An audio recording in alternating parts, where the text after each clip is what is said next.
Threats don't announce themselves.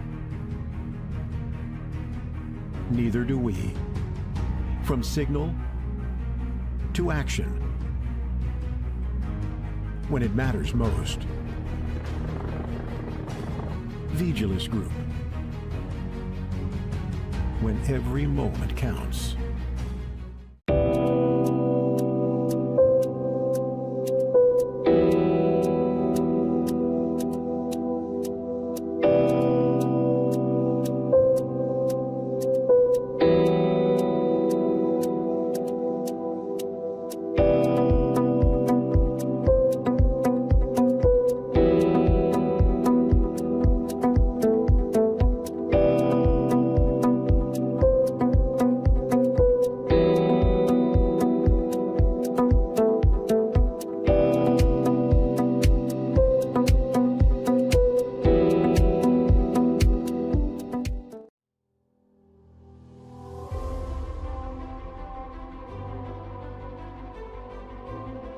ισχυρή παραγωγική βάση της βιομηχανίας φαρμάκου στην Ελλάδα εγγυάται την κάλυψη σε περισσότερο από 70% των αναγκών των Ελλήνων ασθενών με τις απαραίτητες φαρμακευτικές θεραπείες.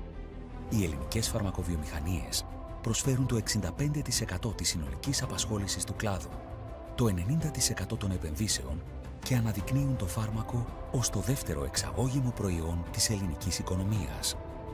56 φαρμακευτικές επιχειρήσεις με 51 εργοστάσια παραγωγής φαρμάκων και 31 ερευνητικά κέντρα και τμήματα διαθέτουμε τις υποδομές και δημιουργούμε προστιθέμενη αξία στην ελληνική οικονομία. Με τις επενδύσεις μας ενισχύουμε την απασχόληση με καλά αμοιβόμενες θέσεις εργασίας και συμβάλλουμε αποφασιστικά στην αύξηση του ΑΕΠ. Με παρουσία σε περισσότερες από 147 χώρες, αυξήσαμε τις εξαγωγές μας από την έναρξη της κρίσης κατά 182%, συμβάλλοντας στη βελτίωση του σταθερά ελλειμματικού εμπορικού ισοζυγίου της χώρας. Η πανδημία ανέδειξε την ανάγκη για τον επαναπατρισμό της παραγωγής φαρμάκων στην Ευρωπαϊκή Ένωση. Πολλά ευρωπαϊκά κράτη χωρίς εγχώρια παραγωγή αντιμετώπισαν τεράστιες ελλείψεις. Όμως στην Ελλάδα η ελληνική φαρμακοβιομηχανία δεν άφησε τη χώρα χωρίς φάρμακα. Η ελληνική φαρμακοβιομηχανία έχει αναδειχθεί σε βασικό επενδυτικό κλάδο της ελληνικής οικονομίας.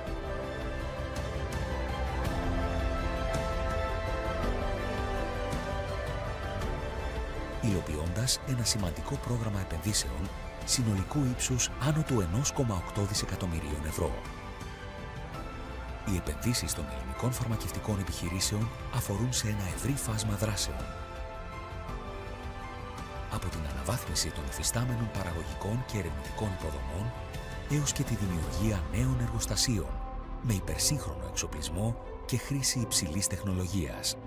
Οι επενδύσεις αυτές διαμορφώνουν το χαρακτήρα και το μέλλον της σύγχρονης ελληνικής φαρμακοβιομηχανίας, συμβάλλοντας ενεργά στην εδραίωση υψηλών αναπτυξιακών ρυθμών για τον κλάδο και το σύνολο της εθνικής οικονομίας. Ταυτόχρονα, οι επενδύσεις μας θωρακίζουν το σύστημα υγείας, διαμορφώνοντας συνθήκες επάρκειας και σταθερότητας στη φαρμακευτική αγορά. Διευρύνουμε τη δυνατότητα κάλυψης των αναγκών των ασθενών με ποιοτικά, ασφαλή και αποτελεσματικά φάρμακα. Επιχειρούμε με εξωστρέφεια και αυτοπεποίθηση, παραμένοντας σταθερά προσανατολισμένοι στο όραμά μας για την ανάδειξη της χώρας μας σε ευρωπαϊκό κόμβο για την έρευνα και παραγωγή φαρμάκων.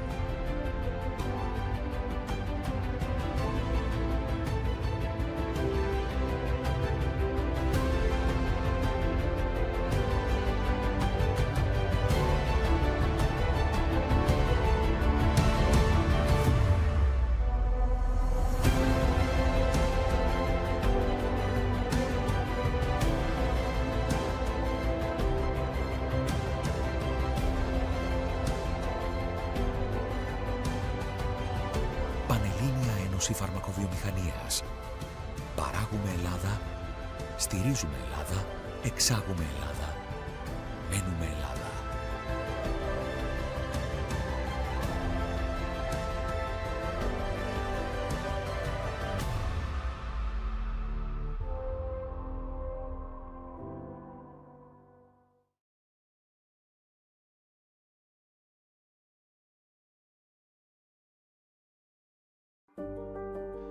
Welcome to Onyx, a fully acquired Mediterranean estate, a perfect ecosystem, integrated as one. Activated and engineered for scale, a sanctuary to reconnect with nature, a scalable real estate model, an agricultural identity that roots the project in place, shaped by climate, guided by terrain, sustainable by design. Geothermal below, solar above.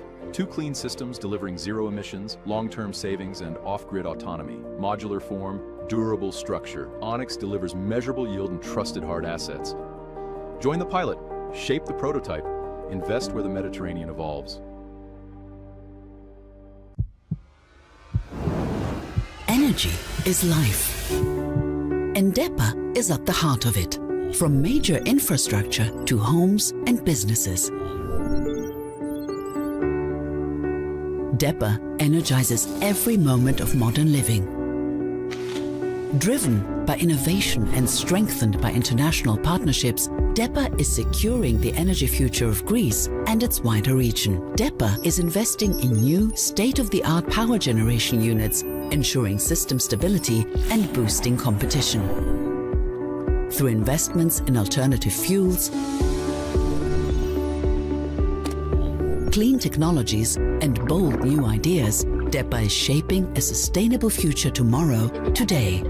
And because people are at the heart of every progress story, DEPA stands beside consumers, its employees, and local communities every step of the way. DEPA is powering progress, today and for the future. DEPA Group of Companies at the heart of energy.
Making a real difference to people's health.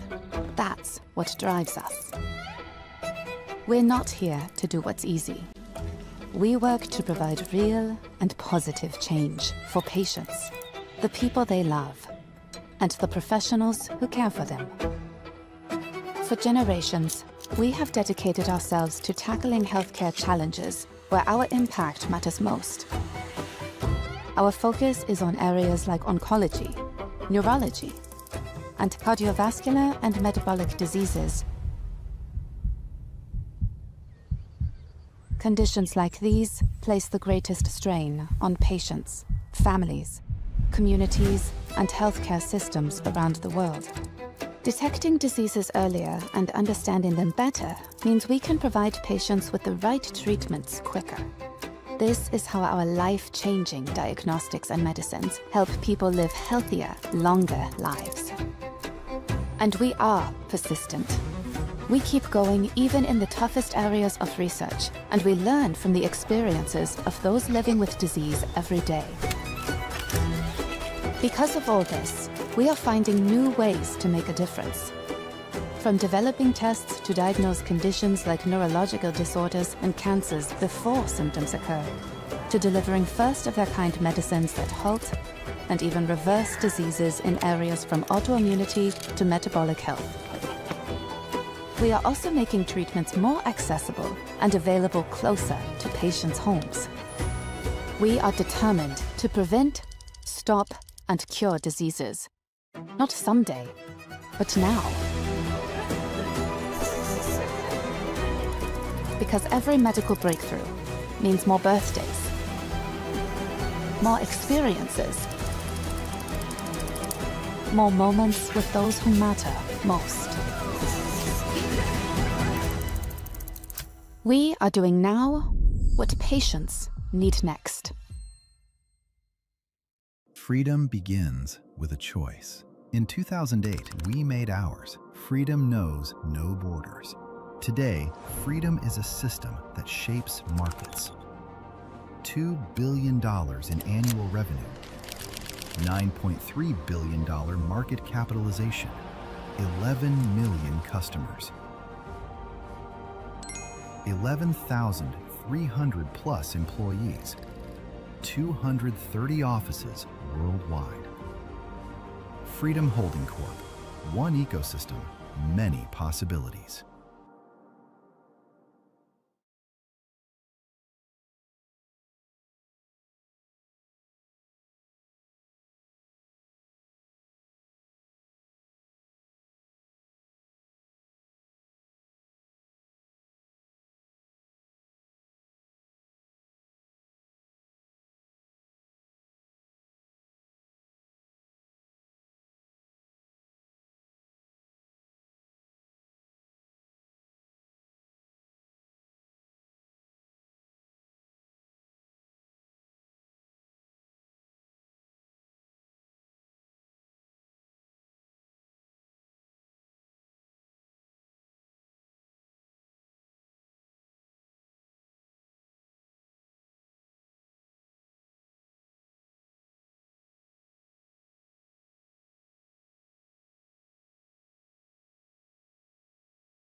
Σιγά το πολύ έλαιο.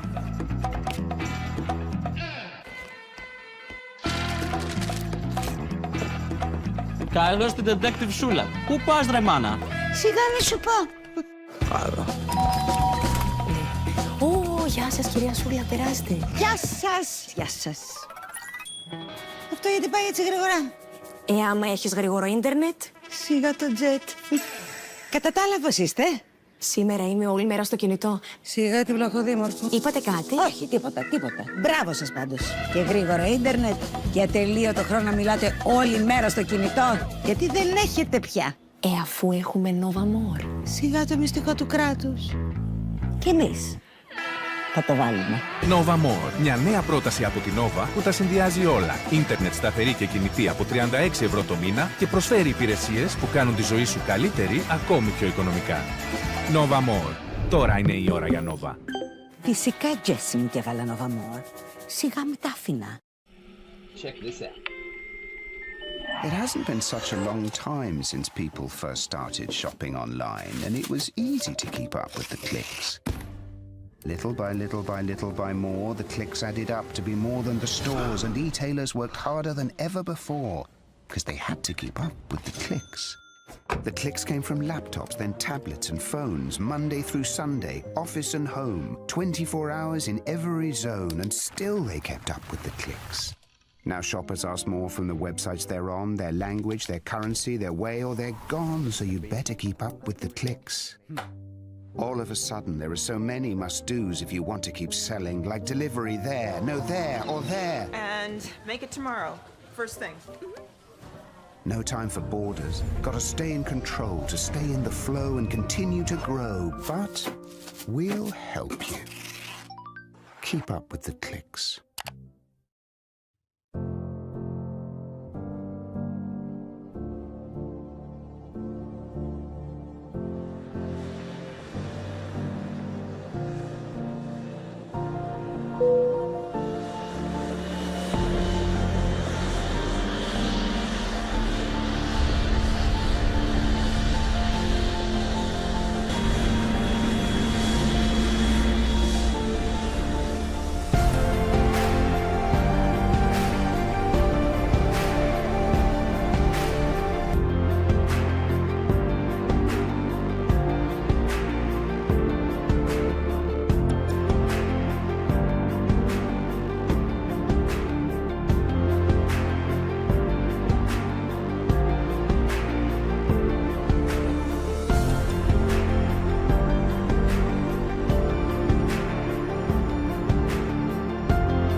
PPC.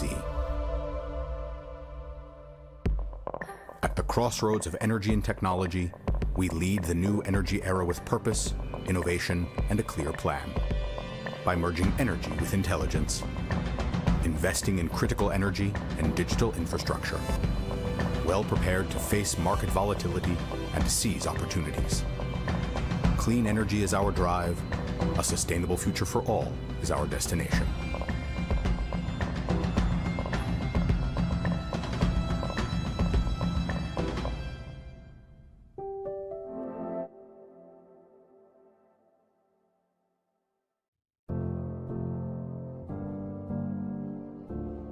Why do we work? Why do we make the sacrifices we make? The late nights, the syncing with coworkers 5 time zones away. Why? Why? Why? ¿Por qué hacemos lo que hacemos? Why? Because we all want our work to mean something. We want it to have impact. And not just on the bottom line, but the people we ultimately serve. Your customers. Iron Mountain knows how to make your work mean more. After all, we've been protecting your most valuable assets for over 7 decades. Who better to help you use it to unlock new ideas and insights that will not only accelerate your business, but elevate it in so many ways. By digitizing your information, securely decommissioning your IT assets, safeguarding your brand reputation, collaborating to meet your sustainability goals, and connecting your work to the world. So let's roll up our sleeves and get to it, shall we? Let's find the gold in your mountain of data. Let's elevate. Let's elevate. Let's elevate. 大的无敌的梦。让我们提升。 Let's elevate. Let's elevate. Elevate the power of your work.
Threats don't announce themselves. Neither do we. From signal to action. When it matters most. Vigilus Group. When every moment counts.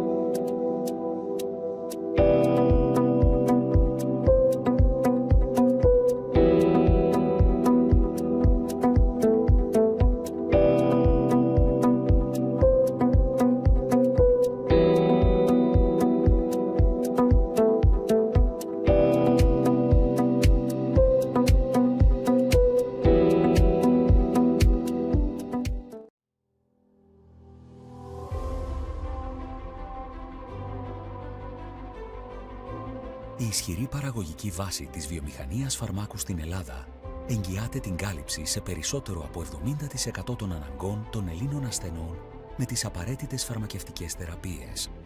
Οι ελληνικές φαρμακοβιομηχανίες προσφέρουν το 65% της συνολικής απασχόλησης του κλάδου, το 90% των επενδύσεων και αναδεικνύουν το φάρμακο ως το δεύτερο εξαγώγημο προϊόν της ελληνικής οικονομίας. 56 φαρμακευτικές επιχειρήσεις με 51 εργοστάσια παραγωγής φαρμάκων και 31 ερευνητικά κέντρα και τμήματα διαθέτουμε τις υποδομές και δημιουργούμε προστιθέμενη αξία στην ελληνική οικονομία. Με τις επενδύσεις μας ενισχύουμε την απασχόληση με καλά αμοιβόμενες θέσεις εργασίας και συμβάλλουμε αποφασιστικά στην αύξηση του ΑΕΠ. Με παρουσία σε περισσότερες από 147 χώρες, αυξήσαμε τις εξαγωγές μας από την έναρξη της κρίσης κατά 182%, συμβάλλοντας στη βελτίωση του σταθερά ελληματικού εμπορικού ισοζυγίου της χώρας. Η πανδημία ανέδειξε την ανάγκη για τον επαναπατρισμό της παραγωγής φαρμάκων στην Ευρωπαϊκή Ένωση. Πολλά ευρωπαϊκά κράτη χωρίς εγχώρια παραγωγή αντιμετώπισαν τεράστιες ελλείψεις. Όμως στην Ελλάδα η ελληνική φαρμακοβιομηχανία δεν άφησε τη χώρα χωρίς φάρμακα. Η ελληνική φαρμακοβιομηχανία έχει αναδειχθεί σε βασικό επενδυτικό κλάδο της ελληνικής οικονομίας.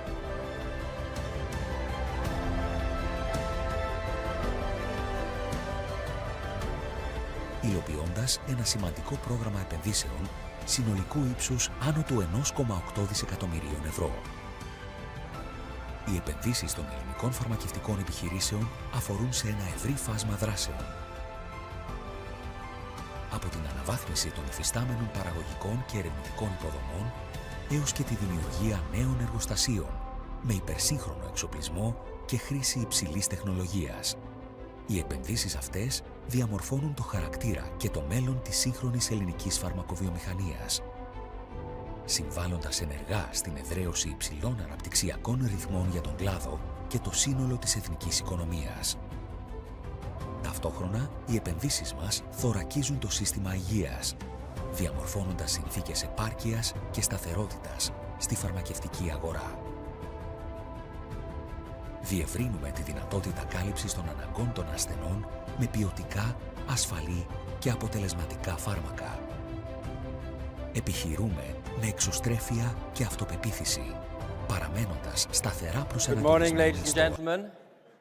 Good morning. Welcome to the second day of our conference. We have a very busy and a very exciting day ahead. I hope you all, those of you who came to last night's dinner, enjoyed our spectacular athletes, gymnasts who were amazing. But we're going to match that today with our speakers and our dinner tonight. So looking forward to that. And we are starting with a panel, fundamental panel really, on defense and guarding the future, defending Europe at strategic frontiers. And it's my great pleasure to welcome for the first session Minister Dendias, who's going to enlighten us, not least on what just happened in Ankara, I hope. So, Minister Dendias, please join me on the stage. Good to see you. Well, first of all, thank you for being back at our event. I don't know how many times we've had you here, but it's many and much appreciated. And the timing this time is obviously very significant because we've just had the NATO summit in Ankara. So I think everybody will be keen to hear your conclusions from what has just taken place in Ankara. And should we feel good or nervous or what about the state of NATO? No, I wouldn't say nervous. First of all, it was a very well-organized event. And that's something that needs to be said.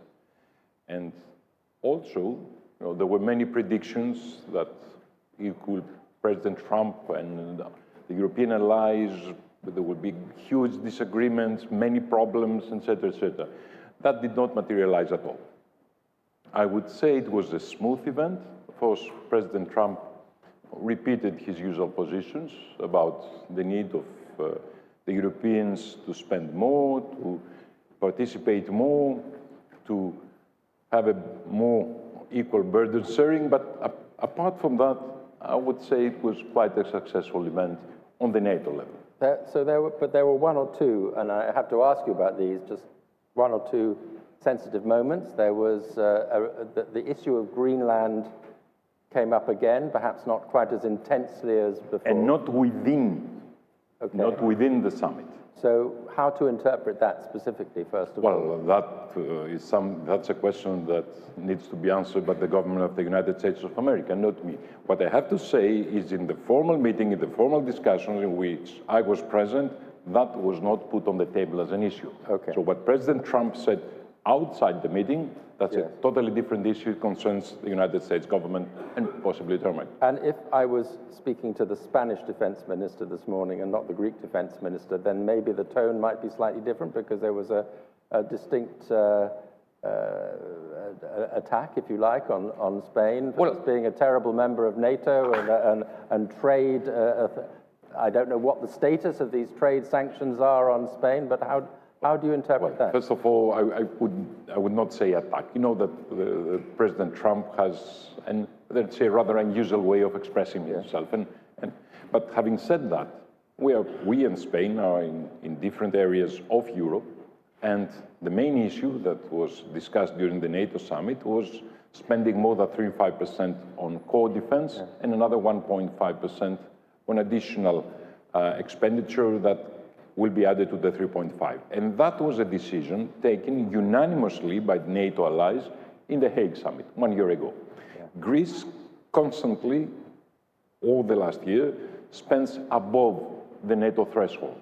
So there was no blaming, nothing to be said against Greece. Now, what Spain has to say and what Spain's position would be, that was before Prime Minister Sánchez to answer, not me.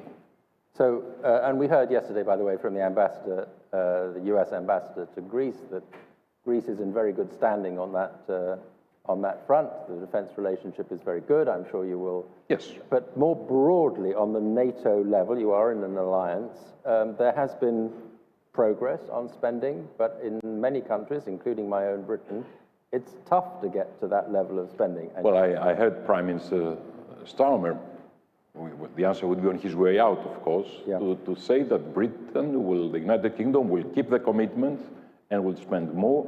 And also, we're talking more about spending. I would put another angle on it. We have to spend efficiently. It's not just the amount, it's how we spend them. Because, let us be frank, there are other needs. The societies need support. We're at a critical junction. Everything is changing in the world economy. And we have to keep society together. So just throwing money on defense is not the answer. It is one of the indicators, but not the sole indicators. It's the efficiency of how we spend the money that is also very critical. And I think that's the next level of discussion within NATO. Well, maybe it's more technical, but it's equally, if not more important. And I want to come on to more of that, but just to say that if you take my country as an example, we've just had, as I'm sure you're very, very well aware, a big tension between the Ministry of Defense. We saw your, I'm sure you know Mr. Healy very well. Very well, and I'm sorry that I lost him. Who resigned because he was engaged in an enormous battle with the Treasury, the Finance Ministry, over the spending of not only the amount of money, but I think there is a deep suspicion by those who have to give the money and find it from other budgets, from other accounts, about precisely the question that you mentioned, the efficiency of the spending, and a mistrust that, yes, we can write a big check, but is it going to be well used? So is any of that debate, discussion, dynamic, does that occur in Greece as well? I have to say, for me, it was obvious that John Healy, well, who am I to judge what's happening in the United Kingdom? But having said that, there was one indication that created awareness in our system that there's something problematic there. And I will specifically mention the occasion on which the sovereign bases in Cyprus were attacked from Hezbollah. There were Greek frigates sailed I gave the order at 12 o'clock at noon. The 2 Greek frigates, to protect Cyprus against Hezbollah, sailed at 10 o'clock that evening. It took 21 days. Yes. For the British frigate to sail from Portsmouth. So that tells us something. I totally accept that there is a problem with the readiness and the level of investment in defense. But the principle was on the Treasury side that they were concerned that they could give money to big investment programs, big military spending programs, and that the money would be there somehow not used efficiently. I mean, that's an your internal point. dialogue of within the United Kingdom. But my question is, does this dynamic exist at all in Greece? So you say that defense spending has to be done smartly, not just the amount. Do you face scrutiny also on how to affect spend efficiency? Because I'm the spender. But on the other hand, we are quite open on those issues in Greece. We have we're implementing an agenda which we started in January 2024. We call it Agenda 2030, which is a total reform of the Greek armed forces, the Greek armed forces of the 21st century.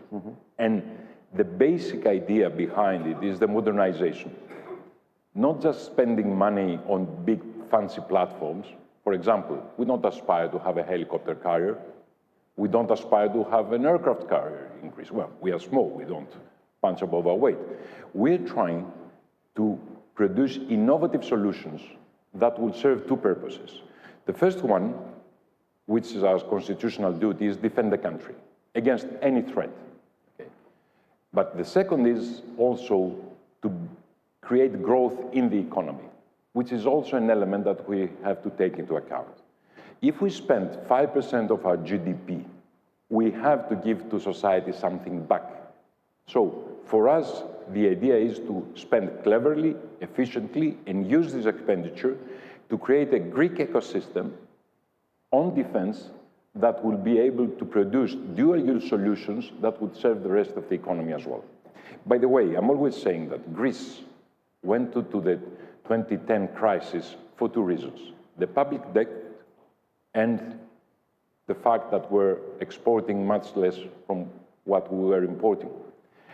In the Ministry of Defense now, we offer an example, a paradigm of how we can address both those issues. First of all, we stay within our fiscal space. We don't overspend. We spend exactly what we have, not a penny more. And second, we're trying to create home-produced solutions that are exportable and can help us address the balance of payments.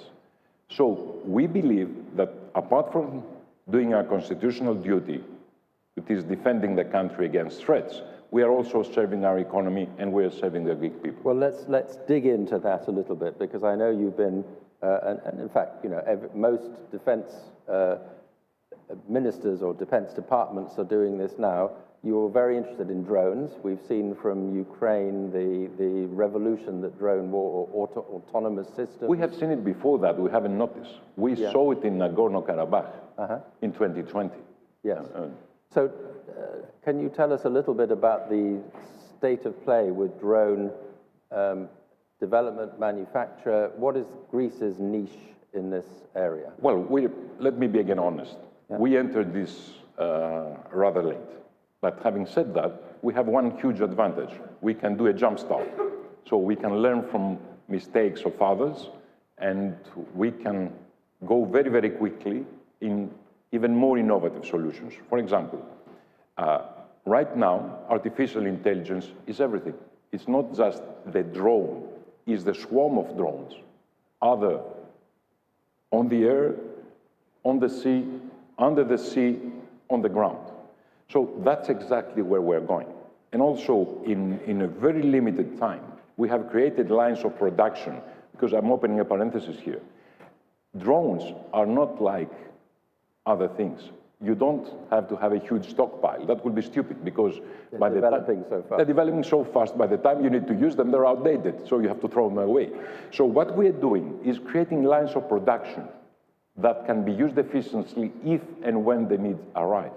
Of course, you have to have a minimum production in place so that these lines are open, but produced in a limited amount just for ordinary use and be ready to really be overproduced when it's needed. We have created two factories, three military factories. Two are already operating. One is under construction, but it would be fully operational by the end of this year. Are these state-owned factories? Yes, state-owned. Ministry of Defense-owned factories. And also, thirdly, we're doing something that I don't know any other military in the world having done that. We're creating movable in container factories of drones. So each major unit of the Greek armed forces could produce with 3D printers its own drones. So this is the security of production in any conflict, so that it's less vulnerable to attack. Exactly. We could... Yes. Diversified, yes. Very, very quickly. Yes. And how does this fit in, or does this fit in? You said, you know, you want to create investment in military capabilities that are exportable, that can be a net gain for the Greek economy, or at least bring in advantages for the broader Greek economy. Is the drone technology part of that, or are there other areas? Also the anti-drone technology, okay. Which is, we have produced, I think, one of the cheapest and best anti-drone systems in the world nowadays. We call it Kentavros. It's one of the few in this world that has seen action. It's so active, and on a Greek frigate, it brought down Houthi drones in the Red Sea, and it is, I think, 50 or 55% of the price of what you would have to spend if you buy from another European country or the United States of America. Yeah. And of course, it's exportable. There are other countries around the world that have shown interest and are coming to Athens to see what this could do. But this is only an example. Yes, so give us some other examples of some of the main technologies where you think you have export potential. What we can do also, and the issue in which we will be, and the product will be extremely good, is sea drones. Especially because of the environment that we have to address the challenge from, the Aegean and archipelagic environment, we could, and we are creating a system on multiple bases which would automatically relate to each other and be able to produce answers to challenges that I don't think any other country right now has the efficiency to produce. Are you learning from the battlefield in Ukraine? Are you active in the battlefield in Ukraine as well? I've been to Ukraine myself twice, but I'm not the one that will really learn. What can I say? I'm just a lawyer. Yeah. But what we're doing is understanding what's happening, not just in Ukraine, because Ukraine has its own conditions. Iran, the Red Sea, the Persian Gulf is another front. But the speed of innovation in Ukraine is what's striking, isn't it? 6 months. Yeah. You have to be able to understand that after 6 months, many things have changed. So unless you have a mechanism to understand changes very quickly and implement changes very quickly and reproduce what you already have done and also test yourself constantly, you cannot survive in this modern world. And I assume by the time that artificial intelligence gets much more embedded into the world economy and the world production lines, we could even have faster developments than the 6 months, which now approximately is the time frame. So you've talked about some of the advantages that Greece has. Maritime is obviously one. Maybe you can sort of leapfrog some stages of development. What are the gaps that, there are always gaps, there are always things where you think we need to be much more efficient or much more active in certain areas. So what are some of the areas that you're focused on? Well, it is, one was clear, and I admitted it as we began our quite technical discussion, because we were late into that game. Our military, because of historical reasons, was focused on big platforms, frigates, airplanes, tanks. That was the name of the game. So that was from 24 to 26, that is less than 2.5 years, we have to totally change the mentality, because that's the most difficult. The most difficult thing is not to change from a tank to the drone. That is doable. The most important thing is to change the mentality of the officers that use that, to understand that the drone or the artificial intelligence is the name of the game today. And unless they go to that era and implement it and change also the structures, because let me say something else. If you have a rigid structure in which the lieutenant has to report to the major has to report to the colonel has to report to the brigadier general has to talk to the general has to talk to the vice secretary has to talk to the minister, blah, blah, blah, blah, blah. There cannot be efficiency. You have to allow even at the level of the company, at the level of the battalion, at the level of the brigade, decision-making. And also, as I said before about the container solution, not just decision-making, but production decisions. Mm-hmm. So it will not need the decision of the minister, of the chief of staff, you develop forces. We have to create a new understanding of what's happening. By the way, the Ukrainians were quite successful on that. Yes, absolutely. Let's be honest, the reason why Greece has met these targets, why it has had a relatively high share of GDP going on defense, is because of the security concerns you feel with Turkey. Fellow NATO member, of course, but nevertheless a security concern for Greece. How do things stand now with Turkey today? Turkey's going to get new aircraft now, it seems, from America. Hopefully not. Well, perhaps you could comment on that and the implications for Greece. So how is this changing defense environment affecting that rather core defense concern? Well, again, let me be honest. I mean, nobody would believe me if I answer otherwise. Greece is not happy for Turkey to get the F-35. Greece is not happy with Turkey getting engines for a new generation aircraft. And our general approach to that is we are not to judge what the United States of America is doing and to whom the United States of America is selling. That's the business of the United States government. We're just asking one question. Is it to the real interests of the United States of America, yes or no? And of course, it's for the American people and the American government to answer that. Let me give you, again, a just small comment. It is certain that for the United States government, NATO, and especially stability in the Eastern Mediterranean, is essential. So, giving a platform to one country in the Eastern Mediterranean without the caveat that this cannot be used against another ally member, is it to the interest or not to the interest of the United States? And the same, if there was the same could apply for Greece as well. Yes. I mean, let's say I'm going to the United States on a trip, and I'm meeting War Secretary Hegseth, and he tells me, I'll give you F-35s, but you will not attack Turkey with those F-35s. What would I say? This is unacceptable? Or I would say, I wouldn't mind because I'm never even dreaming of attacking Turkey. Or, by the way, Italy or any other NATO member. So, in my humble opinion... if that was a condition of the sale of F-35s to Turkey, you would be happy, would you, for Turkey to... Well, this is for the government and the Prime Minister to answer, but I would say my advice would be, of course, a big yes. If whoever sells whatever to a NATO ally with a caveat, not just take it, let us not isolate this. Yeah. Let's assume it has to do with Italy, or with Spain, or with the United Kingdom. I think it's really elementary that these platforms sold from one country to another within NATO will not be used against another NATO member. How is the diplomacy on that front going? Presumably you've put this position to the American government. Well, exactly because it's diplomacy, I would not like to comment openly. But we're going to try, and we're going to try hard.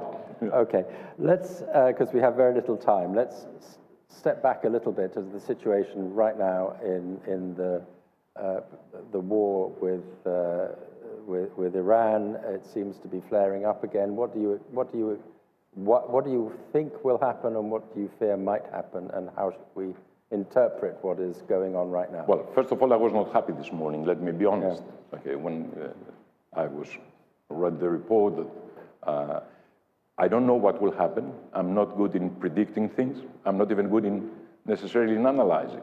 What I can say is what is good for Greece, what is good for the European Union, what is good for NATO, and what is good for the world economy. And that is preserving freedom of navigation and Iran becoming a normal country.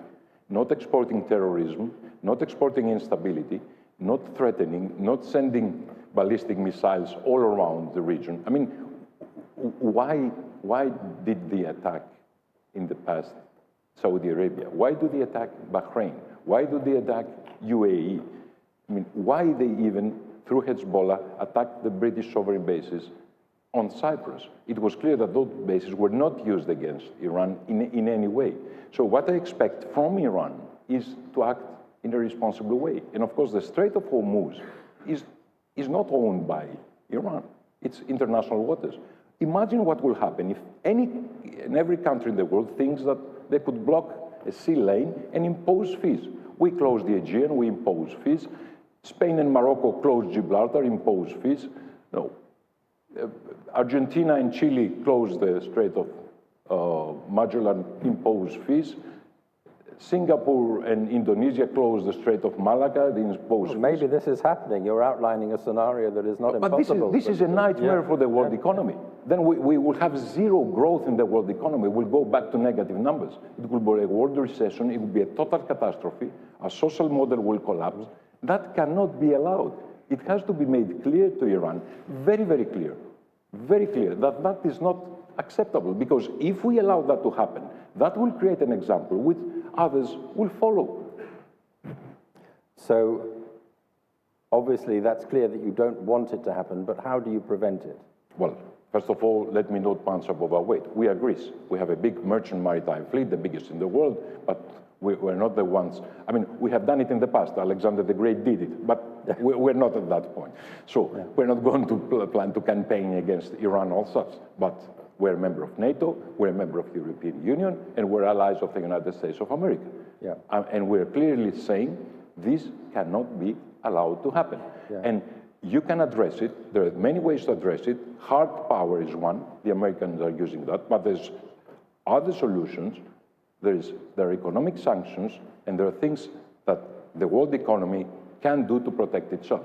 And I'm not excluding China on that, and I'm not excluding either other countries that are friendly to Iran. Because in the end of the day, China, for example, has a very big stake in the Strait of Hormuz, much bigger than Greece. Yes. Final question, because we're short of time now. So, your biggest priority for the coming year as Minister of Defense in Greece, what would it be? Well, I have stated clearly from day one. It is, when I'm saying Agenda 2030, means that I would like to see the Greek armed forces, probably I will not be there at 2030, but I would like to see the Greek armed forces at 2030, to be one of the most modern, if not the most modern armed forces within the European Union, and also to be able to see that growth in Greek economy has been created exactly from the expenditure for the Greek armed forces. Very good. Well, we look forward to having you back here to describe the next progress over the next year. Thank you very much. Thank you. Thank you so much. Thank you. Thank you. Thank you. That was very kind of you. Thank you. I think they want pictures.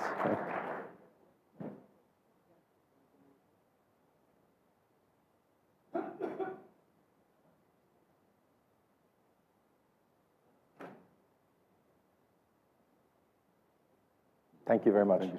Thank you for having me.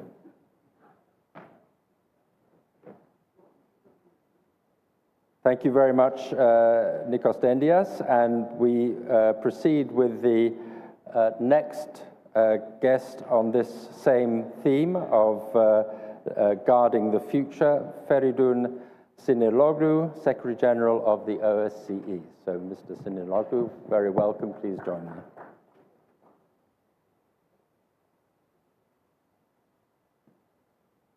Hello. Welcome. Nice to see you. Do we do question and answers? If you have a presentation you'd like to... Yes, please. Please, thank you.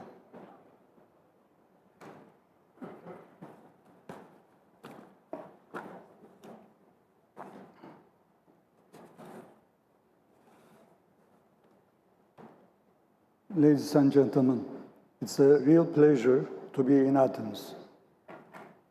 We meet at a time of profound uncertainty in Europe and at increasingly risky times. Our collective security architecture, which our founding fathers and mothers built over decades and at great cost, is in shambles. To frame our discussion today, I wish to offer 5 short points presenting the security challenges we face in Europe and the responses they require. First, the erosion of fundamental norms and principles of international law is one of the biggest challenges we face today.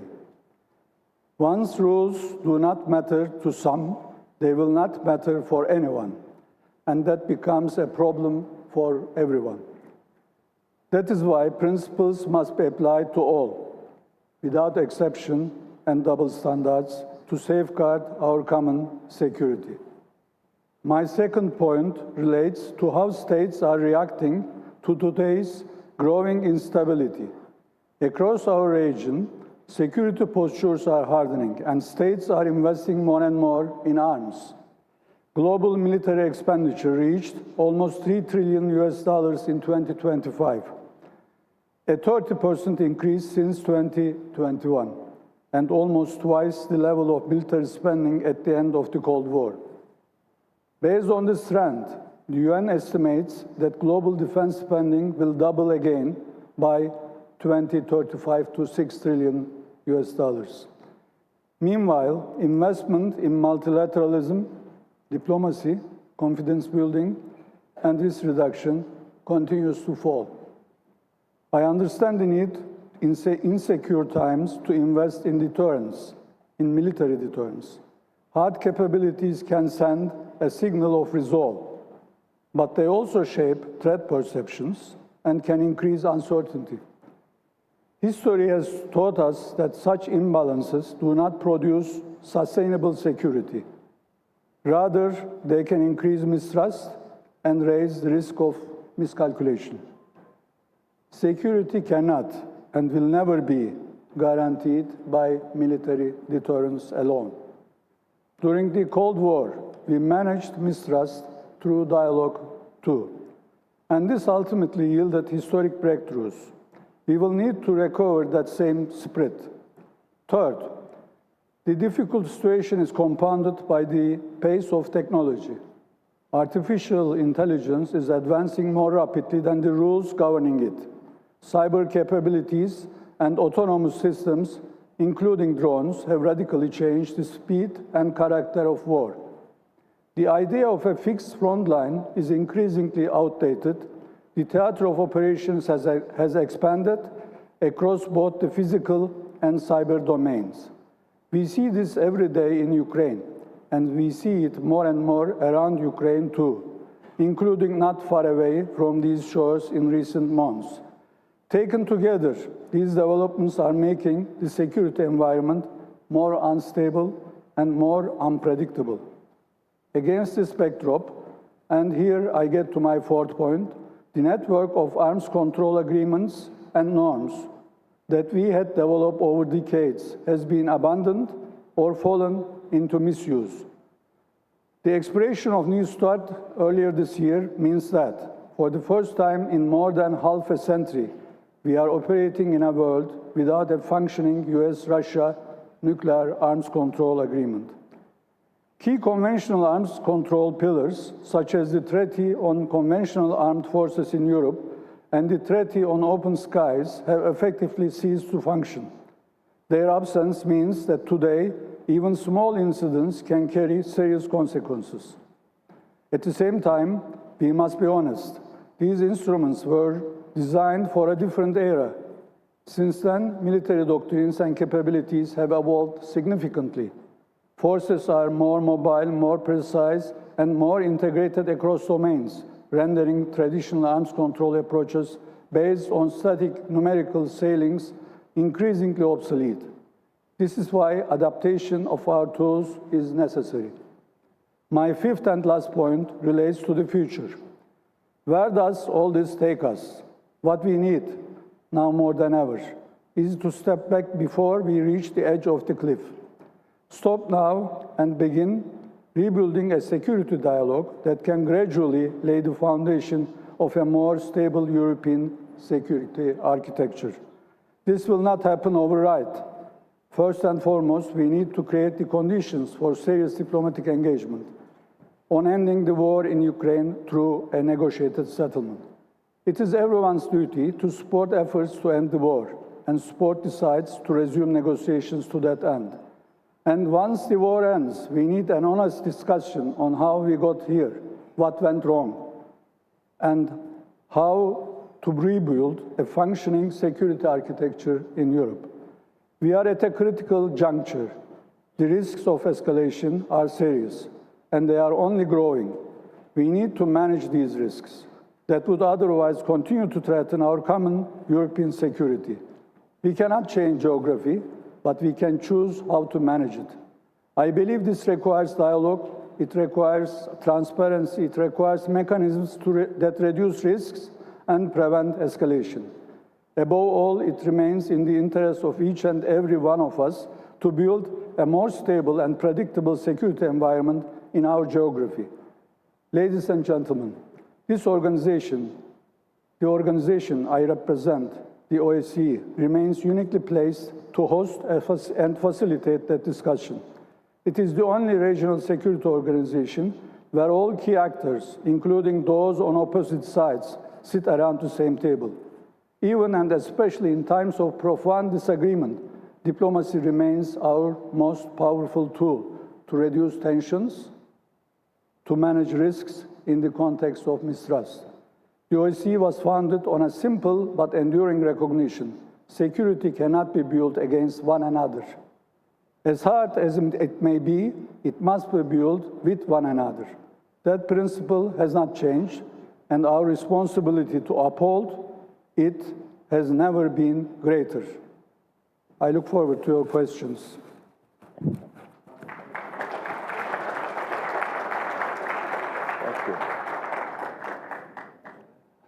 Yes. Well, it's fascinating to hear you outline a problem, especially coming after we've been talking about the increase in defense spending, which you refer to, and clearly your view that the investment in confidence building on security architecture has been insufficient. So I'd like to probe, if I may, into what you envisage is necessary on that front, because the increase in arms spending is going to happen. That's not something you can really, it is happening and it's going to clearly continue.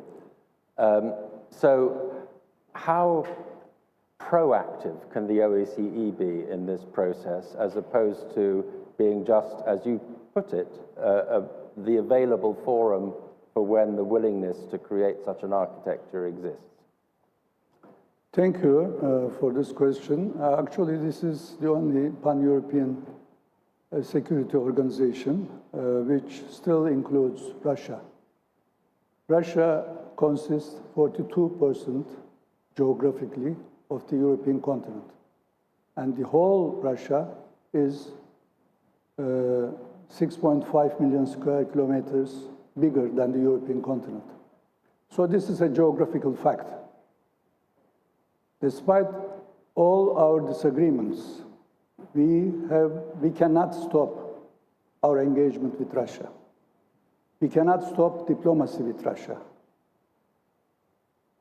At a time of a very high risk of mutually assured destruction, our forefathers and foremothers thought that our cumulative destruction power can bring the end of the war. It is not only a threat towards each other, but together, cumulatively, it is a threat to the world. So that was the reason why they agreed that this is a global existential threat, and we should get together around the same table, adversaries as well. So OSCE was not founded as a like-minded organization. It was founded among adversary blocs. And the idea was how to discuss and contain the global existential threat that we have created together. It is as relevant today as it was then. Therefore, we need to bring back the tools that we have developed throughout the decades and also update them. Today, we are not only talking about the nuclear deterrence, but the world is changing. AI is going to define the power of the future. And in that too, there are three poles evolving. Europe is not in the race, actually. The race is still between the US and China and Russia are now working together. So the balance of tomorrow, in tomorrow's power paradigm, will be between these two poles. And I don't think that the arguments that US stopped protecting Europe is not really valid and acceptable. So I can understand, and I think we could probably in this room all accept the challenges that you outline, and also all accept the value of an organization like the OSCE that you lead as providing a forum for discussions that may not be taking place or cannot take place in the same way elsewhere.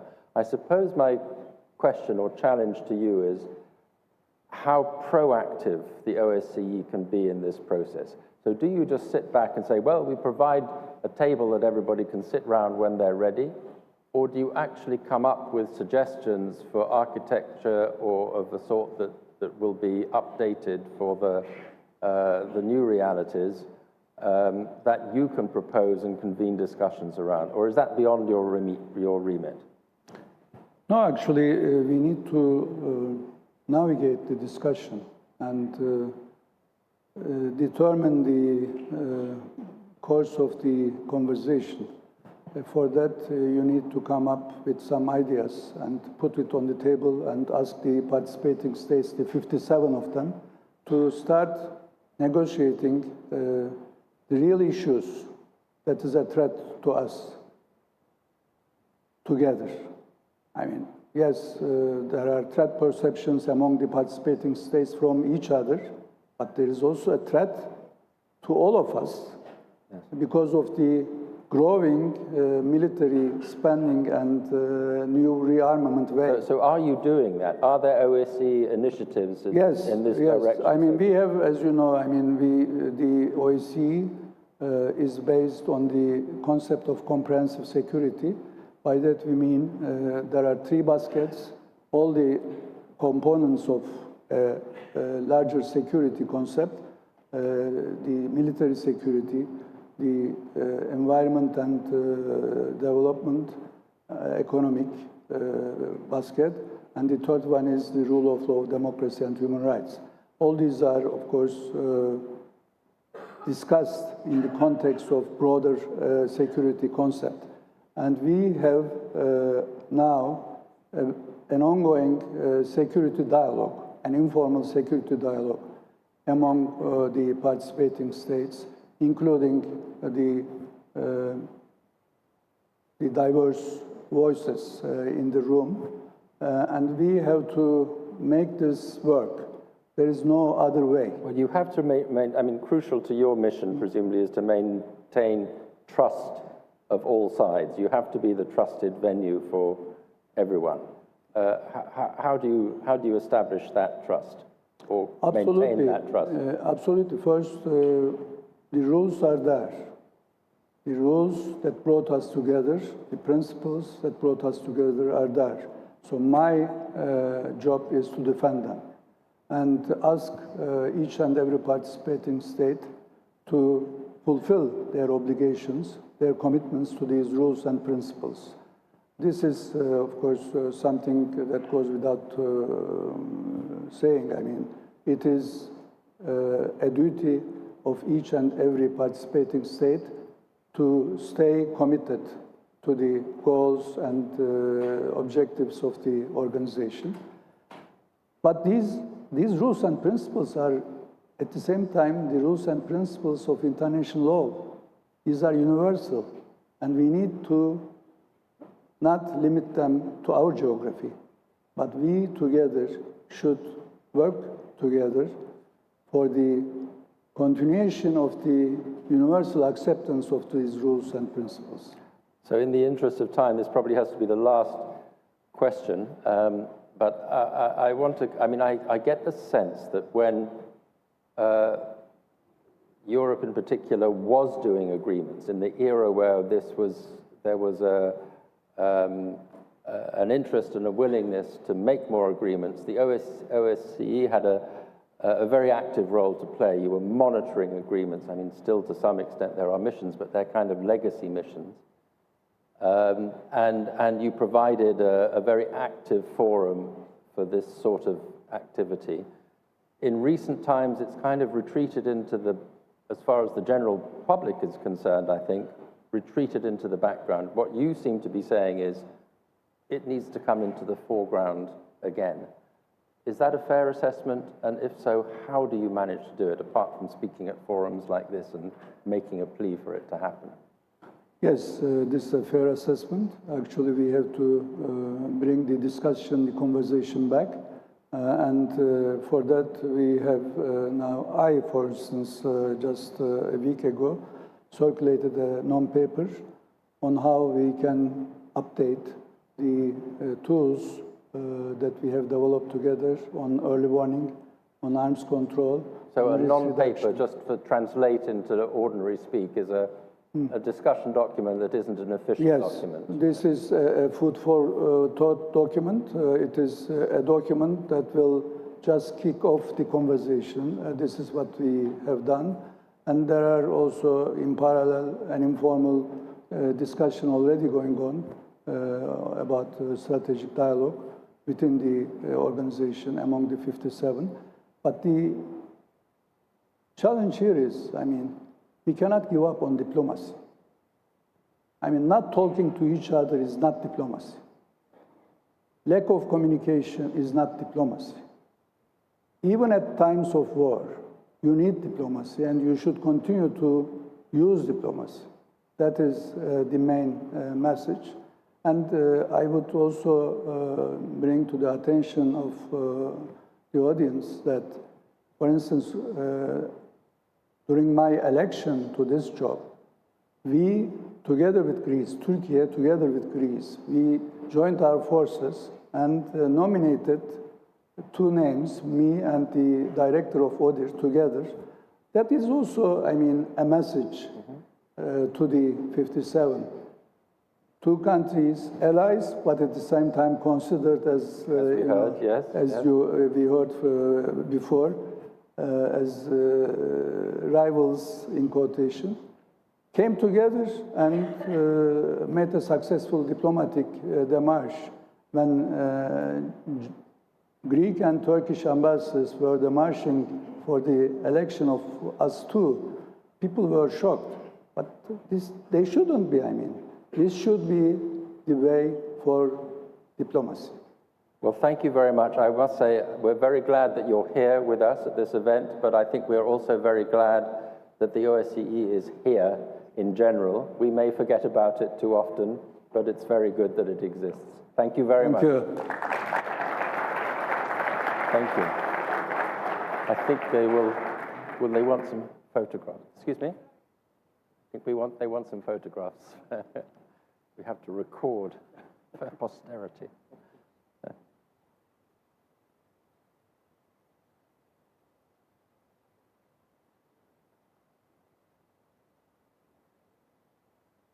Thank you. Thank you so much. And over to Joan for the next session.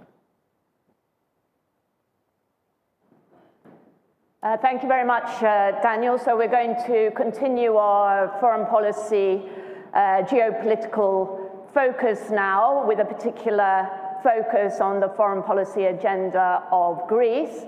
So please join me in welcoming the Minister of Foreign Affairs of Greece, George Yerapetritis. Welcome. Thank you. Well, thanks very much for being with us this morning, Minister. And I think we're going to start off, may I start off by asking you just to outline the key questions on the foreign policy agenda of Greece as you see them right now. It could take hours, though. The agenda is huge, as you can imagine, concerning foreign policy. Okay, first of all, I would like to thank the economists for this very honorable invitation. It's wonderful to be here and to celebrate the 30th Roundtable. And I was especially happy because of the theme of this year concerning growth at times of upheaval, concerning also technology. I think it's important, first of all, to determine why the upheaval in the current situation. And I think it's very prudent to say that nowadays we have something that we haven't encountered in the past at all.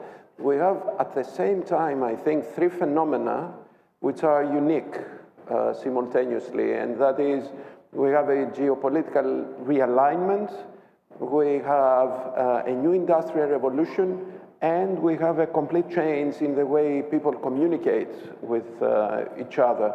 When it comes to geopolitical alignment, I think the most important aspect is the retreat of international law and multilateralism. You can see that there are medium powers now emerging, and traditional tools and organizations essentially setting the agenda for international security architecture are now having a backstage role, such as the United Nations or even the European Union. The issue of industrial revolution is closely related to artificial intelligence. I think we just see a tectonic change in the way we perceive things, and artificial intelligence is going to exercise huge influence not only upon the relationship between people, but also the relationship between states and the balance of power and the regional dynamics. So I think this is truly a significant change in the mindset of people and diplomats. And thirdly, we have a significant change in the way we communicate with each other. I think the explosion of social media has made a tremendous impact, not only on the way that we circulate information, but also concerning the way we think about news, because the truth is that now speed essentially overcomes the need to have integrity in information, and that essentially determines the stage of information altogether. Now, this is the upheaval, and this is why I think the job of the foreign minister currently is not an easy job, to put it very mildly. But I think every foreign minister and every state has to make a preliminary choice, which is, I think, a very critical one. And this is to employ the way we exercise diplomacy. I think there are two ways to conceive diplomacy today. Either you stick by the traditional tools of diplomacy, including international law, integrity, the conventional international security architecture as presented after World War II, and especially the principles and rules enshrined in the UN Charter, in which case what you try to do is to be consistent and to apply the principles to their full effect, or you employ a more transactional approach, which means that you are trying to benefit from the situations in the international arena by benefiting from upheavals. And you know, the main difference, I think, Joan, is that in the latter case, what you do as a diplomat is essentially to try and manage double standards, because if you stick by rules, the standards are single and you're devoted to them, and there are no deviations whatsoever from them. When you're transactional, you just develop the art of double standards to try to explain why cases which are almost identical should be treated in a different way. And I think that type of transactional diplomacy is very dangerous for the globe altogether, because it leads essentially to a global jungle when it comes to security architecture. For us in Greece, we have been very persistent in our policy, very consistent. We have the integrity to be able to say that we have a foreign policy which is akin to international law. We keep on saying that this is something which is existential for Greece, because Greece is a country which is located geographically in a very volatile region. We are at a crossroad of three continents. We have huge historical burdens in this part of the world. So sticking by the international law principles, for us, it's a non-negotiable issue. And I have to say this because everybody will understand. when we speak about international rules, principles, and security architecture, there can be no cherry-picking process. It's either we take it as a whole, or there is no international law whatsoever. So we're going to fight. We have a major role to perform. Greece has been the bridge of many countries, many civilizations, many geopolitical fora. We discuss at the same time with Israel as a strategic partner, but at the same time with the whole of the Arabic world. We're part of very strong international alliances such as the European Union, NATO. We're members, non-permanent members of the Security Council. We have a very strong word, and we are going to apply this not only for the benefit of my country, but also for the benefit of the globe. Excellent. Well, thank you very much for that. I don't think I could have asked for a better summary of the relationship between geopolitics and some of the major themes that we're discussing over these 3 days. Yeah, and thanks for that emphasis on the foreign policy being grounded in consistency and principles. And I guess what we want to do now is dig into some of the issues, and maybe to start local and then broaden out the discussion. We've been talking already this morning about the importance of keeping channels of communication open and channels of diplomacy. So may I ask you to give us an update on the high-level dialogue between Greece and Turkey? What's your assessment of how that's been going? And are we likely to see expanding areas of dialogue and cooperation? 3 years ago, we started a different type of dialogue with Turkey. We work on a structural dialogue, which is founded on 3 pillars. The positive agenda concerning bilateral agreements, especially trade.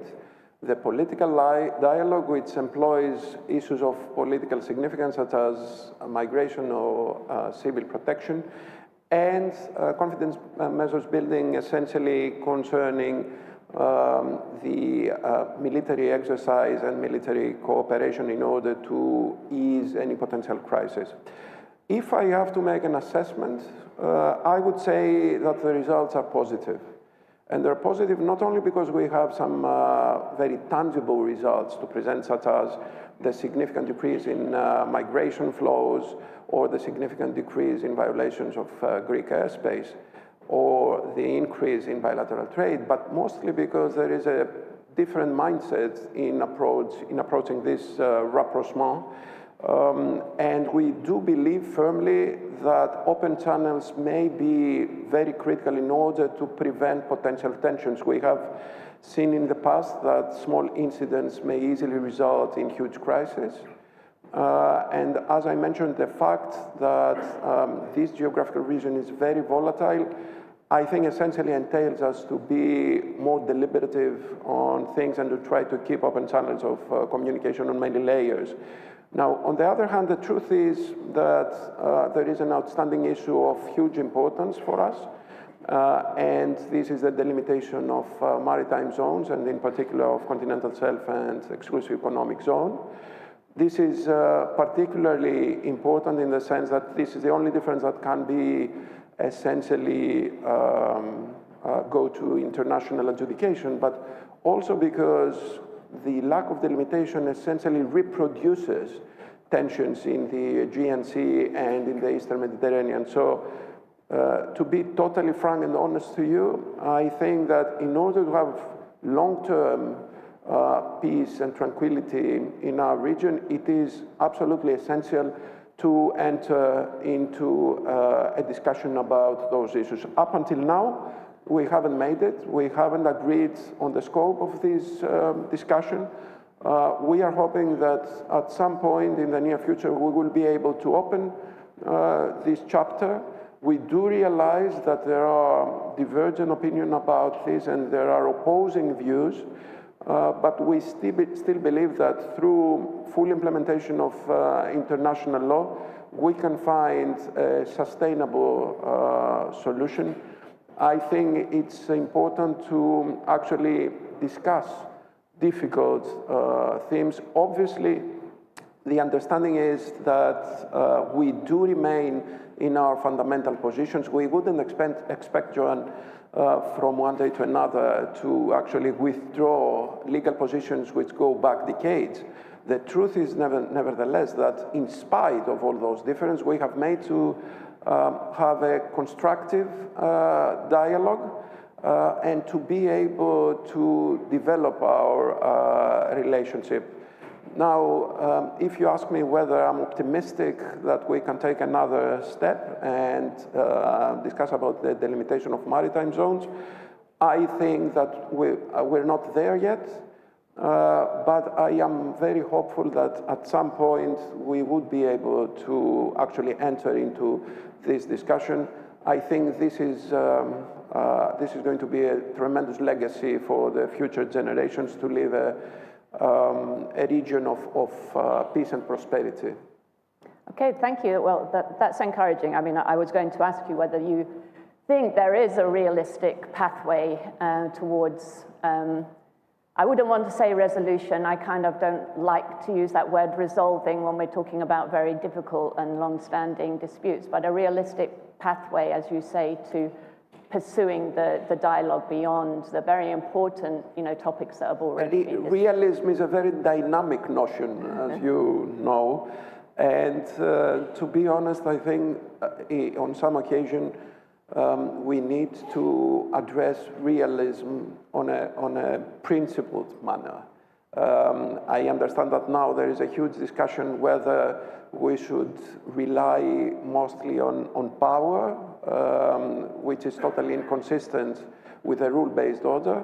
But the truth is that realism can be quite dangerous at points. What we need is a principled discussion based on international law. Well, thank you for that.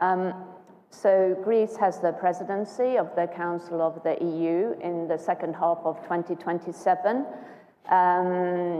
I know a core priority for the Greek presidency is to advance the integration of the Western Balkans. We had a discussion, very interesting discussion yesterday on this question, because there is still a tremendous deadlock, it seems there. So do you already have any concrete proposals in mind or initiatives in mind? The truth is that I have a whole master plan that I'm not going to reveal today. The ambassadors from the Western Balkan states being present here would know about it. The truth is that I have taken an initiative to actually promote the acceleration of the process concerning the enlargement, and in particular, the accession process of the Western Balkan states. I think it is of utmost importance for a variety of reasons. First, because Western Balkans is a very difficult region. It is a region where history has been very traumatic. So we need to be very cautious and to be able to accommodate the particular needs of the region. The second ground is that we encounter a very high level of foreign interference in Western Balkans, and this could be detrimental for the accession process of the Western Balkans, let alone the fact of potential instability of the region. And when I'm talking about foreign interference, I am speaking in particular about malign influence exercised in Western Balkans. And we can see now that nationalism is rising again in the Western Balkan states. We need to prevent this from happening. It is absolutely critical. And I would dare say that it is one of the milestones of the European Union to actually embrace the Western Balkan states, to be able to bring those states into the European family. Within the next few months, we're going to take some further steps on this, in this respect, and we hope that by the time we take on the presidency of the European Council, we will be able to actually welcome another state within our family coming from the Western Balkans. In any case, it is important to just emphasize that all Western Balkan states should not be left behind. Thanks for that. Let's move on and talk about what's been happening over the past 24, 48 hours, very close to this region in the Middle East. What is your response to the latest developments? Is it an effective resumption of the war? And what are the repercussions and risks for Greece? Repercussions for Greece and for the globe, I'm afraid. The truth is that the glimpse of hope, which was produced due to the memorandum between the United States and Iran, it's kind of shaky at the moment because of the attacks we see. We will try very hard, both in our capacity as honest interlocutors with all parties, but also as non-permanent members of the Security Council, to advance the peace process. I have to tell you that the war in Iran had a very negative, a very adverse effect, which was that the Iranians realized the importance of controlling the Strait of Hormuz, and that was a very tough realization for everyone, including the Gulf countries, which are landlocked, but also countries with a strong merchant fleet like Greece. But the truth is that at this moment, we cannot but emphasize that there can be no other solution apart from total freedom of navigation, unrestricted freedom of navigation, no tolling, no fees. This is very critical, not only because of the global trade, but also for food security in the globe. It is important for the balance of the global system of security. So for us, there is no way to concede from our fundamental principles. I have to tell you that I am in discussions all day, the last couple of days, with our allies in the region. There is relative optimism that we can trespass the problems that we have seen in the last 40 hours, but it will take some strong work to do this. Thanks. I know you're pressed for time, but I just, if we can ask you a quick question. Thank you so much for not asking about NATO. Oh, well, I'm getting there.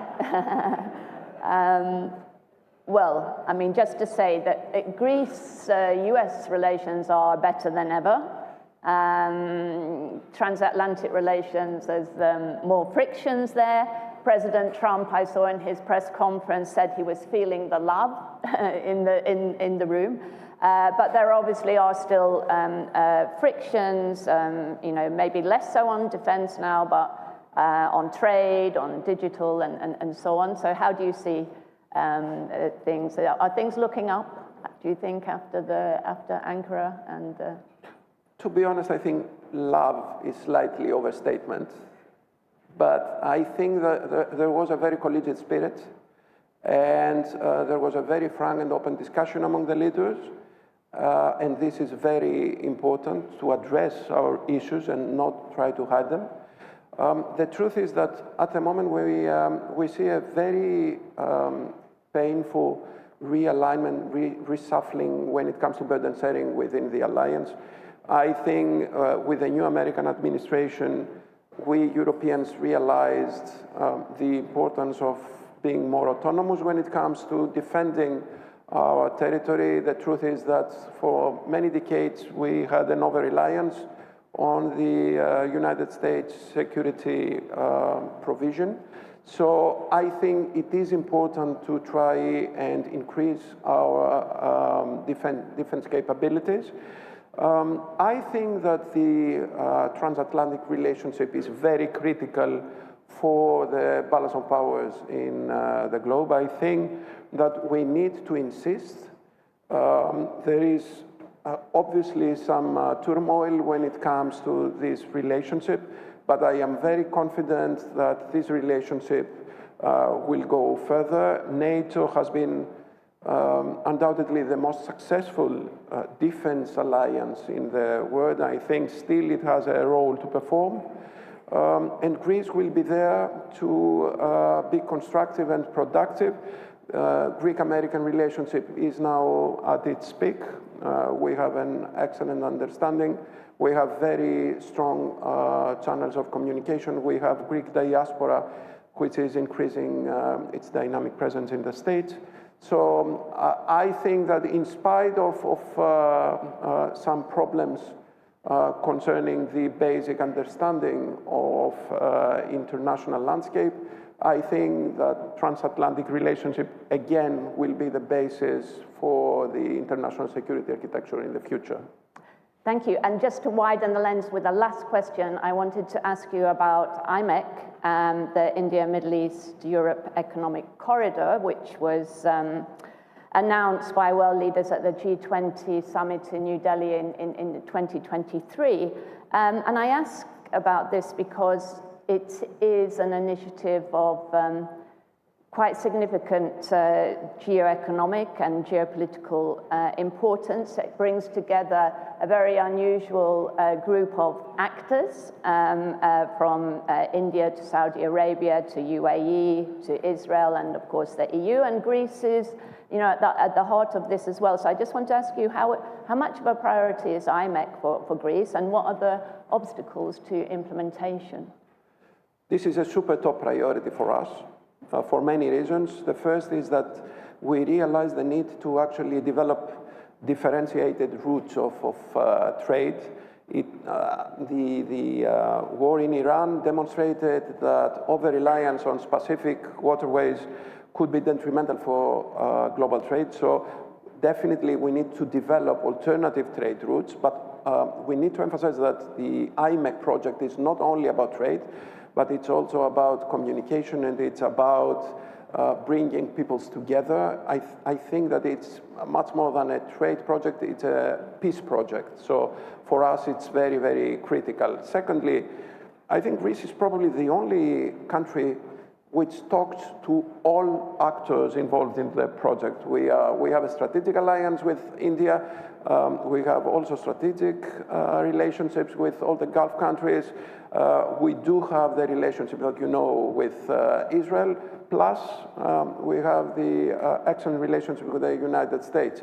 And on the top of this, I would say that Greece, being the gateway to Europe, is the natural corridor for IMEC, not only because we have our ports, which are very suitable in order to perform the IMEC ambitions, but also because we have our merchant fleet, which is the best in the world and the richest in the world.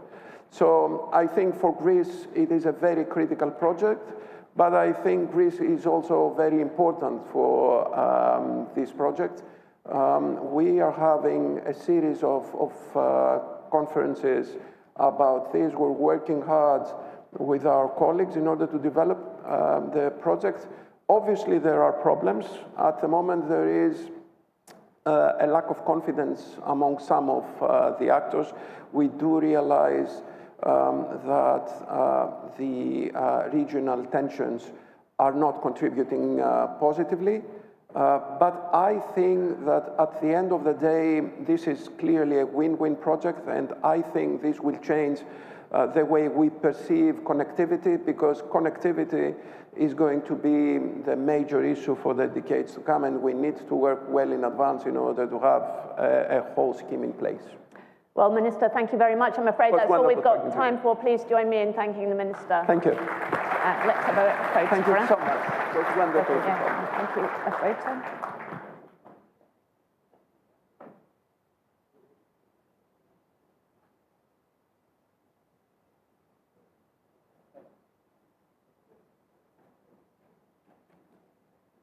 Thank you. Okay, thanks again. I'm handing over now to Alistair. Thank you, Joan. Good morning, everybody. We're going to move on now and talk about immigration. A decade ago or so, this was a theme at the very top of the list of priorities and concerns in Europe.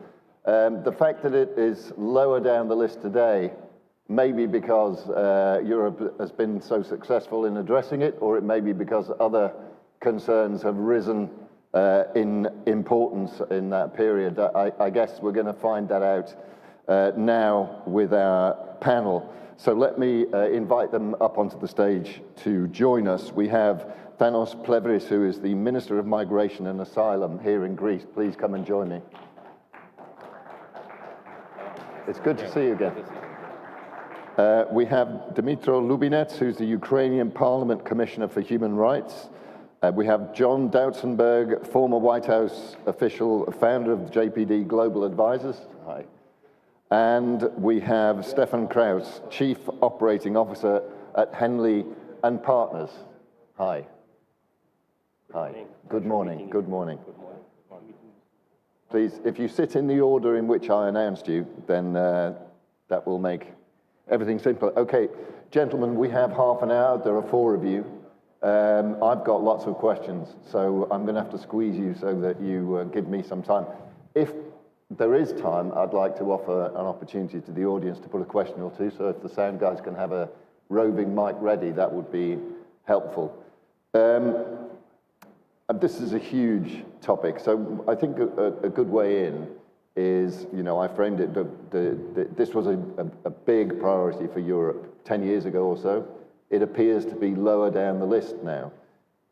Is that because the approach of Europe has worked, or is it because other things have simply become more urgent? So thank you very much for the invitation. You allow me to speak in Greek. Of course, you don't have any problem. No. Σας ευχαριστώ πάρα πολύ.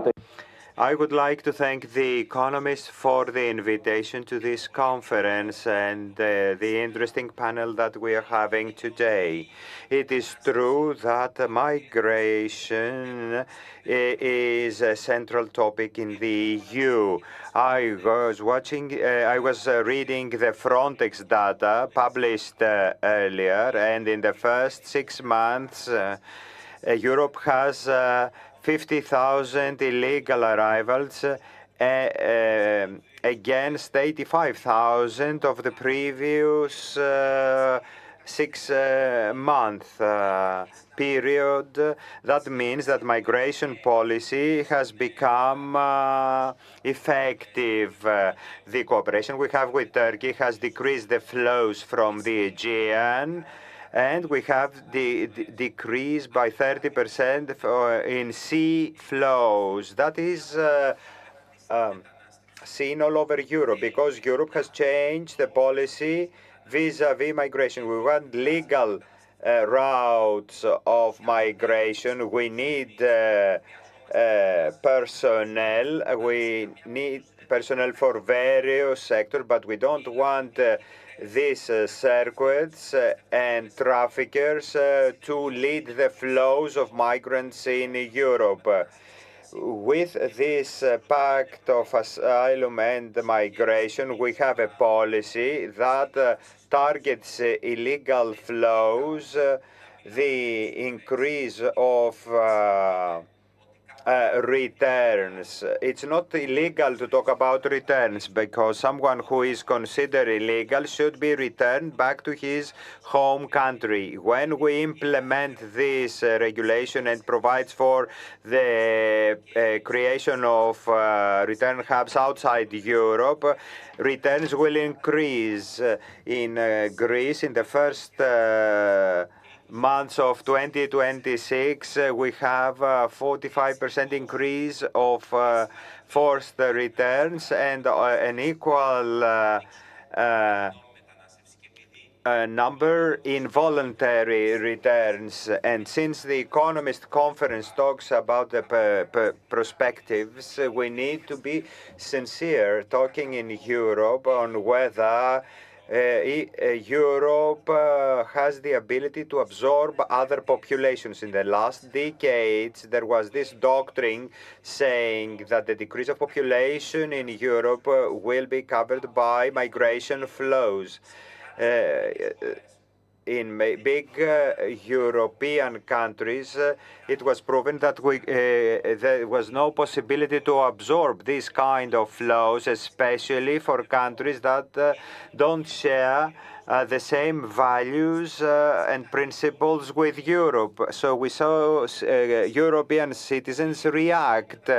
So the choice of migration flows should be done from countries and populations that want to come to Europe to become part of Europe, not that they want to become to Europe to convey their way of life and existential criteria. Proof of that was the internal migration when the socialist bloc collapsed. There we had people who shared the same values with Europe. We saw that those flows gave an impetus throughout Europe, but we cannot say the same with other migration flows. Migration is linked to the values and principles. These populations should become a part of Europe. Finding a job is not enough. It's quite important that Europe has set rules for migration, empowering the structures of migration. I was in Egypt yesterday, and we discussed beyond illegal migration to have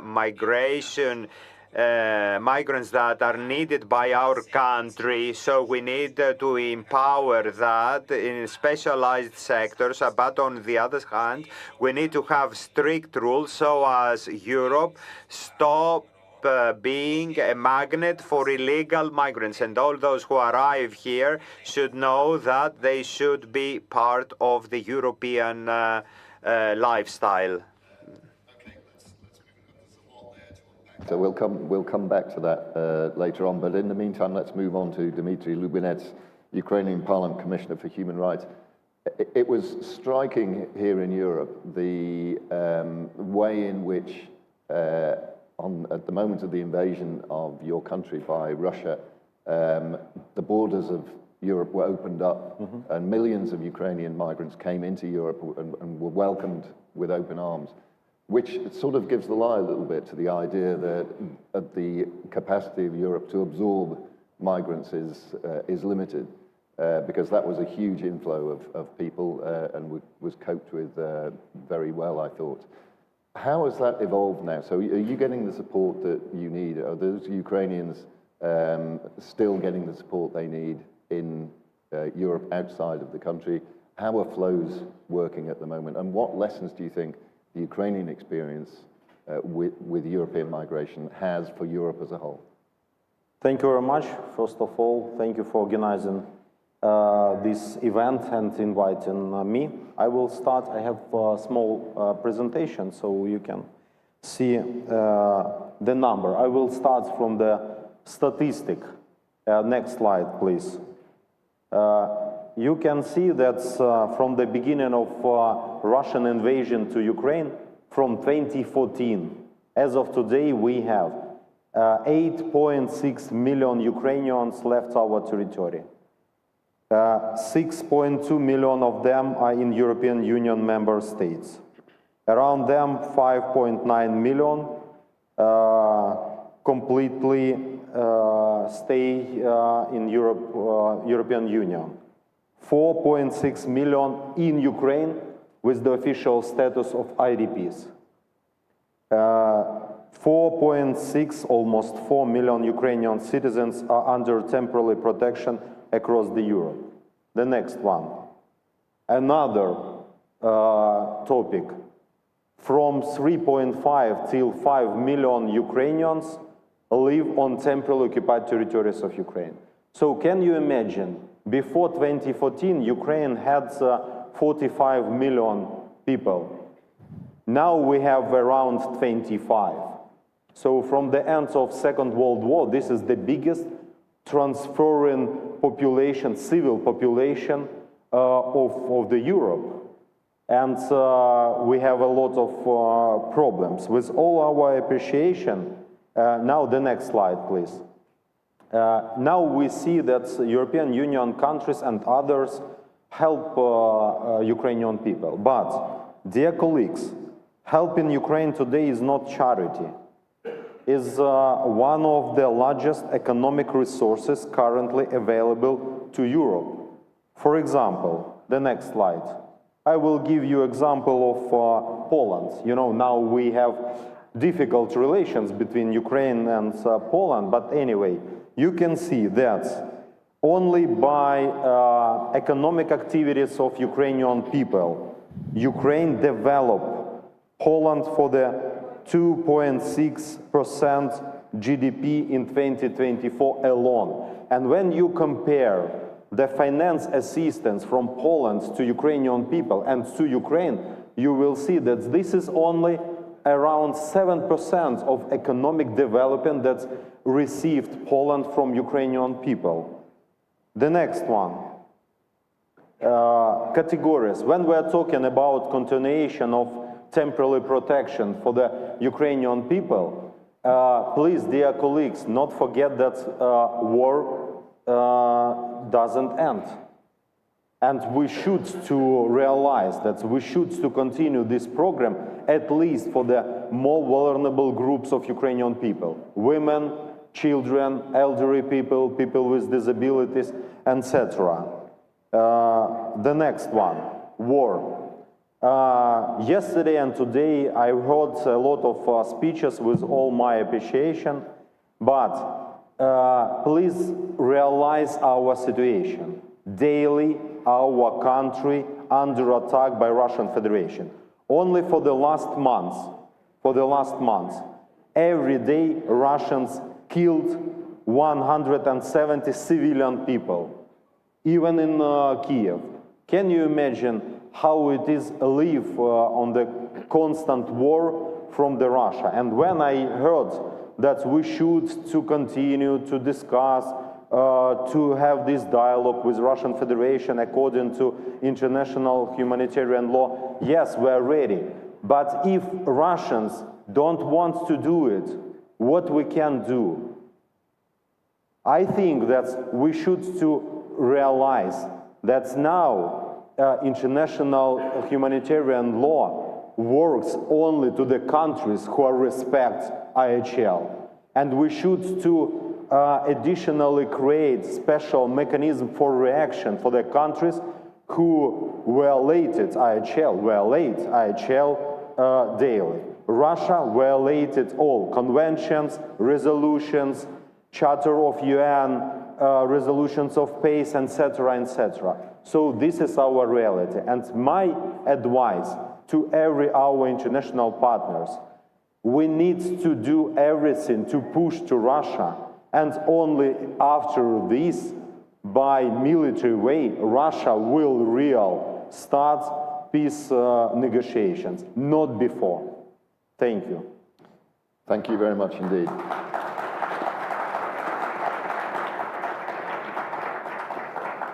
Thanks. We'll come back to that, but let's move along to John Doutzenberg, former White House official and founder of JPD Global Advisors.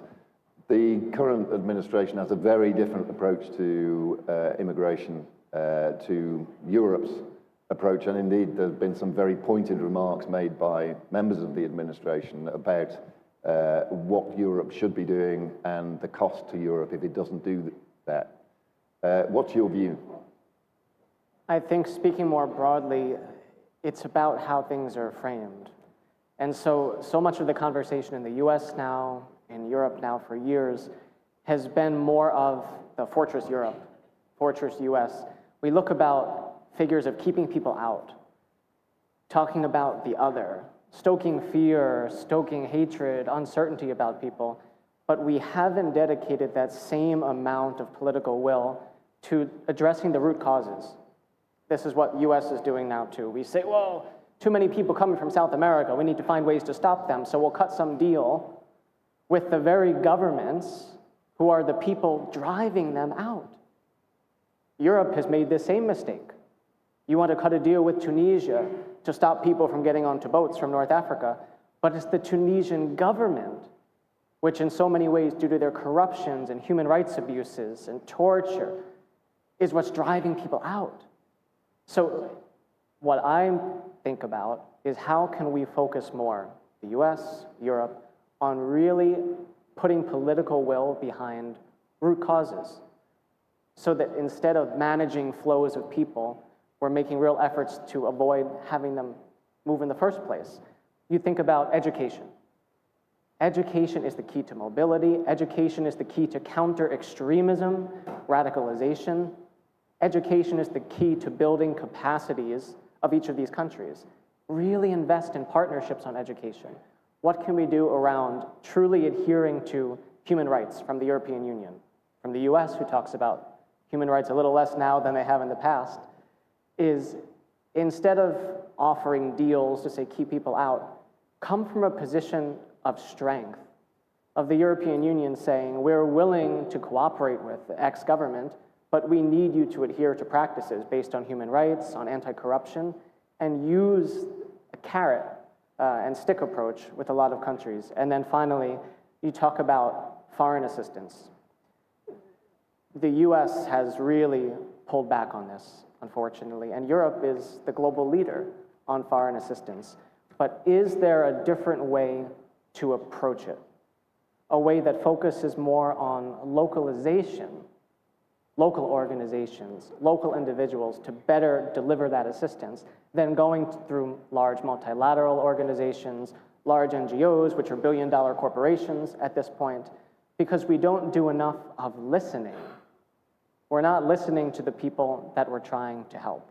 And so if we were to adapt European Union's foreign assistance more, let's say, to promote capacity building of local organizations, to better work with diasporas around the world, to better serve people in need, that makes you more efficient and hopefully, again, prevents these flows, so that once again, we're approaching it more from the perspective of how can we address root causes, provide human dignity to people, and less from the perspective of we need to keep all these other people who aren't aligned with our culture and values out. Excellent. I think we can hear, John, why you're a former member of the White House. Retired. Retired, indeed. Timely choice in your career. Let's move along to Stefan Kraus, Chief Operating Officer with Henley & Partners. I mean, you're in the business of immigration, emigration, movement of people, but at a very different end of the spectrum from, I guess, the issues that we're raising mostly here. So I'll just let you free rein and you can tell us what you want to tell us, but I am interested to know whether you see a connection along that spectrum, something that private sector organizations like yours can contribute in terms of building pathways for all kinds of migrants to go from wherever they are to wherever they want to be. Thanks a lot, and good morning, ladies and gentlemen. Mr. Minister cleverly spoke about the demanded migration to Greece and to Europe, and from my perspective and experience at Henley & Partners, I would like to offer this complementary perspective. I mean, alongside the migration flows that Europe must manage, that we just discussed, with compassion and resolve, there is this other form of migration that the region should actually actively encourage. The migration of wealthy and talented individuals through so-called residence programs, which are orderly, lawful, and rigorously vetted and deliver substantial economic benefits to the countries that welcome it. Across Europe, residence by investment programs in countries such as Greece, Italy, Latvia, Malta, and Portugal have attracted billions of euros of foreign direct investment, supporting public infrastructure, employment, and innovation. And unlike traditional financing, this model delivers equity injection into the state, enhancing fiscal autonomy, funding national priorities, rather than passing obligations on to future generations. Greece, where we are, is a prime case study. Since its launch in 2013, so most of the European residence programs were introduced after the global financial crisis. Greece introduced its program in 2013. The Greece Golden Visa program has attracted sustained international interest, with property investment alone raising 4.5 billion euros in 2023 and 2024 in these 2 years. Annual applications rose from 359 359 in 2014 to more than 9,000 in 2024, which is a clear indication of investor confidence in Greece's future. The benefits of these programs extend well beyond real estate. Golden Visa Capital has been instrumental in the regeneration of inner city Athens, where buildings left vacant by the economic crisis have been repurposed into residential apartments. The program has generated spillover effects across tourism, retail, banking, education, and professional services, while financial instruments such as government bonds and mutual funds are gaining momentum, reflecting investor confidence in Greece's broader economic outlook. To give a perspective on the profile of the Golden Visa program applicants, they are typically entrepreneurs, business founders, investors, and accomplished professionals who bring valuable expertise and international connections to their adopted communities. And this precisely is the caliber of globally connected, innovative talent that Europe should be seeking to attract. At a time of demographic decline and intensifying global competition for human talent, Europe needs more of this kind of migration, not less, I guess we all agree. It's worth reflecting on why globally mobile, wealthy families choose Europe. Our clients come from every region in the world and increasingly from the United States, which is now handling partners' largest single source market for residence and citizenship planning globally. Nearly half of all applications from the US nationals are directed towards European programs, and Americans are drawn by what this continent represents: the rule of law, political stability, personal freedom, world-class healthcare and education, and an exceptional quality of life. And I think at the moment when Europe questions its own competitiveness, the fact that so many of the world's most successful families are choosing Europe for its values as much as for its opportunities is in fact a vote of confidence. In closing, addressing the root causes of irregular migration and attracting global talent and investment are not competing agendas. They are complementary pillars of a confident European investment and migration policy. And Greece particularly has shown what can be achieved when openness is matched with rigorous standards in terms of due diligence standards, KYC checks on the applicants, which are much more stringent than any other migration route into Europe. At a time of intensifying global competition for capital, entrepreneurs, and skilled individuals, Europe should view residence by investment programs as an opportunity to be embraced. Thank you. Thank you very much indeed. Thanks, and thanks for drawing that connection between the talent immigration through legal channels and the pressing issues that we've been discussing. We've got 10 minutes or so. I do have a bunch of questions, but I did say that I would offer you the opportunity to ask if there are any questions in the audience. I don't see, I think you guys have done such an amazing job that nobody has any questions. Sadly, I do. So let's come back. I want to come back to you, Minister. I don't want to mischaracterize what you said, but there was an implication in your distinction between immigrants who share our values and those who don't. There's an implication that there are people in need who are our kind of people and people in need who aren't our kind of people, and that the fact that they're in need isn't the priority. Whether they're like us or not like us is the priority. Am I mischaracterizing your words? Όχι, αυτό πάνω. Yes, that is what I said, actually. But if you allow me, because the discussion was rather interesting, in Ukraine, we have extended for a year this temporary protection, and we have started a discussion in Europe, and I want your point of view that won't include Ukrainians that are in military age and are away because they want to avoid army service. So because this is a contradiction, protecting the country and on the other hand hosting the prospect soldiers.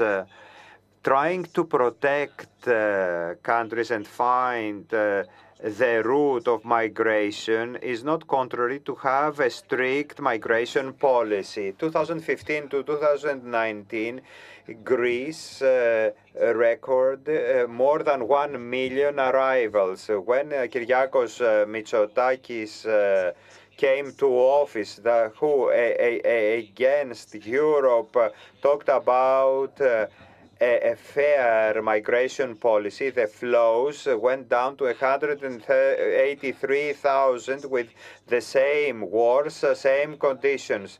So, on the one hand, you can have agreements with countries, protect your borders, and find a balance. When someone comes to Greece illegally, we identify their profile.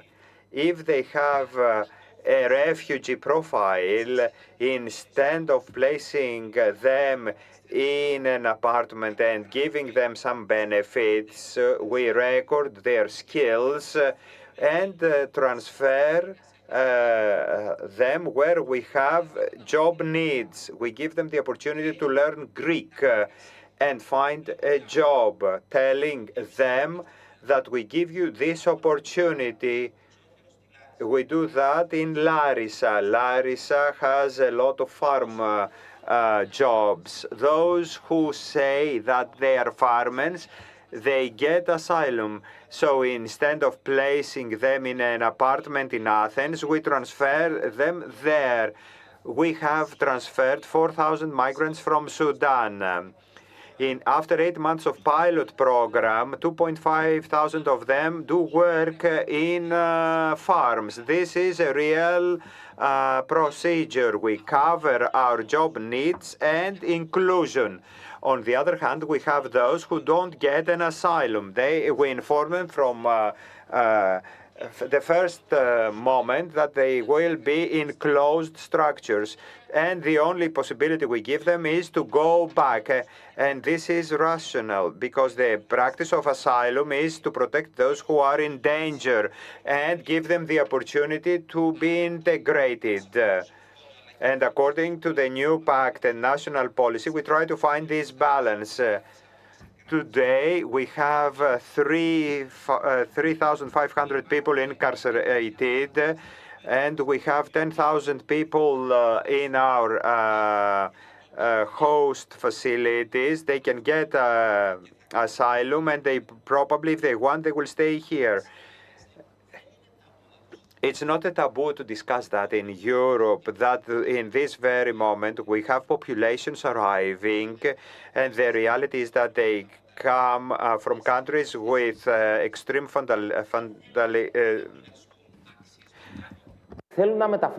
radicalism. They don't respect women.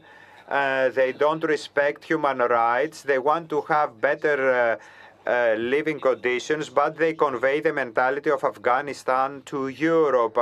I don't agree with that. It is not bad as Europe to say that those who cannot be integrated in Europe cannot come to Europe, because what is happening today in France, in Sweden, in Denmark, because they had very open policies to get nationality, 30% of them to get citizenship. But we need to find the balance, but we need to understand that we have borders to protect. Would you like to come back on the comments? Yes, I just want a quick reaction with all our appreciation. When I mentioned about continuation of program of temporary protection for Ukrainian people, I mentioned more vulnerable groups. I didn't mention about the men, but it is normal for everyone to afraid to be killed by Russians. So give the arguments for the Ukrainian men to return back to Ukraine, not simply just you must. When I see that some European Union countries established a special program like small finance, 8,000 euros for returning back to Ukraine. Do you believe that person who lost everything on temporarily occupied territories of Ukraine, everything, property, house, everything, can return back to Ukraine for this finance? No. First of all, give the arguments to return back and to continue to fight for not only for the Ukraine, for the whole Europe. Do someone in this space believe that if war between Russia and Ukraine stop, Putin doesn't want to go further? Do someone believe in this? No. The question is, who will be next? So now Ukraine fights for the whole Europe. And all this time, we asking our European partners, please help us, because you help yourself. We are talking about NATO. I want to see the reaction when Putin will start some aggression against, for example, Baltic countries. Did we see... Should we move on from that? Because it's a fascinating topic, but it's not really the topic of the... Absolutely, the last message. So please be realistic. And now when we're talking about migration, we're talking about that Ukrainian people from one side continue to fight against Russians, from another side develop European economy, and all this time we pleasantly ask European Union, just please think about joining Ukraine to European Union and to give to us this chance to make Europe great, big, powerful together. Okay. Thank you. Okay. I'm glad you didn't say make Europe great again. That would have been... Good.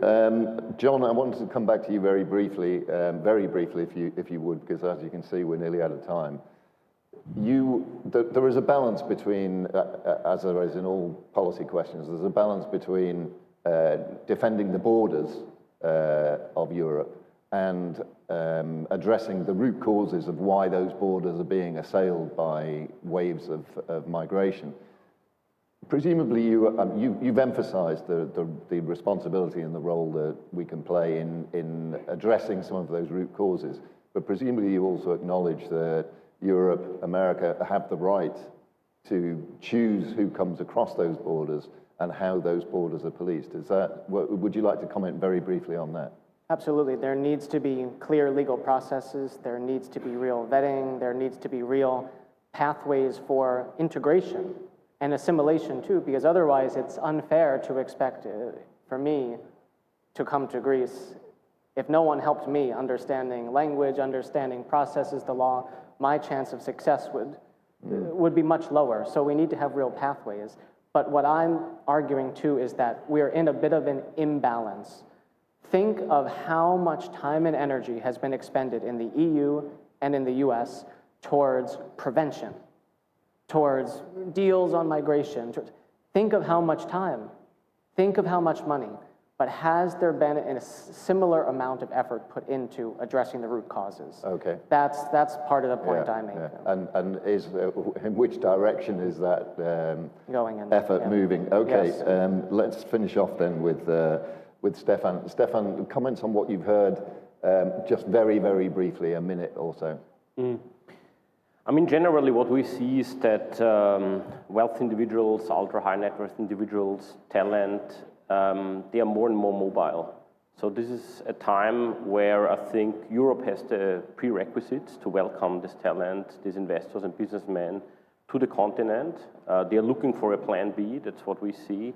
A lot of individuals want to have a second residence, want to have a plan B, a safe haven, and that is what we offer to these individuals. Europe is an attractive continent, and I would think it's all about putting the right policies in place to welcome these individuals to Europe and give them a second home. Okay, fantastic. Well, thank you very much. I'm very pleased with you guys for sticking to time and giving such interesting. I'm frankly disappointed with them because they didn't come up with any questions at all, which is a bit pathetic. No doubt later on, but in other sessions they will. Later. Okay, but I'm sure they'll be happy to join me in thanking you for your intervention. Thank you very much, gentlemen. Thank you.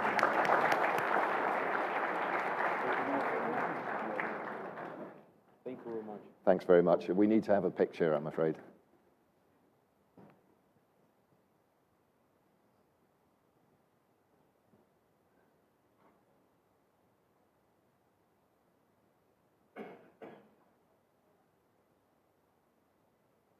Thanks, gentlemen. And it's back to Daniel for the next session.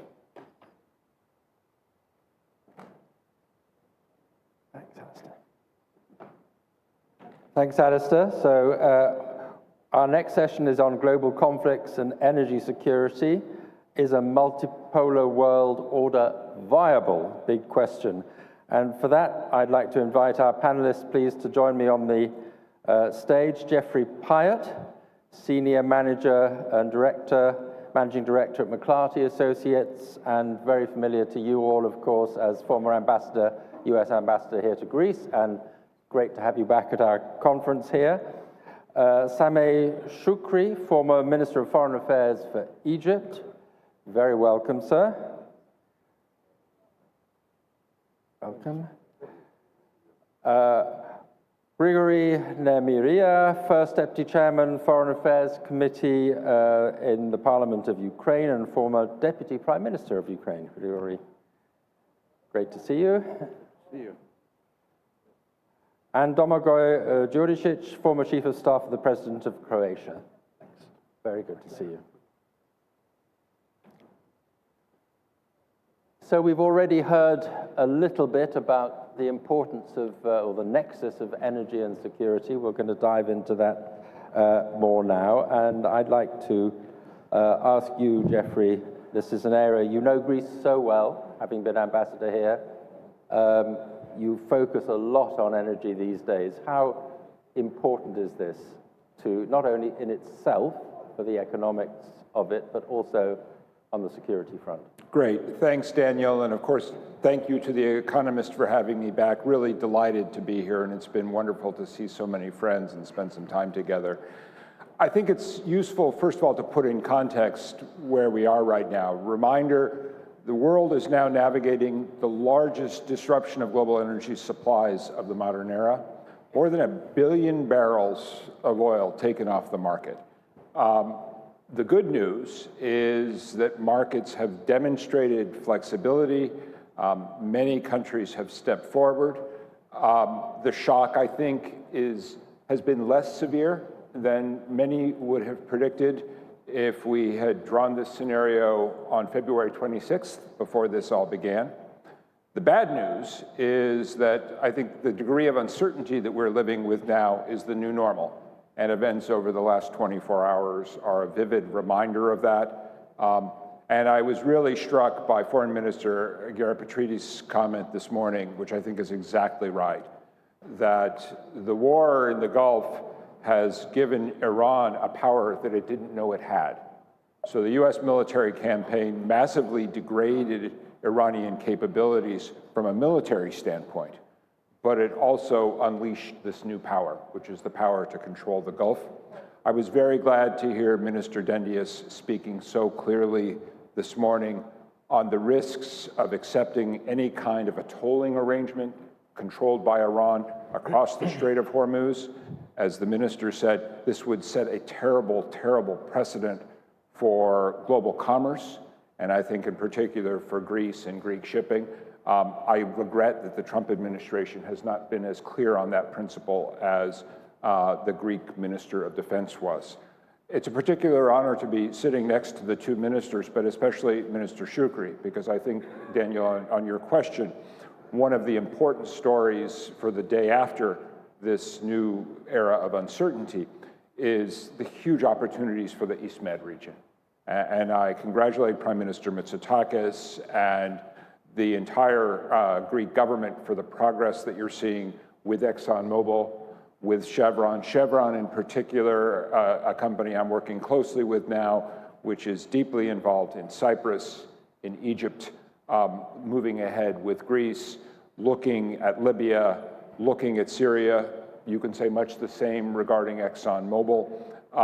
This is a game changer for the region, and I think Minister Shukri can speak better than others in terms of how important these new relationships have become for Egypt, but also for Egypt's relationship with Israel, for Israel's relationship with Jordan and the role of the Fajr pipeline.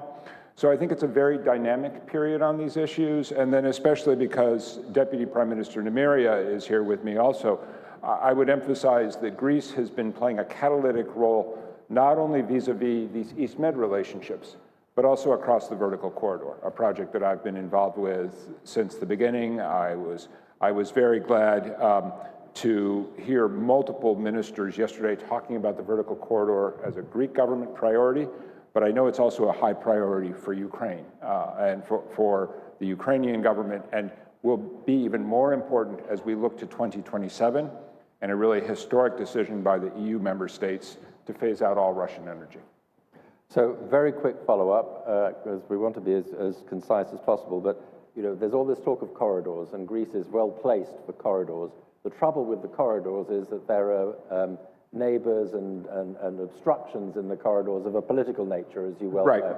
So just in a very broad brush sense, do you think those obstructions are diminishing or growing right now? Are we in a period where corridors can actually function as corridors, or and not just as potential corridors? I think the answer to the uncertainty is markets. And the markets are impelling the political leaders to clear away the obstacles. And I think 2027 and the phase out of Russian gas is going to produce a further spike in demand, which will further incentivize bureaucrats and governments to smoothen the way.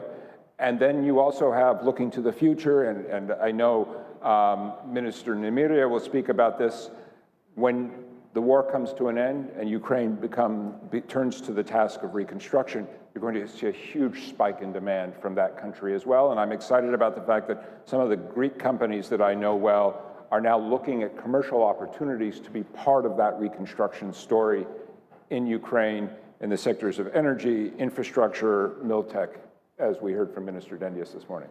Very good. Shukri. Well, thank you very much. Let me also convey appreciation to The Economist for inviting me. I appreciate the depth of the discussion, and I'm very happy to participate. The insecurity that has developed related to energy, I think, has had a very negative impact on the global economy, and has, of course, impacted more those vulnerable nations that have a dependency and a deficiency in terms of their energy resources to begin with. Those conflicts, of course, and those situations were expounded by the war in Ukraine, the situation in Gaza, the continuance of the conflict between Israel and the Palestinians, and most recently, of course, the situation in Iran, and its evolution and its fragility of the agreement that was reached, the Memorandum of Understanding, and the fluctuation in the price of energy has also had its detrimental effect on many states, especially those like Egypt, which is a net importer of energy. The issue is to resolve those conflicts on the basis of political solutions to them all, so as to create an environment where, first of all, we can address the issues of energy insecurity and the compounding factor on food insecurity as well, and other areas in terms of industrialization, in terms of production that depends on petrochemicals. And that in itself is going to be a challenge in view of also the declining energy reserves, strategic reserves in most of the countries of the world. So we, I think, are bound to have a period of instability that will continue with us. And the resilience that was mentioned, of course, has been a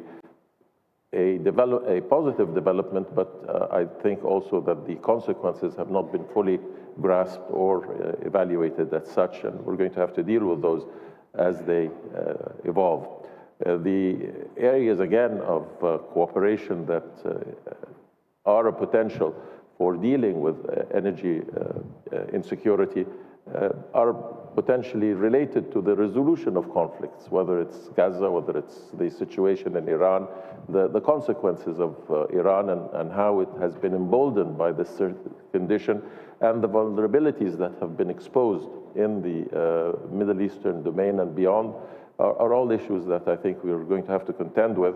And they have a correlation to the issues of energy security or insecurity, which will have to also be addressed. But primarily, it is the resolution of those issues through diplomatic means. It is the end of the ongoing instability and unpredictability of the situation, whether in terms of military conflict, but in terms of policy. What is exactly the policy of the current US administration vis-a-vis the security architecture, not only in the Middle East, but beyond the Middle East, in Europe, the transatlantic relationship and how it is developing and its impact. We believe that there are always upsides and downsides to all issues, and here we see a more assertive Europe potentially that will have an impact on our region if it does become more assertive, more self-reliant. A European Union that has traditionally always been strongly associated to the Middle East domain, but that needs to exert more policy initiatives that can have an impact on the resolution of those conflicts and thereby having a positive impact on the issues of energy security.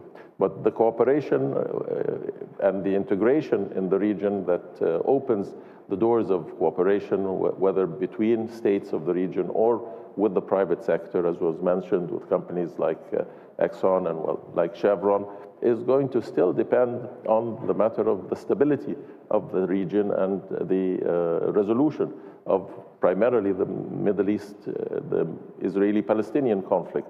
The integration of Israel depends on the creation of a two-state solution, which seems farther from attainment today than at any other time due to the policies of the current Israeli government and their declarations of the refusal to implement that resolution.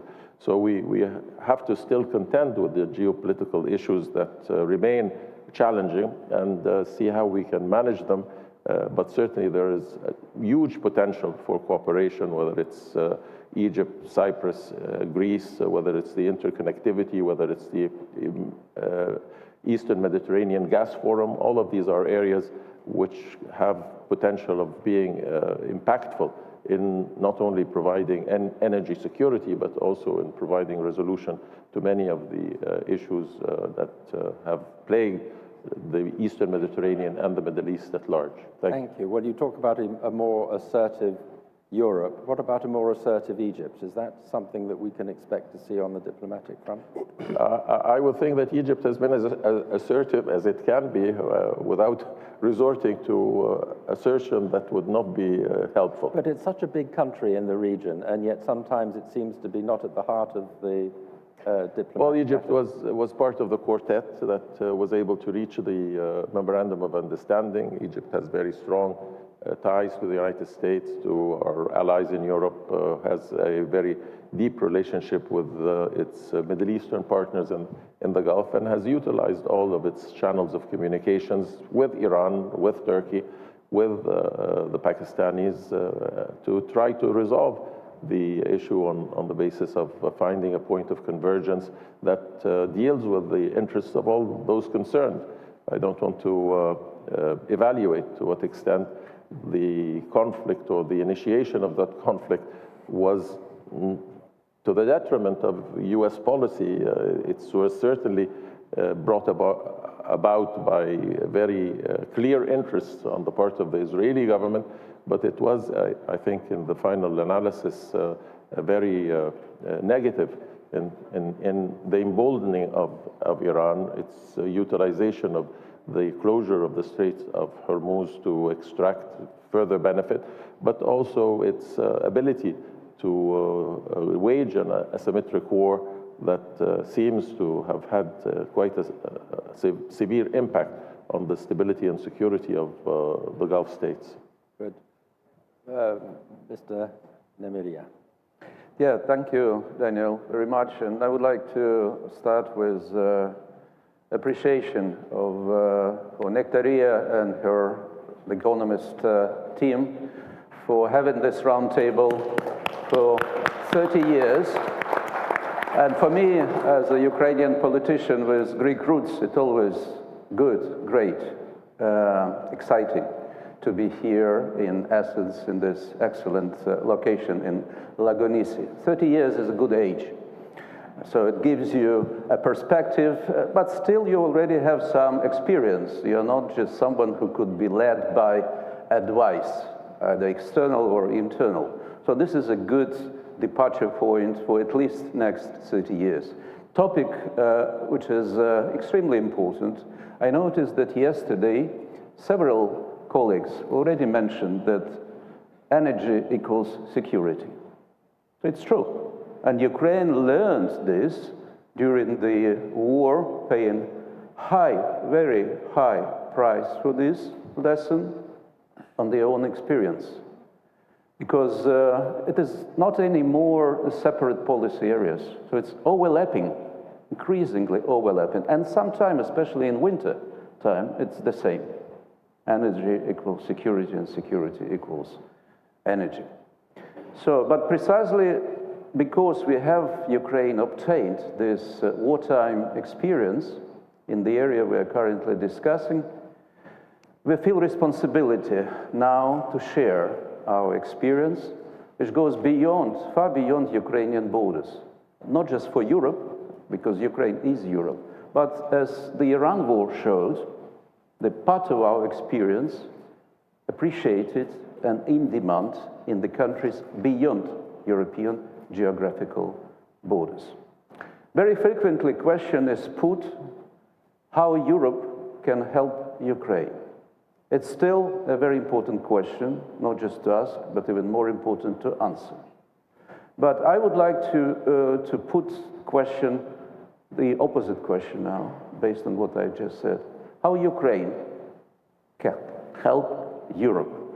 What Ukraine has in its possession that is important for Europe's safety, security, confidence.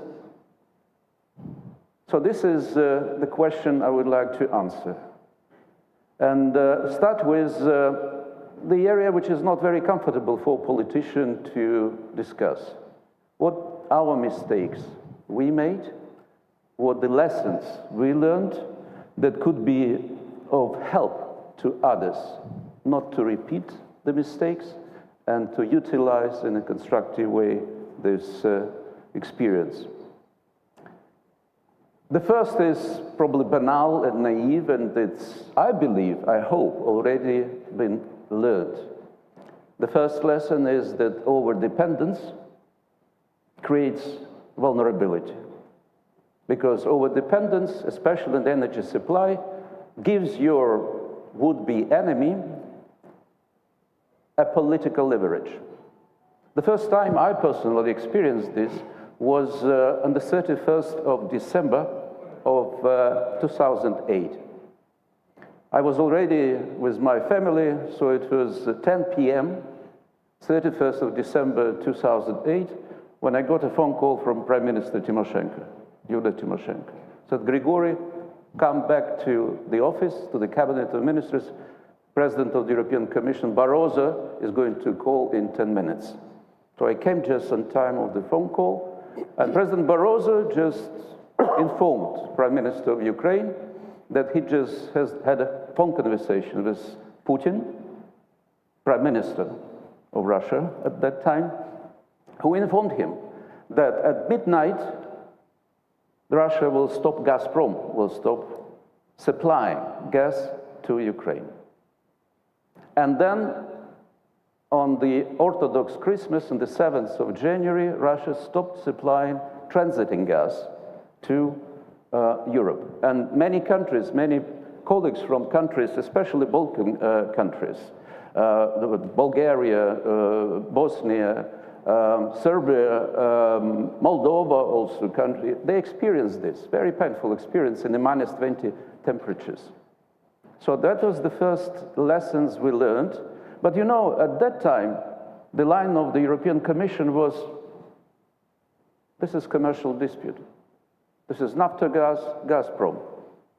So please do solve your commercial disputes and don't involve us too much.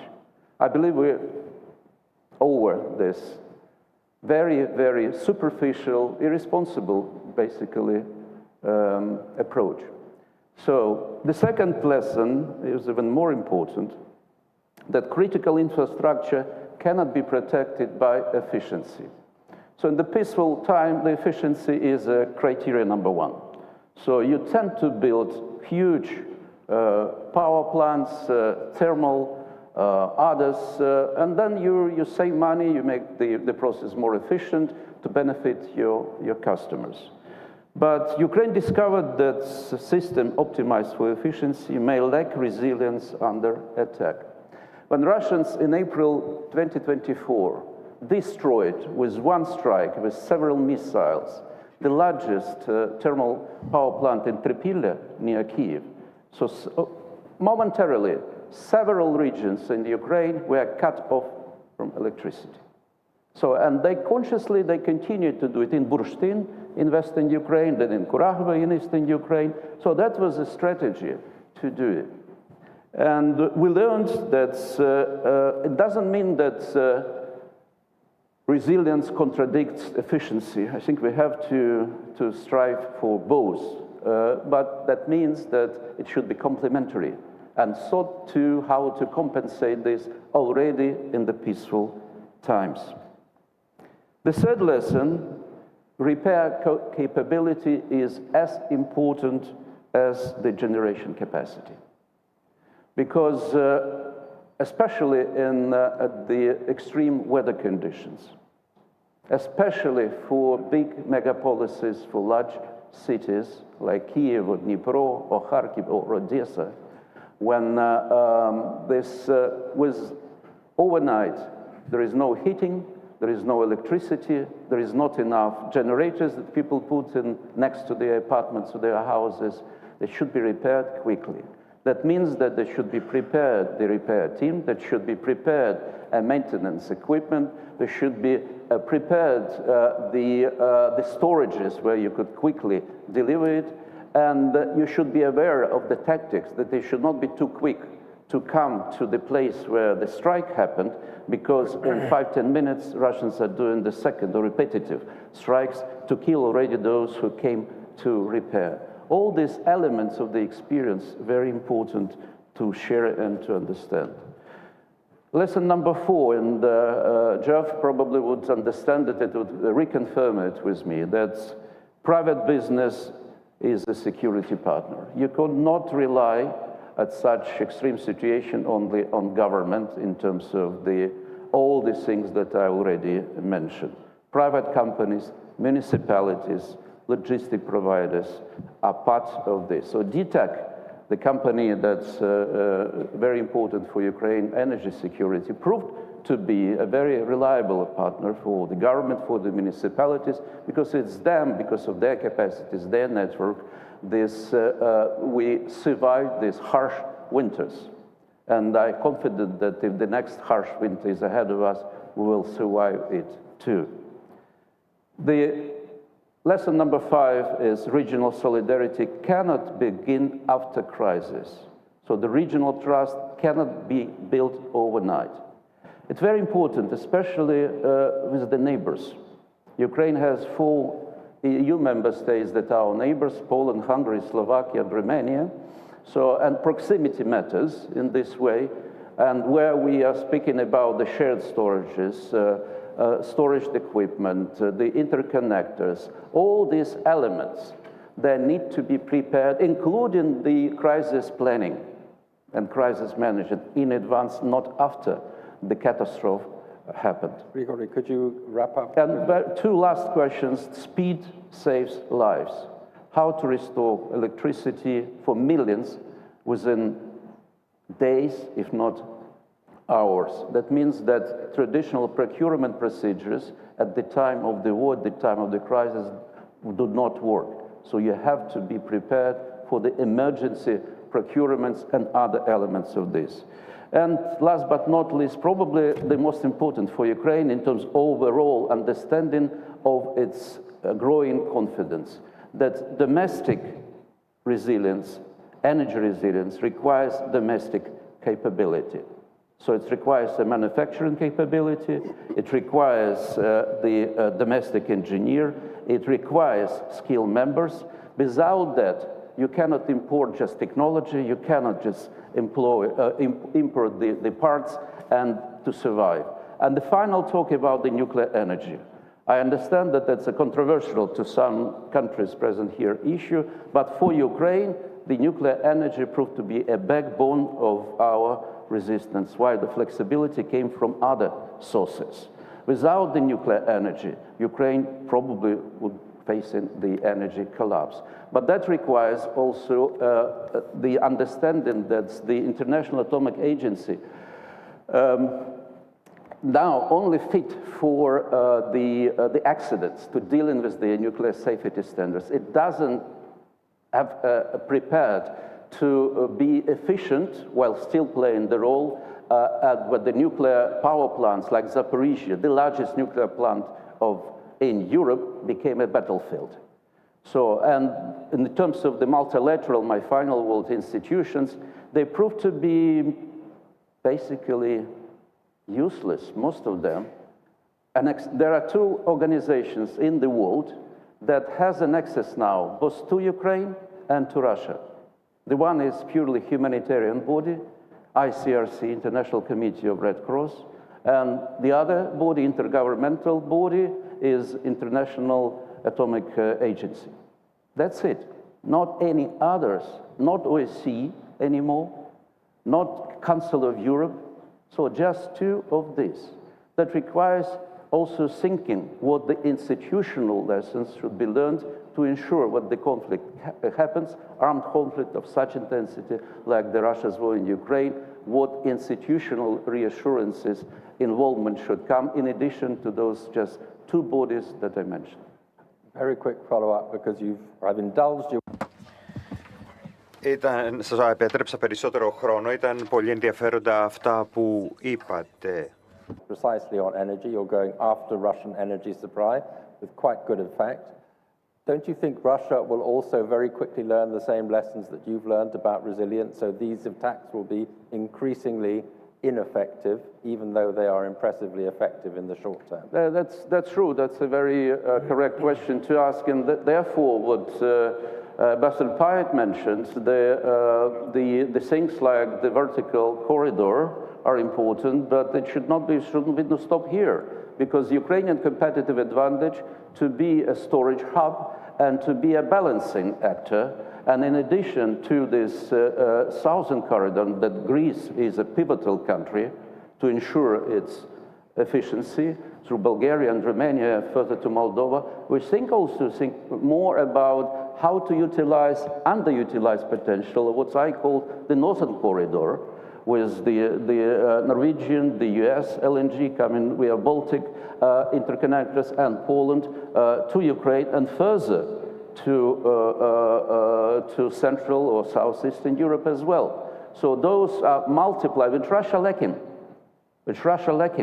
So they have always considered that the space and the strategic depth is their competitive advantage, but now, as this war showed, the interconnectedness and the positive interdependence, the timely things that happen, mobility helps. Russia now, when they prevented their cut of their golden eggs, supplying Gazprom to Europe, they started to look at China, but it requires years and years to build the alternatives, the Siberian power gas pipeline and all of that.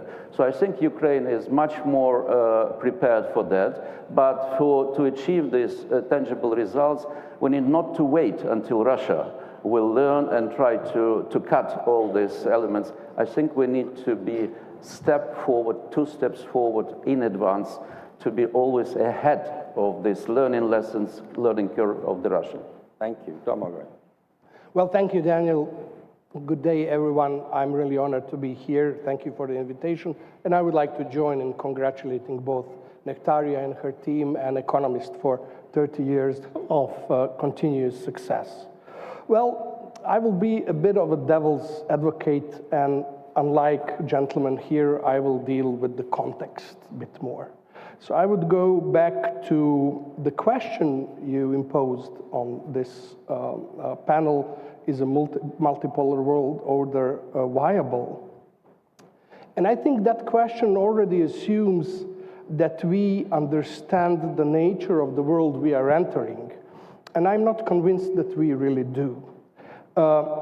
When you look most of our modern history, we explained international politics through the distribution of power between the states. And this is where we spoke about unipolarity, bipolarity, and multipolarity, because states were seen as the core organizers of order. And that's not the case anymore.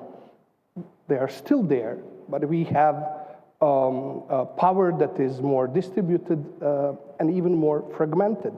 So I don't think that governments have this exclusive control over the forces that are shaping global politics, especially when you look at the energy and technology sector. So that changes not only who holds the power, but I think it changes how power behaves. And when you take a look at the fragmented power, you can see that it creates dependencies rather than balances. It produces systemic shocks rather than isolated crises. So instead of asking how many poles the world will have, I think we should ask whether the architecture of international order itself is basically fundamentally changing. Because now, what appears to be separate challenges are, in fact, expressions of the same structural transition. So this also changes the meaning of the energy security. We all know that energy is no longer just a commodity, you know? It has become strategic infrastructure. And with such infrastructure, I think that countries possess options. And I think optionality is power, too.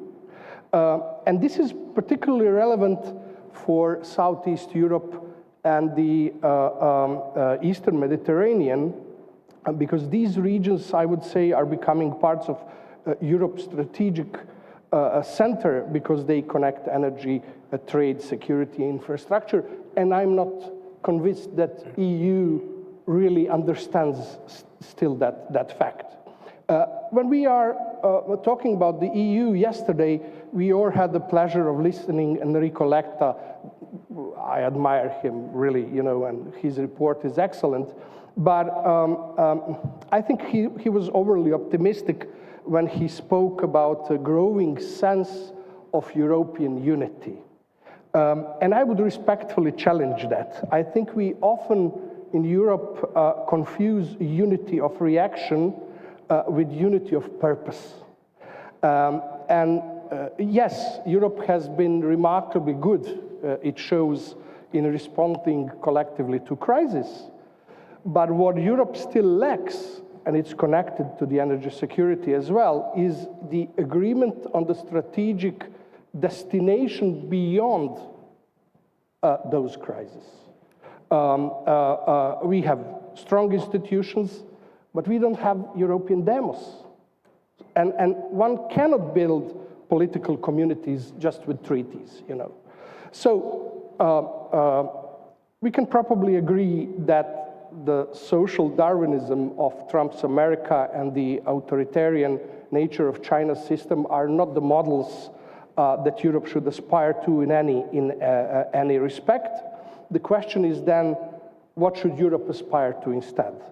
And I think it shouldn't be a single ideological model. It should be a resilient framework that protects the democracy, protects the rule of law, the single market, and national diversity, allowing each member state to pursue its own path.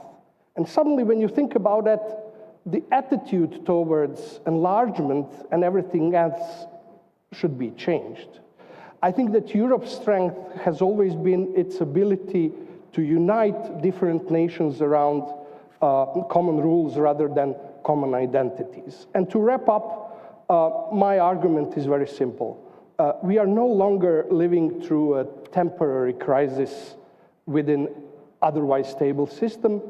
I think we are living through a structural transition in which the frameworks that once organized power, meaning, and decision-making no longer fit the world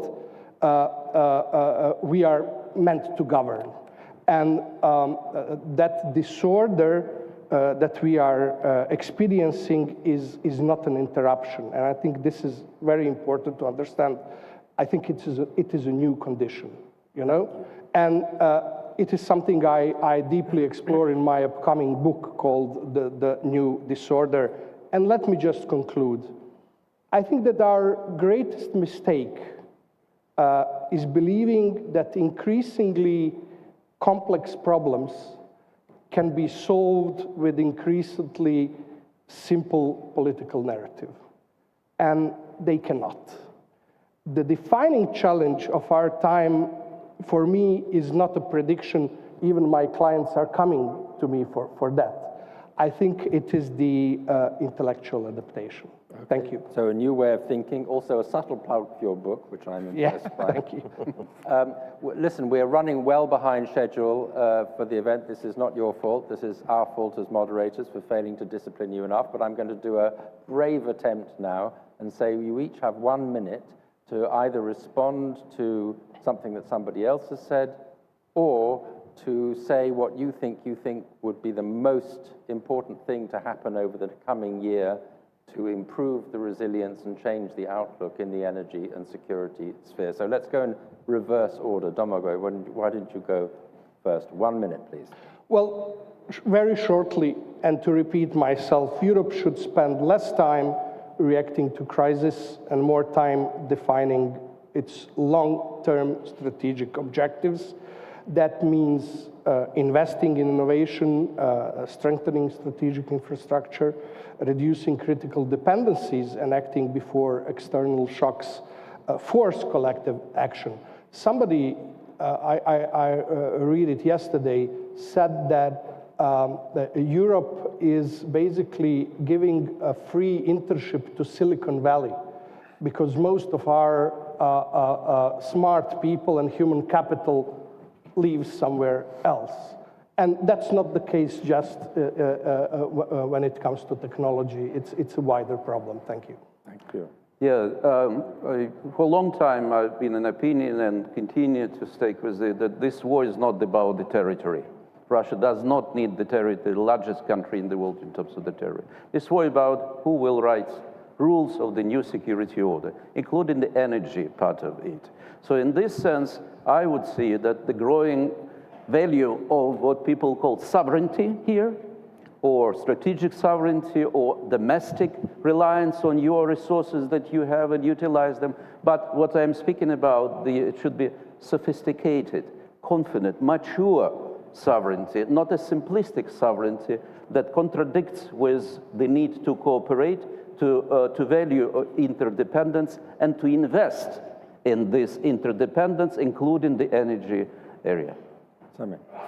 Well, on the title of this session, multipolar world, is it viable? We aren't living in the 90s, which was a unipolar situation. We are living in a multipolar world currently. We have the United States, we have the European Union, we have the emergence of China, India, the BRICS, and other configurations that necessitates a sense of collective responsibility.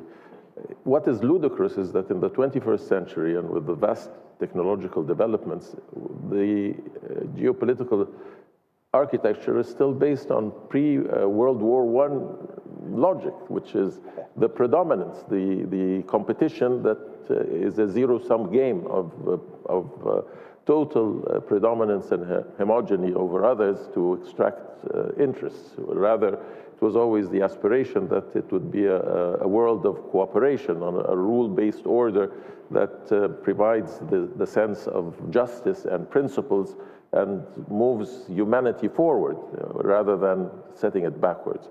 I think that is the fundamental challenge, is how do we extract ourselves from this adversarial situation and return to a situation of equitability. Here again, it's not only political equitability, but socio-economic equitability. And again, we are facing the challenge of the haves and have-nots when it comes to AI, its developments, the data centers, where they're placed, who controls them, how it's governed. All of these are issues that unfortunately are going to be a semblance of the continuing multipolar diversity of a negative nature, unfortunately. I fear that we're hurtling very fast in the opposite direction, but Jeffrey, will you? I'll be very fast, Daniel, and at the risk of sounding like somebody who is now fully transitioned from government to the private sector, I think an important principle in this energy space is that markets are king. I think Donald Trump has learned to his lament how true this is in his frustration over petrol prices in the United States. And I'm here, looking at Dora Bakoyannis in the front row, remembering our conversations soon after I arrived in Greece a decade ago.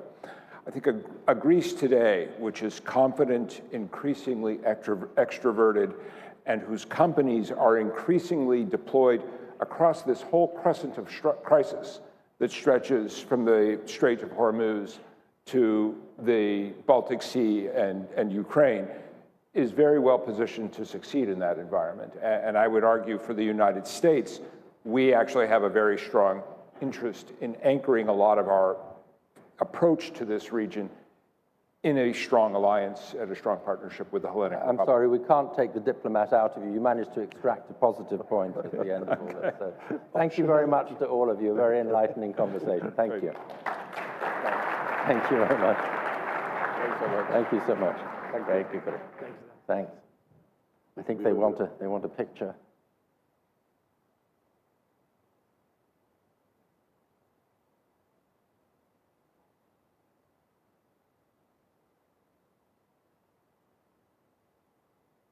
Thank you.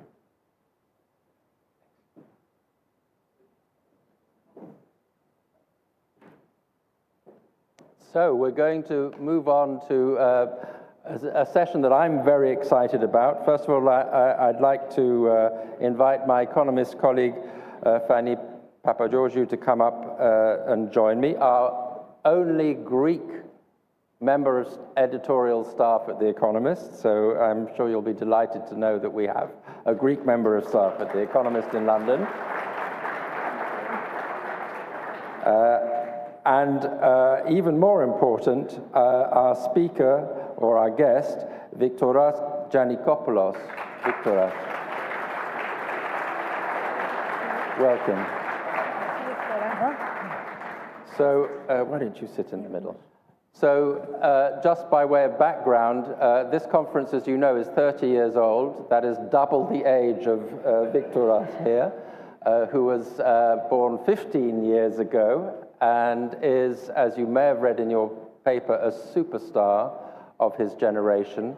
He is doing amazing work of research and innovation in AI and in astrophysics and all the things that I don't understand. And he's also winning prizes all over the world, and he's attracting interest and excitement all over the world. So we talk about changing the world with energy security and so on.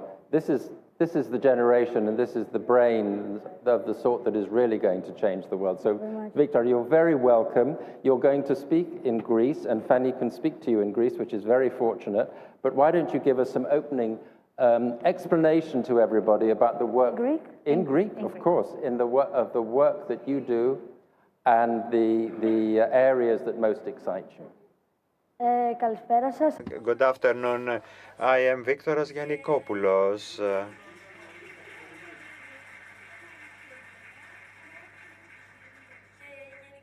generally speaking, since I was younger, I was involved in sciences like astrophysics, biology, and thanks to my parents, since my early age, I have managed to be here where I stand today. So welcome, Victoras. Let me have a question for you. If you have a prediction for life 20 years ahead, what would you say? Very good question. Substantially, we see that AI in the last 3-4 years has being introduced in our daily lives, and I believe that future generations will use AI in every part of their lives. For me, AI is a tool, a very useful tool, and should stand by people and not be above them. It should help us, but not replace us. In medicine, for example, AI can analyze complex scientific data, speed up production of new drugs, help the doctors take better decisions. Their AI is very good and it will influence the course of life in the next 20 years. Then there is, for me, a red line. And I will explain, because AI, if it exceeds, it goes beyond this red line, unfortunately, we will have things occurring we haven't imagined. Let's think we have an ape and give an ape a person as an assistant. What will happen after years? That doesn't mean that a man is better than the ape in thinking, but that will be new balances created because of these differences. So if we want to see our future as a future that reality will go ahead, we should set in AI some limitations, ethical, legal, and regulatory, but all knowledge and all information about AI is the outcome of a research of people for thousands of years. But there are some characteristics like feelings, fear, joy, love. We can understand, we can describe them, we can not transfer it in a way to be understood by AI. That makes us unique. Since I have seen a lot of movies, a representative movie is Don't Look Up. And hopefully we won't experience the reality of this movie, not to become the key actor of a story where we see our disappearance being viewers not being able to change the course of things. So do you believe that your generation will go hand in hand with AI, and we need to protect our lives from the risks included in this technology, which accelerate things? So you agree with the economist on that? I want to ask you, you have made certain suggestion for the interstellar probe. Substantially, the mission interstellar probe is the continuation of Voyager's. Mr. Krimisis, my mentor, is the one who created these missions of Voyager. In reality, my idea is that interstellar probe should not operate as an exploration means, but a means of protection for our solar system. Every second, our solar system, along with Earth, is moving around the Milky Way very speedily. and we need for a full orbit 250 million years. Understand, since Homo sapiens appeared in the last 300,000 years, that means that we have actually covered a small part of this orbit. That is my idea. The probe should be ahead of our solar system and be our guardian angel, map the area and inform humanity for future cosmic risks. Another idea which is under development, because we don't have the technology yet, is to create quantum technology that can analyze multiple data in short times. In order to implement this quantum technology is to introduce a spectrographer that will measure the biochemistry of the atmosphere, if it's similar, compatible to Earth's or not. And since there is this question nowadays, I want to place a device that will take matter from comets, asteroids, and be sent back to mission for analysis. This mission has been planned for 30 years, so I don't know if this idea can be implemented in this mission. I believe that similar missions should be install these kind of ideas, because these means are not a way of investigation, but of protecting the planet. Two last questions. The first, Elon Musk had said that he wants to die in Mars, but not in crash. Do you think your generation will be able to live in Mars or even further?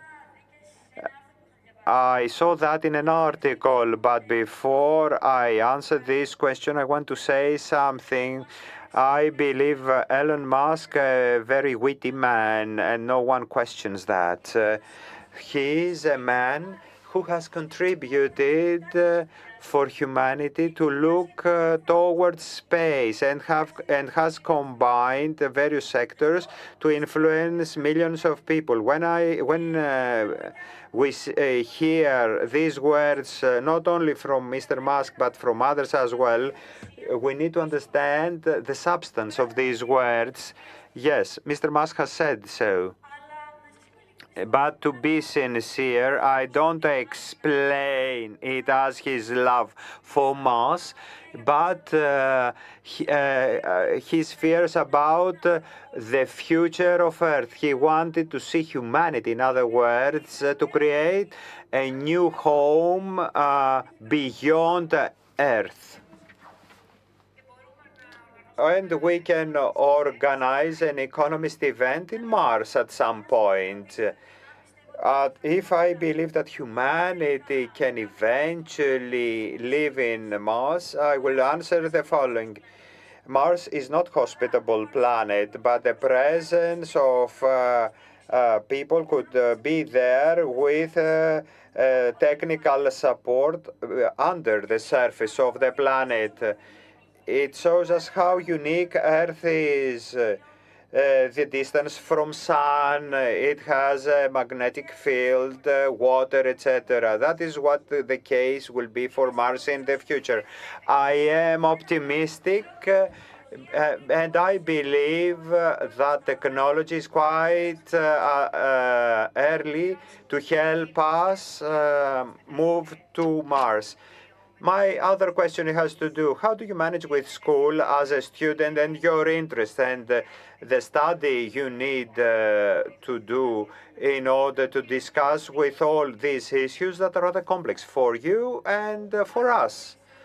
Many people think that the only way to achieve all this is to read books constantly, but for me, to achieve all this is to think outside the box, not to see what you are given, but to think beyond that. Take steps forward. I have managed that since my early age. Not that I have managed it, but my parents have helped us, that have shown that I need to love my fellow citizens and not myself. How do I manage all this? What I look into is to promote my science, to dedicate time to this, because I believe the most important thing is not to be selfish but see how we can help people around us. When we take this satisfaction that we have helped people around us, we are twice as happy. So after school. One final thought for everybody, because we have very little time left, but please, if you have a final thought, then do share it with us. In Greek, of course. Yes. I don't want to say something for some seconds. All of you, you should think all your people you loved, your parents, your friends, people you have lost, and people that have not been born yet. They are part of a picture. The pale blue dot. It's a picture that was shot by Voyager 40 years in 1990s, if I'm not mistaken. And in this picture, Earth is like a dot in the planet, in the universe. But this picture should be part of every home, parliament, and business, because in this picture, all who you love are included. This is where all hopes and of humanity were born. So it's not important how small Earth in this picture, but the whole from the universe, the Earth is the only place where matter became life, and life became notion. Or, as Estmayan has said, development does not necessarily lead to a life with intelligence. We have millions of microorganisms on the planet, but only one organism had the ability to wonder who they are and where they come from. Life is not rare. It is rare, but intelligence is rarer. And the main question is not if we are alone in the universe. I believe we are not alone in this universe. But if we understand how unique and lucky we are that we live on this planet with these specific conditions, and before I rest my case, I want you to remember two things. Life is 2 days, the day we are born and the day we die. In between, we have the opportunity to live in dignity, to love, to create, and leave people behind us better than we have received it. And I want this message to be spread throughout the globe. A lot of people share this message, but it's not accurately heard. Thank you very much. We would like to thank you. Thank you so much.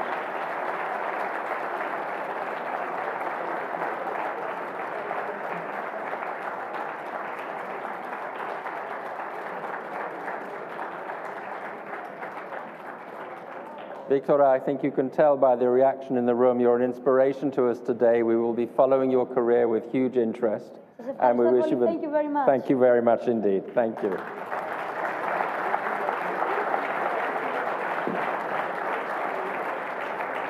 And over to you, Joan, to take us up to the break. Follow that. Yeah, well, that young man just made me cry, really. That's so inspiring.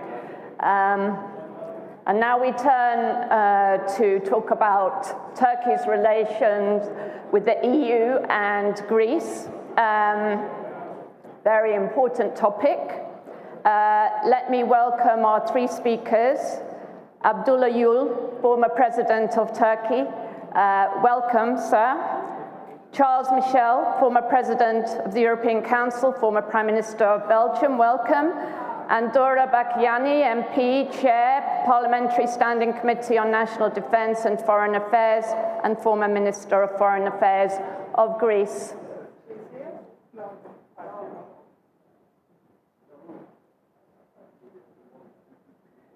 Welcome, Dora. You want me to sit here? Yes, if that's okay. I will. Welcome, Ms. Michel, and please sit here. Mr. You're welcome. Please have a seat.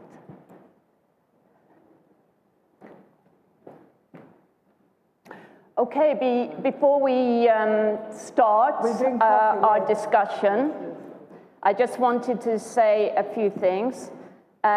We have convened this session because we want to have a constructive dialogue on very important issues for Greece, for Turkey, for Europe.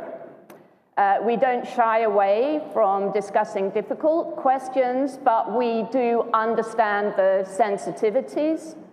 So therefore, we appreciate very much the participation of Mr. Gül, Mr. Michel, and Dora Bakiani in this discussion. And the way this will work is that we will hear some opening remarks from each of our three speakers, and hopefully then we have time for a short discussion. And I would ask all of you to, if you would, to stay in your seats here, just to save time. And so I'm handing over to you, Mr. Gül. Thank you. Thank you very much indeed. Good morning. Well, I'm so pleased to join, to take part in this Economist Roundtable in Athens.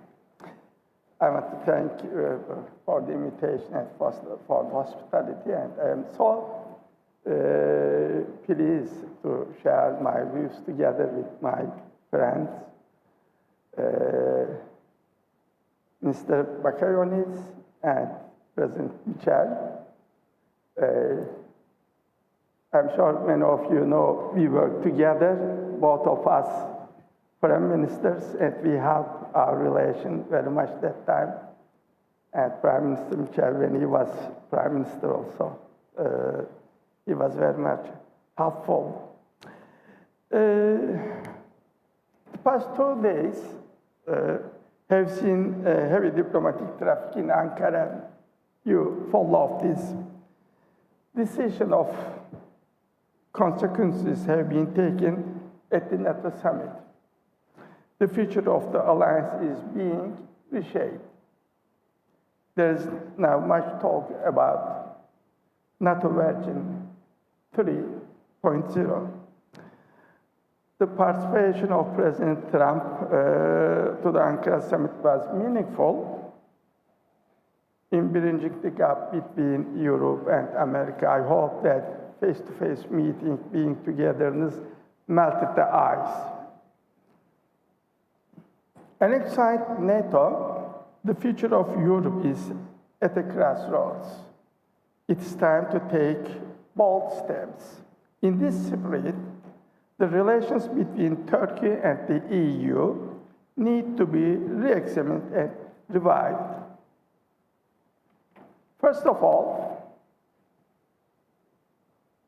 we should agree that Turkey is geographically, politically, historically, and culturally a part of Europe. Therefore, after the Second World War, Turkey became the founder member of all the European institutions. And we also have a long history with the European Union. When the European Union was European Common Market in 1960s, we made our first agreement, signed agreements, and in a way we became the part of also that organization. And we joined the custom union in 1995 before even becoming the official candidate country. So this was a unique case, and we removed all the barriers between the customs. Almost 20 years ago, first as a prime minister, then as a foreign minister, I drove the Turkish accession process to EU that time. And I fondly remember our hard work to adopt the Copenhagen political criteria, master criteria. We changed constitutions, we changed laws, and we adopted. And at the end, the Commission declared that Turkey sufficiently met the criteria. Then we start the accession negotiation officially on June 2005, and in that table I was the foreign minister at that time. Since then, we know that long time passed, and we know the problems, difficulties. To be honest, seeing the current state of affairs and relations is saddening. Both sides have made mistakes, but things could have been different. We now must be realistic and look at the present. Today, Turkey's full membership with the EU does not look likely and realistic. I have to say this with a very sad feeling, because I spent too much effort, and really, I mean, we did silent revolutions in our country, changed many things during that time. And now, when I look at the current affairs, this is my observation. Talking too much about the full membership is not realistic. So what should we do?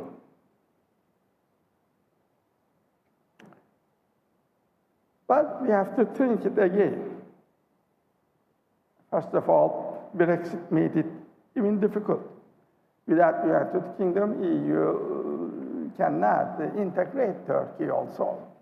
The capacity is not the same when the UK was in EU. So we need to work on a model between Turkey and the EU, such as Norway's. I always defended this and supported and talk about that Turkey could be like Norway without being the full member, but in the same umbrella.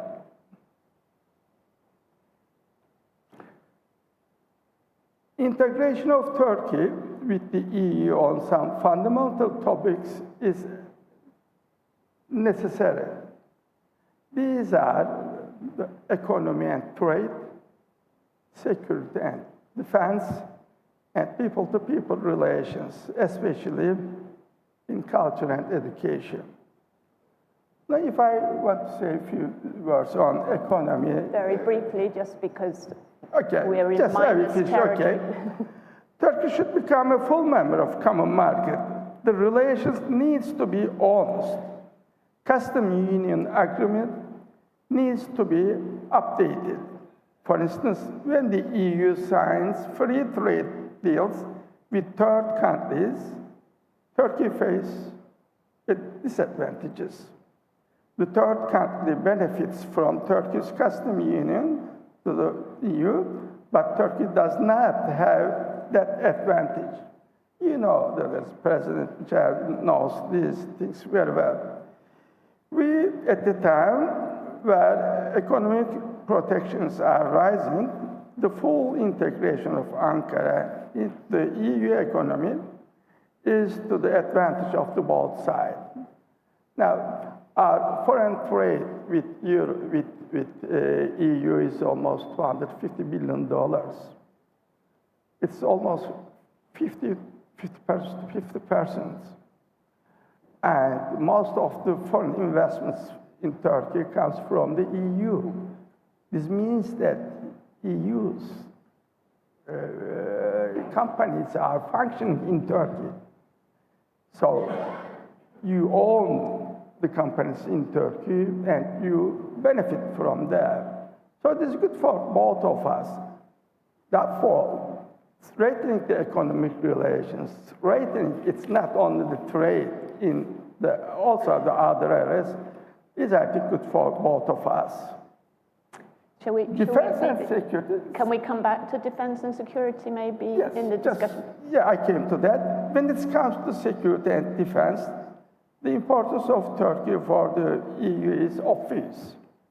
The interest of the United States is Europe. Security is decreasing. It is attention shifting towards the domestic issues and Indo-Pacific. So therefore, we need the strong European security architect for this EU. It should not be limited with just EU members. Of course, it's a choice of persons.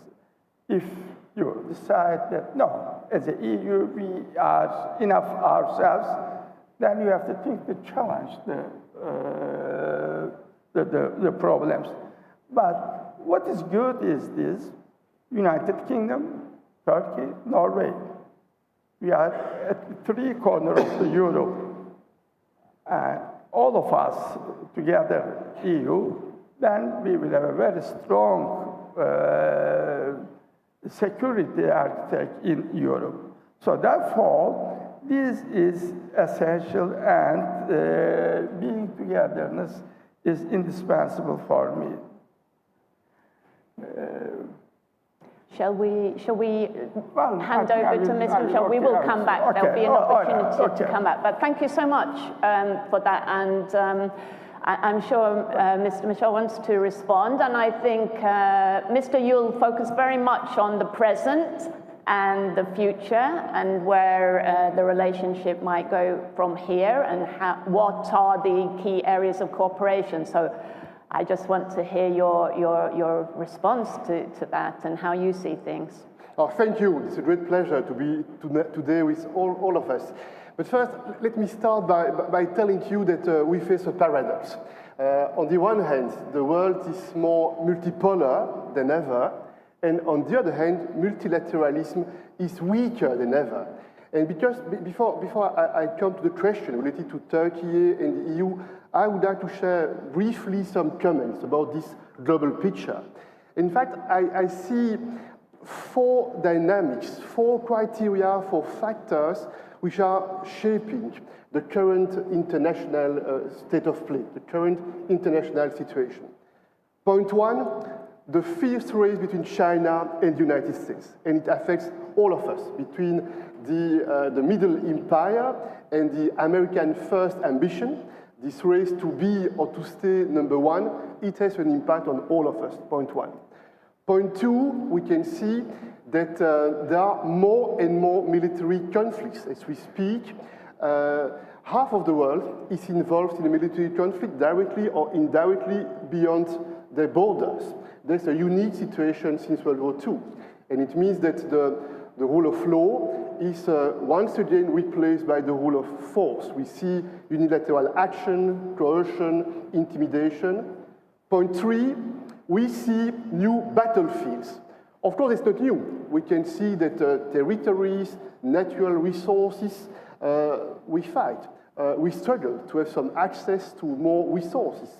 What is new is the impact of the new technologies, AI, data, quantum, and the hybrid threats, disinformation, the use of fake news, complotist theories, and by the way, for the EU, that's a serious challenge because we can see our democracies put under pressure from inside and from outside. And finally, the fourth element I'm observing with you is the rise of middle powers. That's fascinating. That's very interesting to observe countries or regions which more and more ambitions, which more and more self-confidence, and the will in those countries, in those regions, to promote their principles, to promote their values, and to make agreements case by case, interest by interest. And it means that in those countries, in those regions, the purpose is not necessarily to follow one single superpower. This is what we are observing. And I'm making those observations. Why? Because in this context, because there is this systemic shift. We don't know every day who is our friend and who is not our friend anymore. In this context, I think that the European strategic autonomy, the European sovereignty, should be, has to be, the political priority for this political generation. And what does it mean in a nutshell? It means that first point, we have to invest much more in the field of our economic basis. We have to strengthen our competitiveness. We have strength, we have vulnerabilities, we have to regulate in a better way. I think we regulate too fast, too much. There is too much bureaucracy within the EU, point one. We need to unleash the vast potential of the single market through more ambitious structural investments. And we have some issues related to the fragmentation of our capital markets within the EU. 27 fragmented capital markets, that's a weakness. We need to implement the capital market union. And I think the European Investment Bank is a powerful tool. In the future, I hope it will be the starting point for a true European sovereign fund to make strategic choices in the future. Point two, 1 minute. 1 minute, yeah. Point two, security and defense. And here I see some areas for collaboration within the EU and with countries outside of the EU. And finally, we need reliable partnerships. We need trusted partners. And here comes my thoughts, my comments about this relationship between the EU and Turkey. You know, in my previous responsibilities, I had the responsibility to coordinate the debates among the leaders, the head of state, the head of government, in the European Council. And I remember many meetings related to the relationship between the EU and Turkey.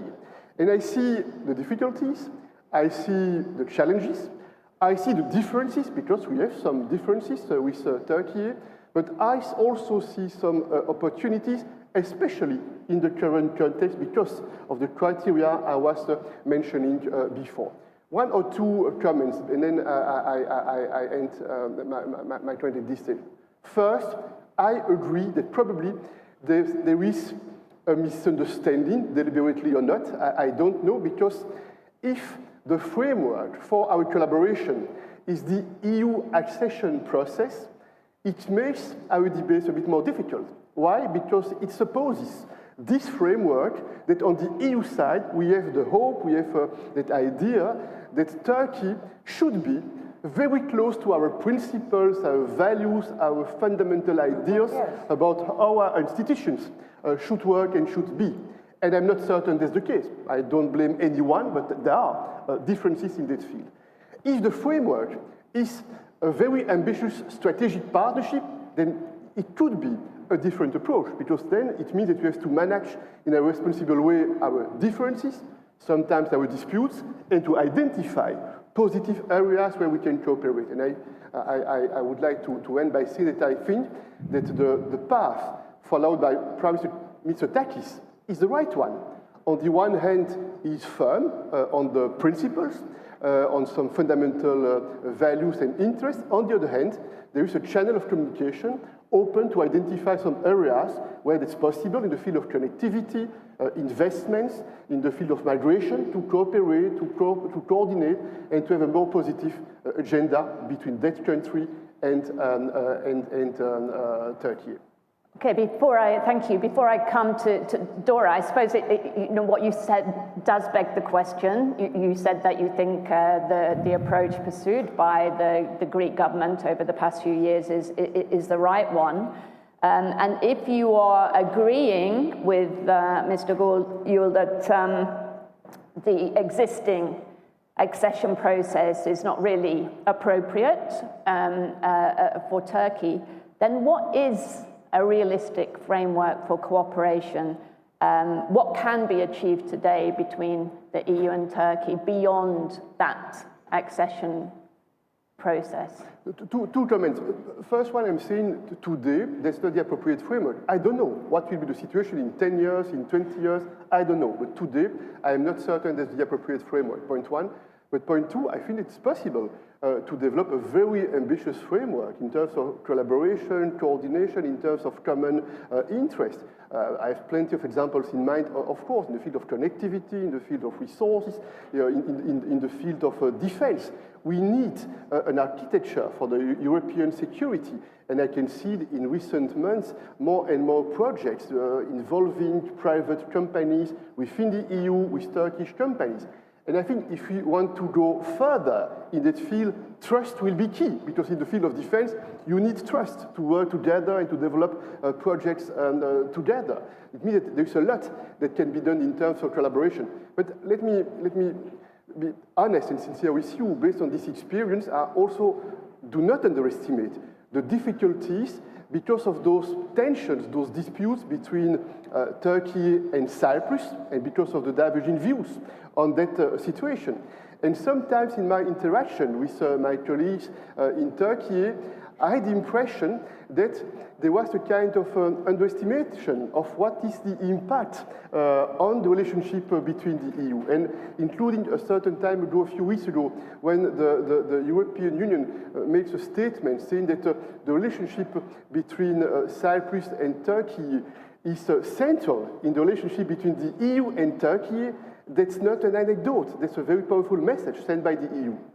Okay, we'll come back to Cyprus, but I must bring in now Dora and to make some opening remarks and reflections on what you've heard from the... Now, allow me first, thank you, John. Allow me first to welcome President Gül and President Michel in Athens. President Gül, with whom I had the chance to cooperate as a foreign minister, has been for decades an influential voice of moderation and common sense in Turkey and the region. And President Michel has been crucial in the EU's response to a series of crises, spanning from COVID to Russia's invasion in Ukraine. So it's a real privilege to share the same panel with these two gentlemen. Now, dear colleagues, there is a basic principle in philosophy called horror vacui. Nature hates vacuums. The exact same principle applies to geopolitics. It is evident that the US, for the last many years, retreats from Europe. We heard these days President Trump threatening a full removal of all US soldiers from European soil. That means a vacuum of security is being created. And something needs to fill this vacuum, especially when Russia threatens directly the sovereignty of European countries. In the minds of many Europeans, that something might be Turkey. President Erdogan promises Europe an attractive package: military muscle for hire, political tolerance for bringing soldiers home in coffins, a battle-tested defense industry, direct channels of communication to actors Europe cannot reach, from Russia and Iran to Hezbollah and Hamas. And not least, Erdogan's bromance with Trump. All this have made some European friends to look for other ways when President Erdogan puts in jail leaders of the opposition, journalists, and even comedians, or when he demolishes freedom of speech, rule of law inside Turkey, or even when he keeps under occupation a member state of the European Union, or threatens with war another one when he promises to take control of Jerusalem. For Europeans, once again in its history, Turkey is seen as an unpleasant necessity. All this works in theory. The problem is that geopolitics doesn't happen in a lab. It happens in the real world, and the two presidents beside me know that firsthand. I remember President Gül calling publicly for moderation during the protests of the Gezi Park in 2013. I remember him saying that democracy does not mean elections alone. I remember his warnings about judicial independence and his objections to the so-called internet law in Turkey. They were all warning signs from a man who genuinely cared about democracy in his country and who could see it slipping away. And I remember, of course, all the efforts President Michel made to break over-dependence of Russian fossil fuels once the war in Ukraine broke out. You see, during the decades before the war, many European leaders in Berlin and elsewhere viewed Russia in a similar way to how many European leaders view Turkey today, an unpleasant necessity. A country that could provide Europe with something it desperately needed. In Russia's case, cheap energy. In Turkey's case, cheap security. As long as we were willing to look the other way on uncomfortable issues, democracy, concentration of power, imprisonment of opposition, revisionist ambition. Do you see where I'm going with this? I'm not saying, and I want to be very clear, that Europe must not do business with Turkey. Greece has been a staunch supporter of Turkish European aspirations for decades. And what President Gül mentioned, I remember very well the time when in 1995, Turkey was making a real effort to meet the Copenhagen criteria. And at the time, I had big fights with President Sarkozy because I supported Turkey and he was against Turkey. And I always said, this is a mistake.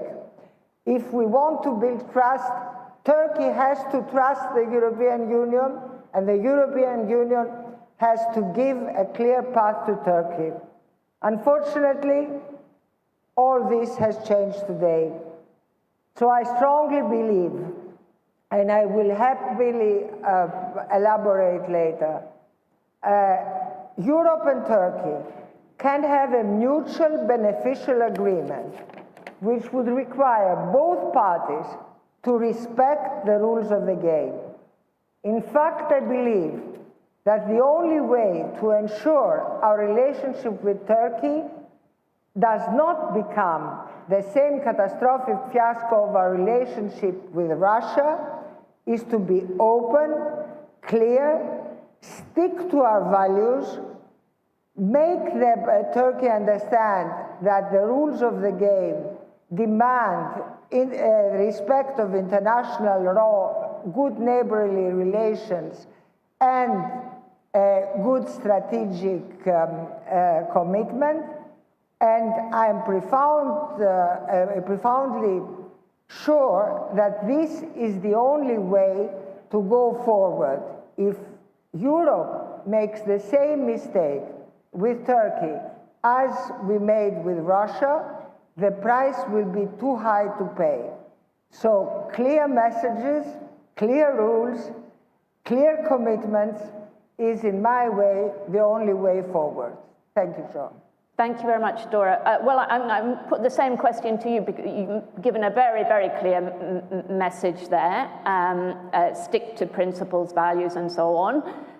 Existing framework, then I assume that you agree that the existing framework, what has been achieved in the past, not to discount it, not to say that it wasn't important, but we need something new. We need some new kind of framework for cooperation. Not just between Greece and Turkey, but No, between Europe and Turkey. And yes, I think so how, this is extremely important. Practically, how? President Michel said before that we have the Cyprus issue. Yes, we have the Cyprus issue. It's there. Cyprus is a member of the European Union. Greece is threatened for war. It is a member of the European Union. Why can't we not go on? Make Turkey understand that it's for her benefit if these positions are changed. let me be more clear. Turkey has big borders. She has problems with all the neighbors. The only borders where Turkey is absolutely secure are the western borders with Greece. This is a message which we have to understand. But what we cannot accept would be a European policy which does not take in account Greece's or Cyprus' not only sensitivities, but real problems which we still have. I'm always, for years, President Gül knows that very well, and I think most of the people who are listening to me today know that I'm a fervent supporter of Greek-Turkish dialogue all my life. I have more attacks than I can count because of that. But the message from Europe now, John, must be clear. We cannot look around making a strategic deal with Turkey, which I understand some of our partners want to do, strategic deal with Turkey, and forgetting all the other issues. It'd be bad for the European Union, we would pay a cost, but it would be bad also for Turkish democracy. Okay, thank you very much. So we only have 5 minutes, unfortunately, now before we have to break for coffee, but obviously I want to give Mr. Yıldız the opportunity to respond to these points and then maybe take all of you briefly for final comments. Well, first of all, I am a realistic man. That's why I said accession is not likely. I know our shortcomings, but let's to be honest, when we were best, when the whole Europe, the world were appreciating us, our reforms, when the democratic standards, economic standards, financial standards were at the same level with Copenhagen and Maastricht criteria. During those years, our accession negotiation was blocked. So we have to be honest. I know the problems of today, but when we were not having any problem, just appreciation and support from many real, sincere friends from the outside Europe and in the world, our accession negotiations were blocked. Mm-hmm. I was telling my counterparts that time that don't block our accession negotiation. You will just watch and we will adopt all EU acquis. At the end, when the Commission says that, yes, Turkey is ready, then you take your political decision. We will respect. Even some, not all, of course, some of the leaders that time, even that time, they did not allow us to adopt the EU acquis by blocking. So the honesty comes first. As far as the Cyprus issue, Cyprus is the real problem, of course. It's blocking everything. From the very beginning, I always tell them, let's solve and get rid of this. Not myself, President Erdogan took very bold step to say yes, the Annan and EU together. You introduced that plan together. It was a UN plan, but European Union, you endorsed it. You were thinking that the island should join the Union without any problem, solving the border problem, because this is one of the main principles of EU, that before joining, you should solve everything, as Croatia did. You forced Croatia to solve this problem. You know, I mean, no need to repeat. It came to the referendum, and in the referendum, Turkey said yes, the other side said no. So the problem was brought inside. For that, I think we should not be blamed. We know Cyprus is the member of EU, of course. And we agreed all this in 2004, 2005, and during those crucial meetings. So here, it is the really honestly. But anyway, what happened in the past, just leave them. The world is changing, geopolitics is changing, enemies and friends are changing in this world. Look at the President of America, his approach to the issues. His threat perception is very much different. So in this world, if the EU is thinking that Turkey should be kept out in all the fields, forget the full membership, in the field of security, in the field of economic cooperation, in the field of culture and others, if it is good for Europe, then of course, we cannot say anything. But I believe that we should be together. I believe that it is beneficial for the both sides. I believe that both sides will win. If we separate our ways, then the both sides will lose. That's what I believe. So therefore, I pointed out these particular three topics. The economy, trade, and defense are very essential to test its sincerity. Thank you so much. We are out of time, but I want to give the two interlocutors a chance to respond. I don't want to revisit the referendum question. We discussed it yesterday, and I think the positions were put very clearly from the Greek side and in response when that was raised yesterday. But just to give you to come back now on what you've heard, and maybe to just say very briefly where you see the avenues of cooperation in the fields that Mr. Yul has outlined in economy and defense and so on. Realistically, very briefly. But first of all, I agree on a lot of things that was said by my colleagues. But on my side, I don't put in the same basket Russia and Turkey. That's my first point. My second point is the following. A few hours ago, in the NATO summit, the President of the United States once again threatened Greenland.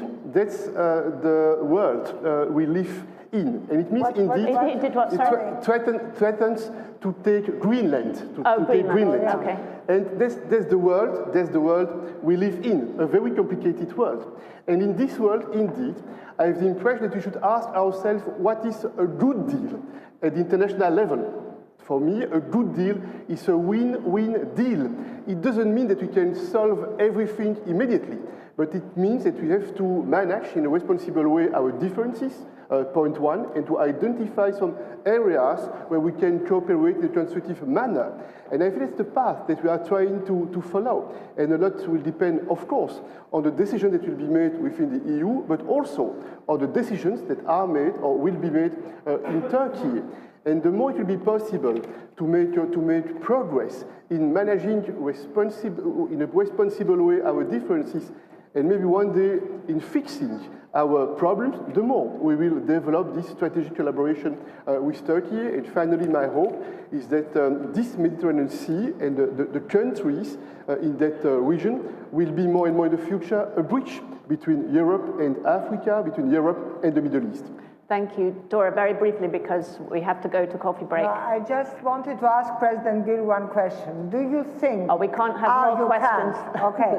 Sorry. Let me say, I still hope that viewing the change which happens in the world, that Turkish policy will change. That she will try sincerely to adapt to the European norms. President Michel disagrees with me between Russia and Turkey. Revisionist positions, Mr. President, are very well known by Turkey. I mean, everybody knows them. So what we would like is for this to change.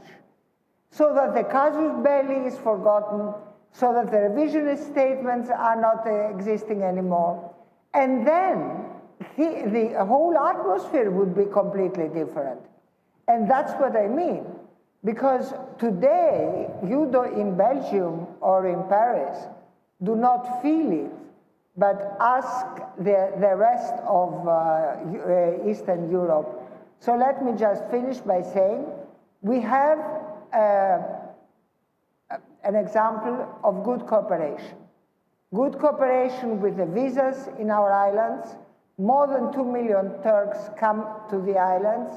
And on immigration, we managed to have a good cooperation. Now, this would be possible for all issues. Let's just try to persuade the Turkish leadership that it's worth it. Okay, please join me in thanking our three speakers. Thank you very much indeed. We now have a coffee break, and after that we return for 3 energy sessions. And we'll have a photograph now.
At the crossroads of energy and technology, we lead the new energy era with purpose, innovation, and a clear plan.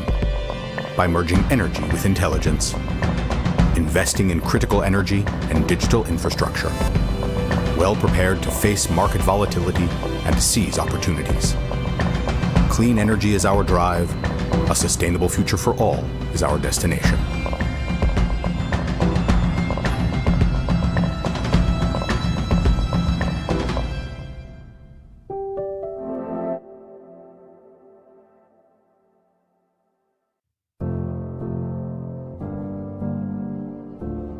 Why do we work? Why do we make the sacrifices we make? The late nights, the sinking with coworkers 5 time zones away. Why? Why? Why? ¿Por qué hacemos lo que hacemos? Why? Because we all want our work to mean something. We want it to have impact. And not just on the bottom line, but the people we ultimately serve. Your customers.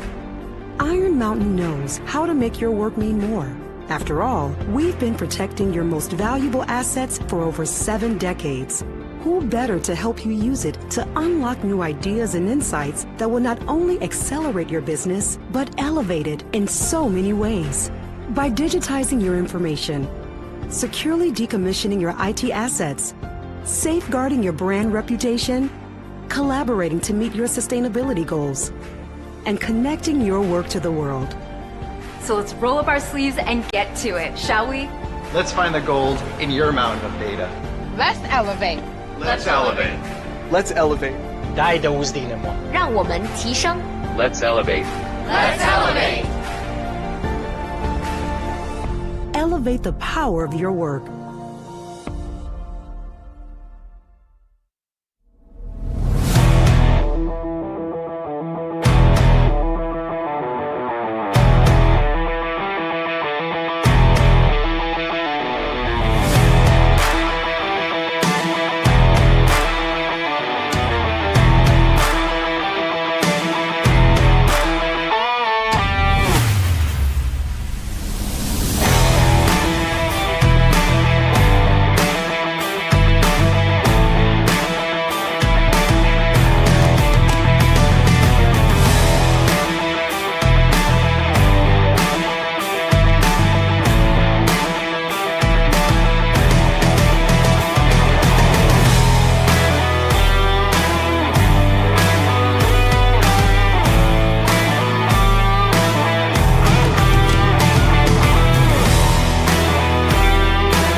threats don't announce themselves. Neither do we. From signal to action. When it matters most. Vigilis Group. When every moment counts.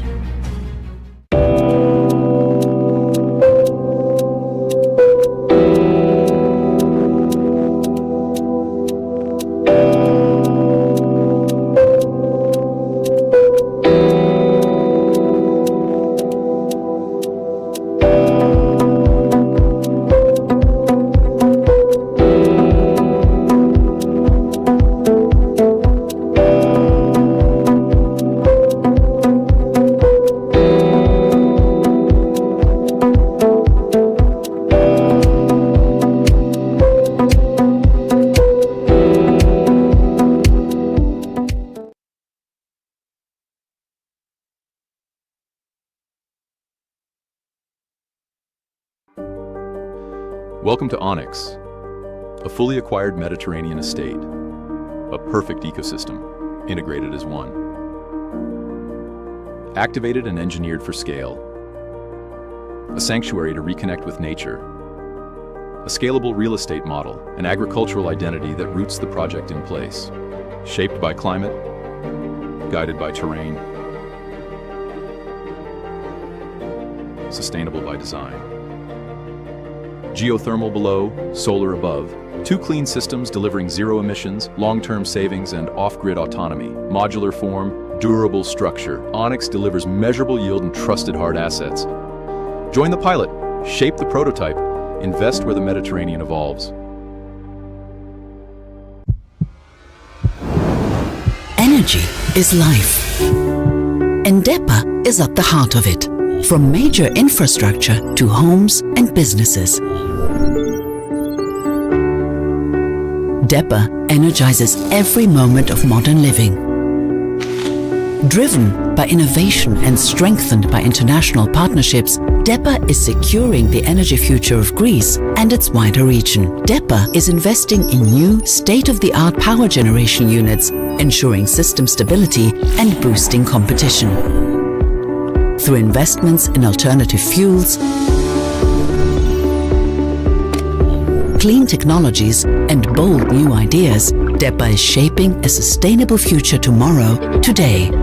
And because people are at the heart of every progress story, DEPA stands beside consumers, its employees, and local communities every step of the way. DEPA is powering progress, today and for the future. DEPA Group of Companies at the heart of energy.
Making a real difference to people's health.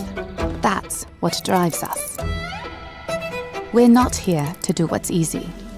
We work to provide real and positive change for patients, the people they love, and the professionals who care for them. For generations, we have dedicated ourselves to tackling healthcare challenges where our impact matters most. Our focus is on areas like oncology, neurology, and cardiovascular and metabolic diseases. Conditions like these place the greatest strain on patients, families, communities, and healthcare systems around the world. Detecting diseases earlier and understanding them better means we can provide patients with the right treatments quicker. This is how our life-changing diagnostics and medicines help people live healthier, longer lives. And we are persistent. We keep going even in the toughest areas of research, and we learn from the experiences of those living with disease every day. Because of all this, we are finding new ways to make a difference. From developing tests to diagnose conditions like neurological disorders and cancers before symptoms occur, to delivering first-of-their-kind medicines that halt and even reverse diseases in areas from autoimmunity to metabolic health. We are also making treatments more accessible and available closer to patients' homes. We are determined to prevent, stop, and cure diseases. Not someday, but now. Because every medical breakthrough means more birthdays, more experiences, more moments with those who matter most. We are doing now what patients need next. Freedom begins with a choice. In 2008, we made ours. Freedom knows no borders. Today, freedom is a system that shapes markets. $2 billion in annual revenue, $9.3 billion market capitalization, 11 million customers, 11,300 plus employees, 230 offices worldwide. Freedom Holding Corp. One ecosystem, many possibilities.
ξαφνικά το πολύ έλαιο.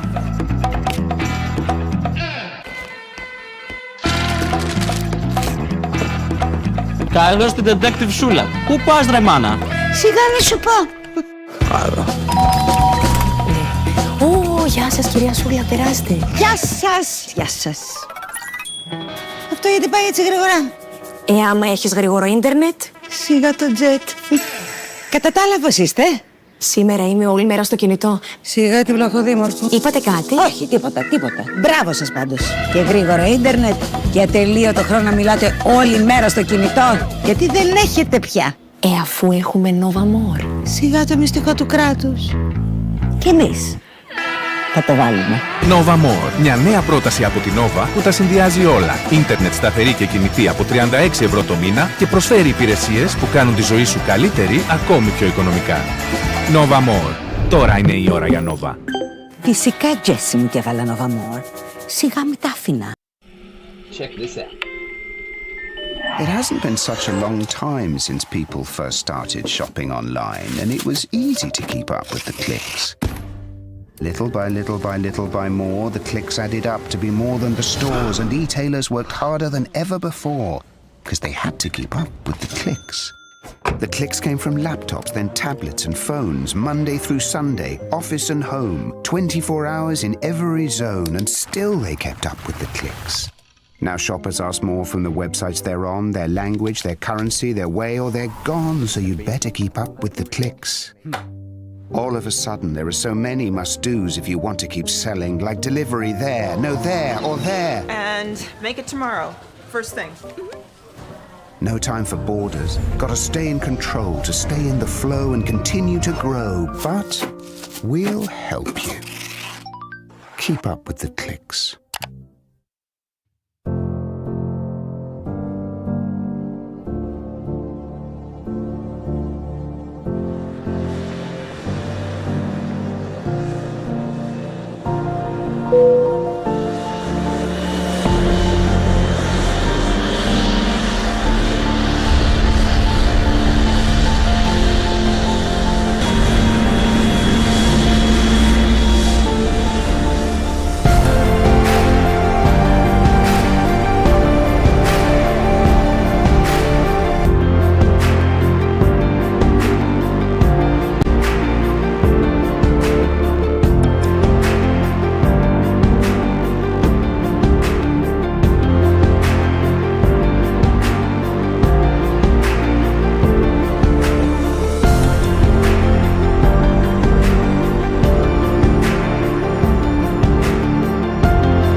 crossroads of energy and technology, we lead the new energy era with purpose, innovation, and a clear plan.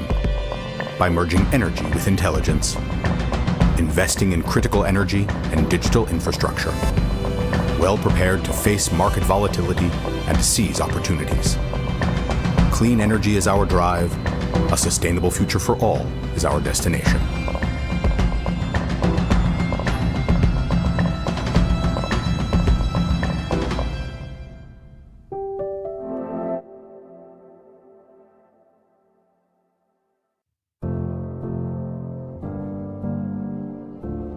Why do we work? Why do we make the sacrifices we make? The late nights, the sinking with coworkers 5 time zones away. Why? Why? Why? ¿Por qué hacemos lo que hacemos? Why? Because we all want our work to mean something. We want it to have impact. And not just on the bottom line, but the people we ultimately serve. Your customers. Iron Mountain knows how to make your work mean more. After all, we've been protecting your most valuable assets for over 7 decades. Who better to help you use it to unlock new ideas and insights that will not only accelerate your business, but elevate it in so many ways. By digitizing your information, securely decommissioning your IT assets, safeguarding your brand reputation, collaborating to meet your sustainability goals, and connecting your work to the world. So let's roll up our sleeves and get to it, shall we? Let's find the gold in your mountain of data. Let's elevate. Let's elevate. Let's elevate. 大的无敌的梦。让我们提升。Let's elevate. Let's elevate. Elevate the power of your work.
Threats don't announce themselves. Neither do we. From signal to action. When it matters most. Vigilus Group. When every moment counts.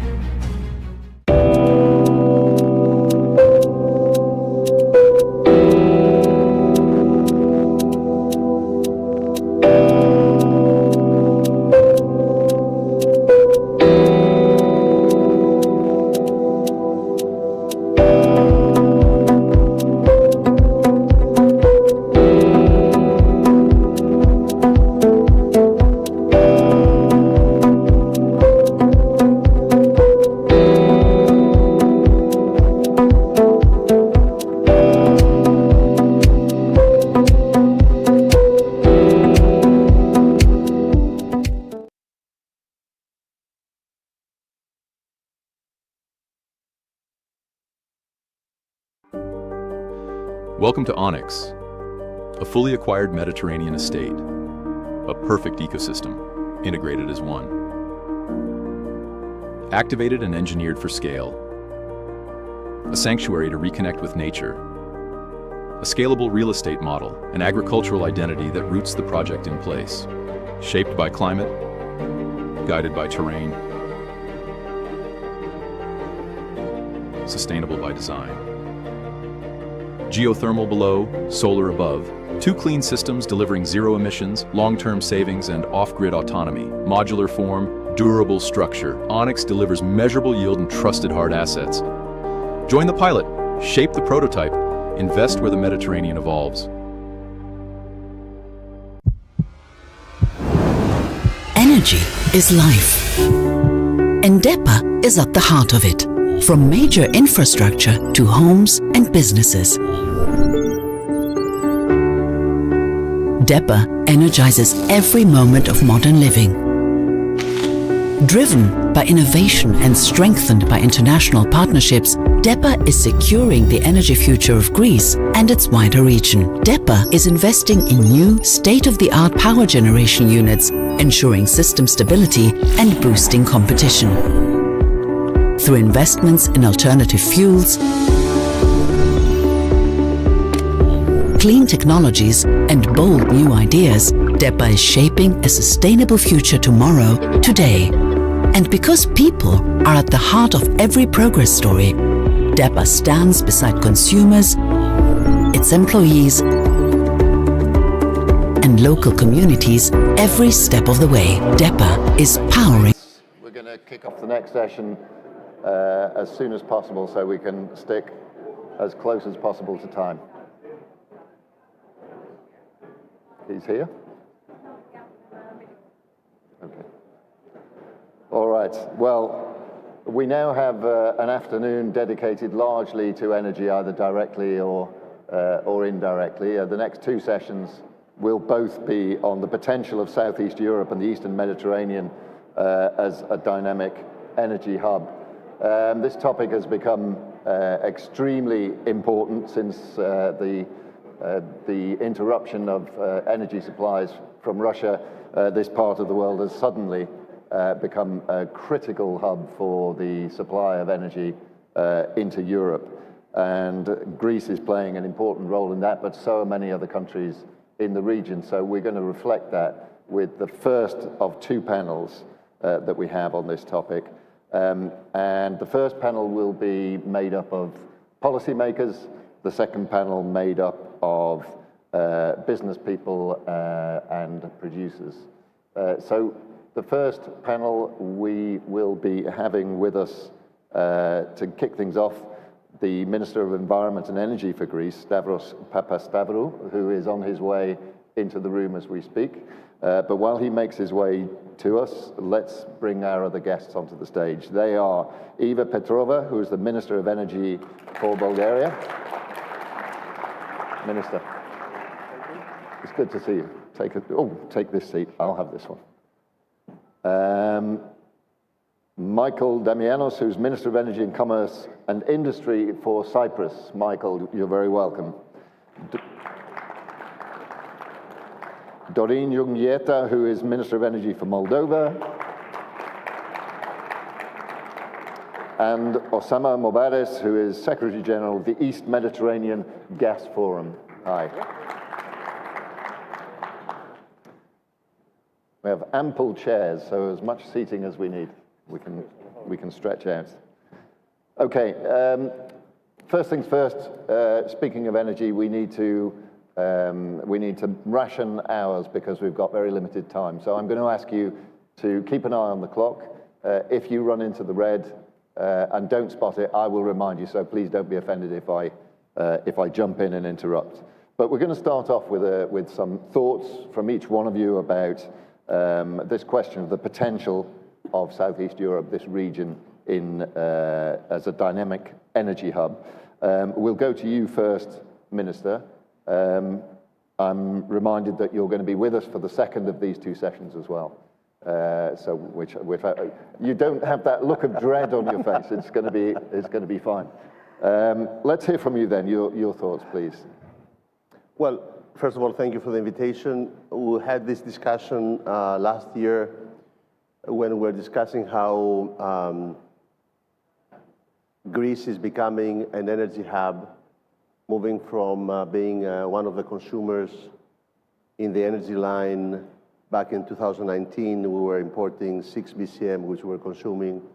We moved up to 17 BCM, 11 of them being exported. So leveraging on the geography, the infrastructure, IGB, TAP, Revithusa, all this interconnection allowing Greece to become an energy hub. And I think looking the last 12 months, we're moving ahead to a new energy architecture.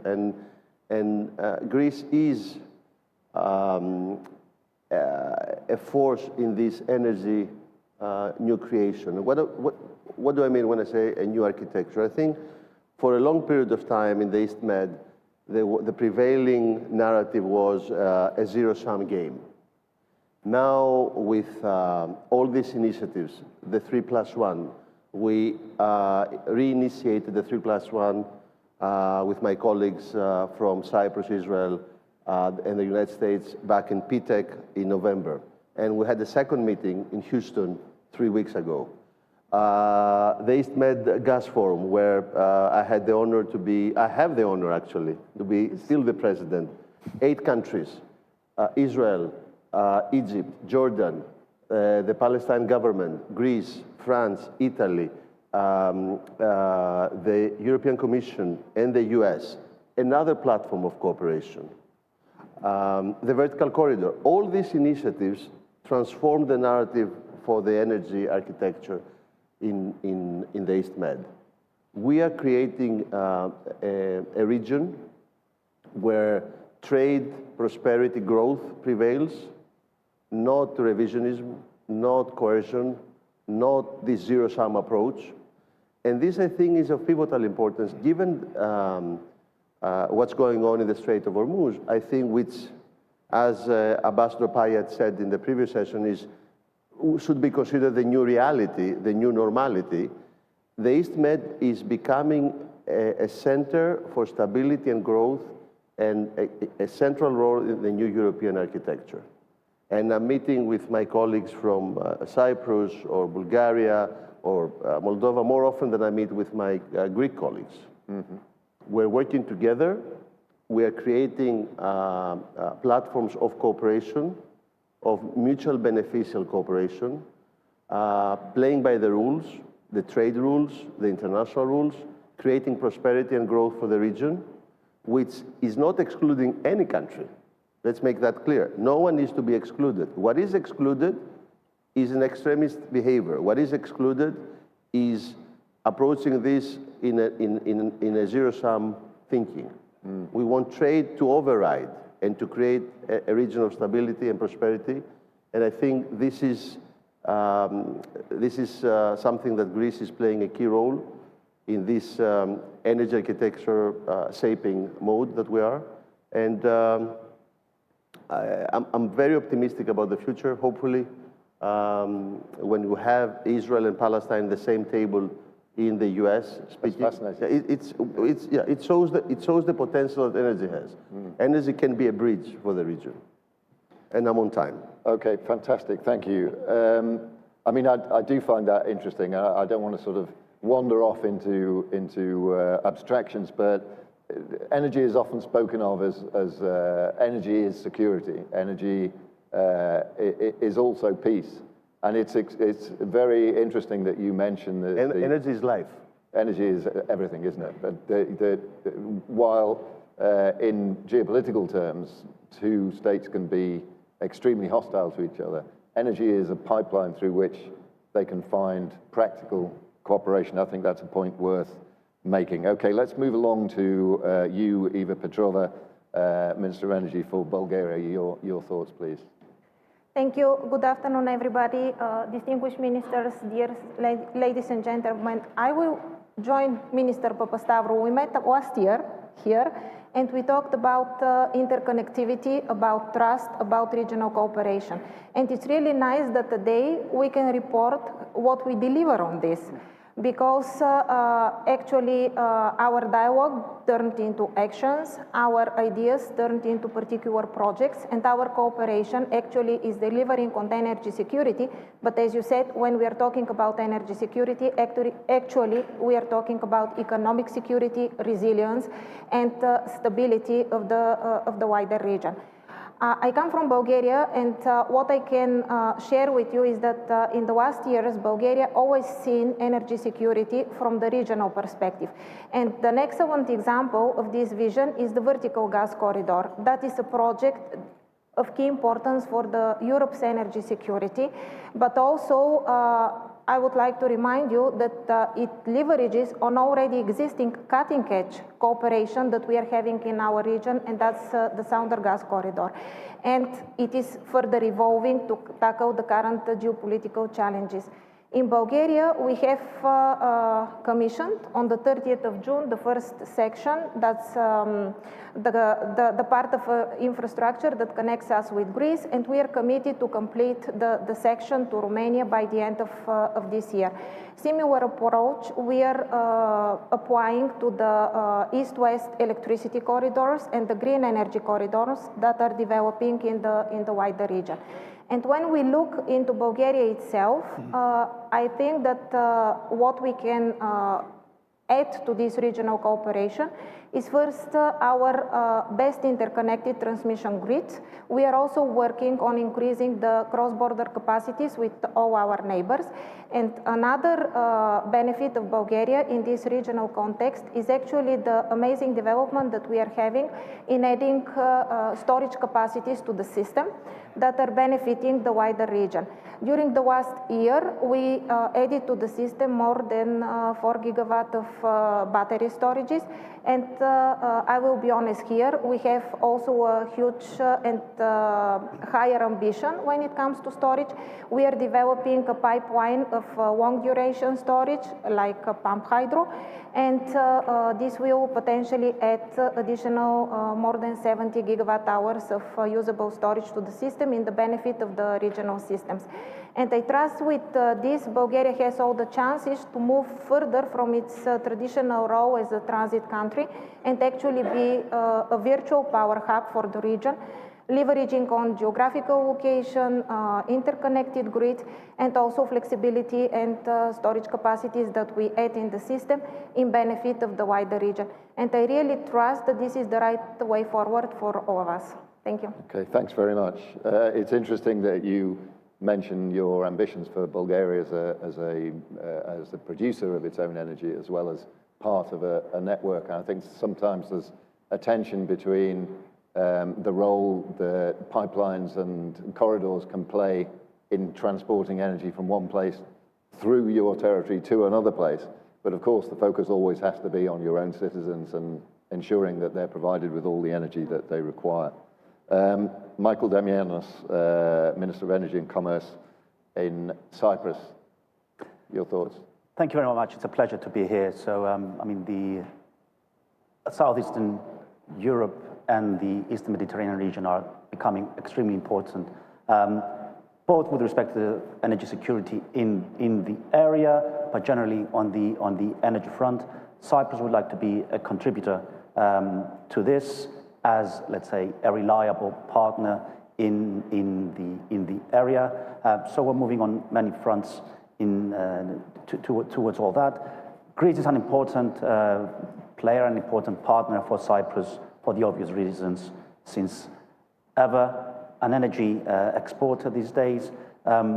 Bulgaria is in the gateway. Moldova is at the edge, and with Cyprus at the Eastern Mediterranean, and with the synergies we currently have, we can contribute much more to the energy security of the region. As everyone knows, we have an excellent relationship even with Egypt, where we are planning to liquefy our gas from the Cypriot EEZ. Most importantly, we have the Eastern Mediterranean Gas Forum and the 3+1 partnership between Cyprus, Greece, Israel, and the United States. That's important for energy security. On our front, we believe that the electricity interconnections that can connect Israel through Cyprus to the rest of Europe are extremely important for the region. For Cyprus, this is going to help with respect to an extensive usage of our sun, of our renewables, because Cyprus is where it is and where it is located, has a lot of sun, not much other renewables.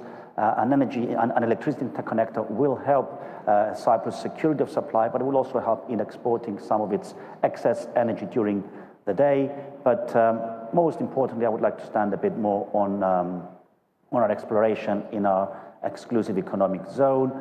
Our blocks and our reserves are close to the borders with either Israel or Egypt, so that's why I'm saying that's extremely important. We are moving steady and quickly through our energy program. Obviously, oil and gas exploration is not something that happens overnight. You need many years, if not decades, to proceed with.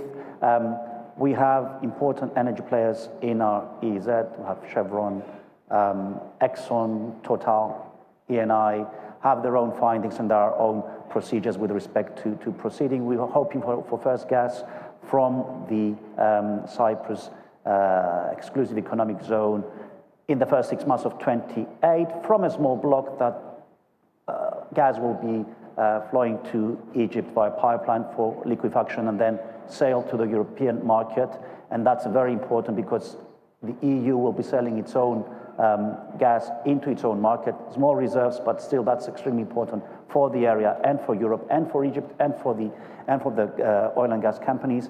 Most importantly, however, we're going to move in on our bigger reserves with Chevron and Exxon on Aphrodite and Glaucus and Pegasus, which are new findings. We had a commercial declaration of commerciality last week with Exxon in Cyprus. So we do believe that we are becoming, in the next years, an energy exporter through our own reserves, and that's actually going to help both energy security in the region. It's going to help the area. It's good that the companies that are in our own EZ are also in Greece and the region. I think the synergies there are good enough to proceed with, but I think I'm running out of time, so I might say a bit more about that later on. Well spotted. Who says we men can't multitask? That's excellent. Okay, let's move along then and thanks for raising subtly the point that geopolitics runs underneath all of this quite importantly, the region you're in, the history of your island. Let's move on to Dorin Jungieta. I have no idea if I'm pronouncing your name correctly. It's okay. Is it close enough? Okay. Minister of Energy from Moldova, your thoughts, please. Well, thank you very much. It's good to be back in Greece. Thank you to The Economist for this invitation. It's a second one, and it's a great honor to address this audience.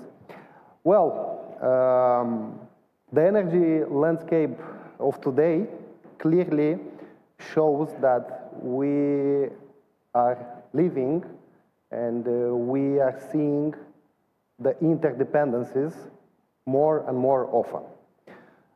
No country can achieve its energy independence or become an energy hub without having a strong cross-border interconnection. Either they are on gas, either they are on electricity.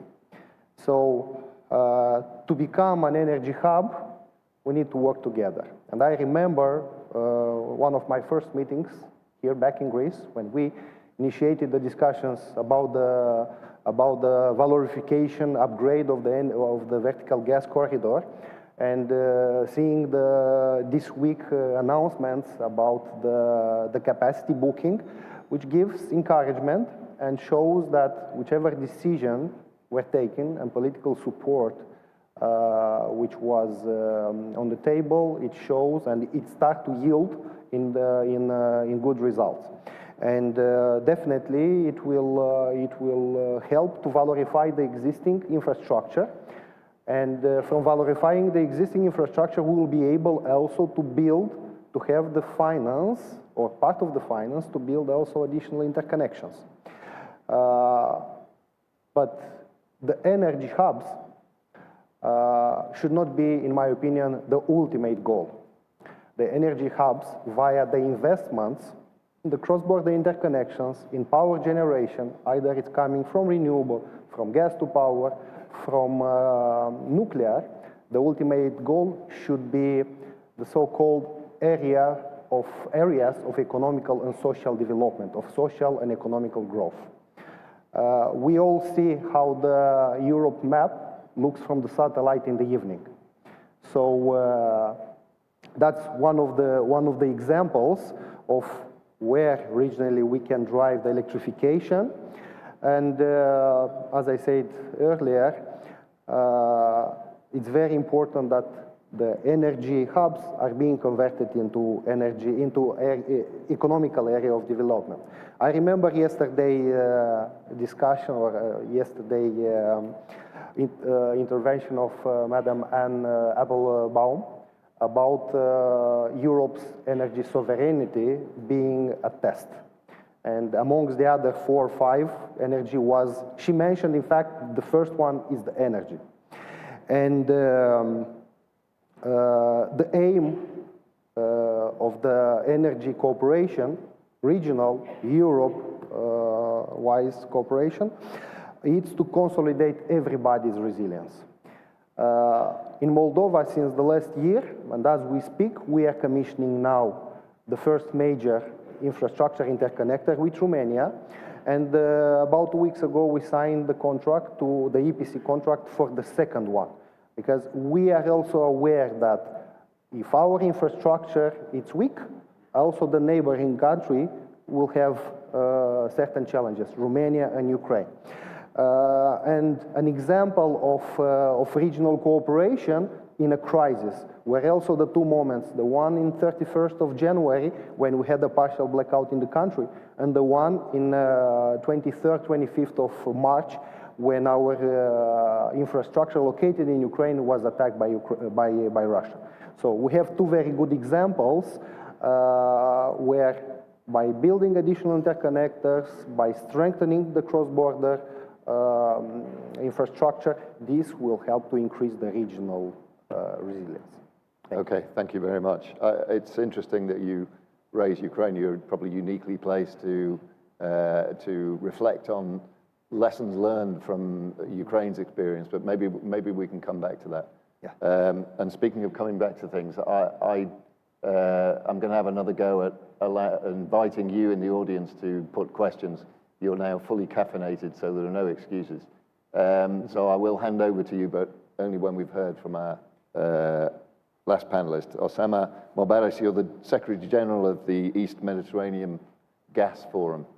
So perhaps a slightly narrower interest in some ways, a wider interest in others than our other panelists. Please give us your thoughts. Thank you very much. It's a great honor and a pleasure to be back to Athens and to the Economist Impact event. And it's great to be among this distinguished panel. And what I would like to say is that, taking from the topic of the event itself about upheavals, what happened definitely is a profound upheavals that had a lot of disruption to energy systems. And it brought to the forefront energy security as an important issue. And I believe to achieve energy security, I would like to highlight 3 main elements, which are, first is that we need to adopt a more pragmatic and balanced approach to energy systems in general. And gas will definitely continue to play an important role in this regard. The second is the need for diversification, not just diversifications of suppliers, but we're talking about 3 layers of diversification. Diversification of sources of energy, diversification of suppliers, and diversification of routes of supplies. The third is the important element of collaboration and integration. And as the minister said, no one country alone can really overcome the challenges or achieve energy security. That's why we need to collaborate and integrate together. For the first 2 points, I think the East Mediterranean will definitely play an important role. As has been discussed by the ministers, the East Mediterranean has a lot of advantages. It has significant resources, more potential to find more resources, presence of major oil companies, Exxon, Chevron, ADNOC, Qatar Energy, ENI, Shell, Total, and others. Also, it has a lot of infrastructure and export infrastructure that has spare capacity. And also, the geography, it's pretty close to Europe, but also to the Middle East and the Gulf.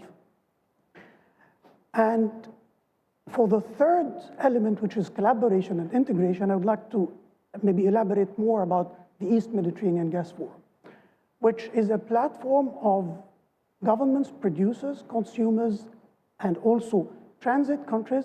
But it's not just a platform for governments only. It's also a platform that brings the governments, the private sector, and the regulators together. We have advisory committees that brings 38 members, which are the IOCs, the NOCs, and different even IFIs.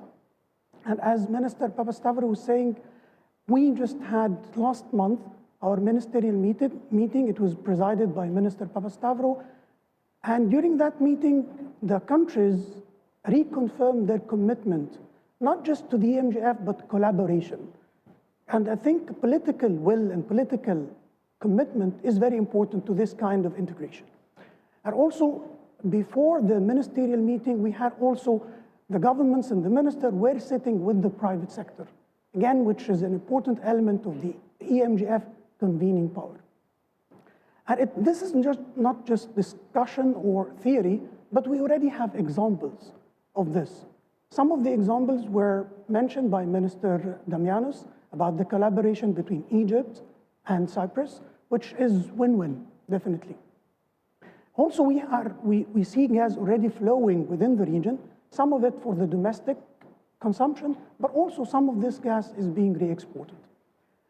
Another example, which is connected to the East Mediterranean, is the vertical corridor.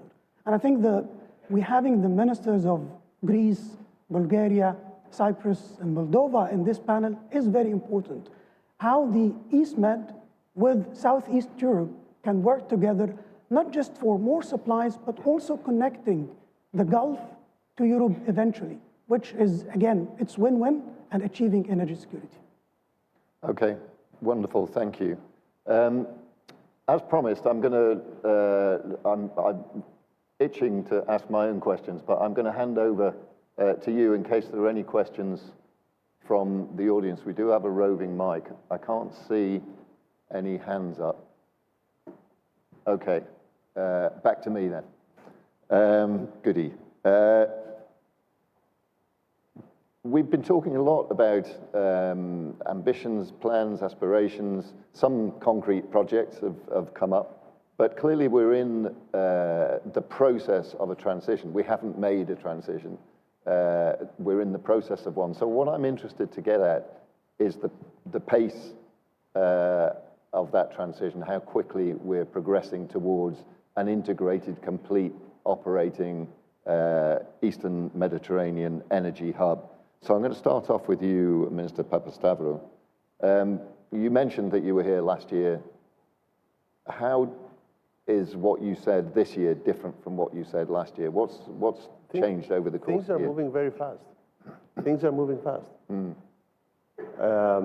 I mean, plans that were there for years now, they are being activated and are moving along. We've been discussing about the East Med gas pipeline.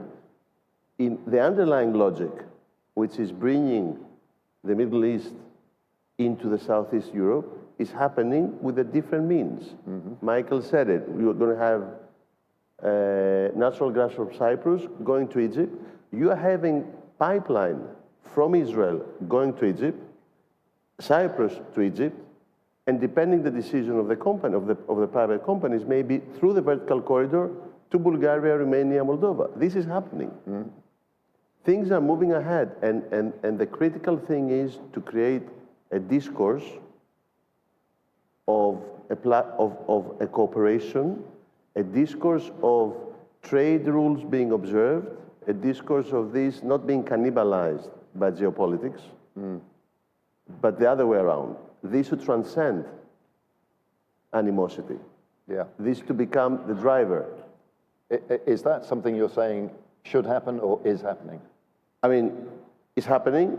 We were with Chris Wright, Michael, Osama, the ministers from Egypt, Badawi, in the same room with Israel, Palestine. It's happening. I cannot imagine, I do not recall any meeting when you have a representative from the Palestinian government and the Israeli government in the last 3 years. It happened in DC, in the American Chamber of Commerce, for the energy cooperation. Because energy is bringing inadvertently the countries together. Mm-hmm. So Egypt and Israel are connected. Cyprus with Egypt will be connected. Hopefully, this will be coming to Revithoussa and moving up. This will be going through Bulgaria, Romania, or Moldova, or Ukraine. This will be far more than a commercial arrangement. The vertical corridor is far more than an infrastructure project. It's a transformative project. It does transform the way that we're working together. It brings a new culture. And maybe for some countries, there was a practice of this culture, but for the region overall, no such culture existed.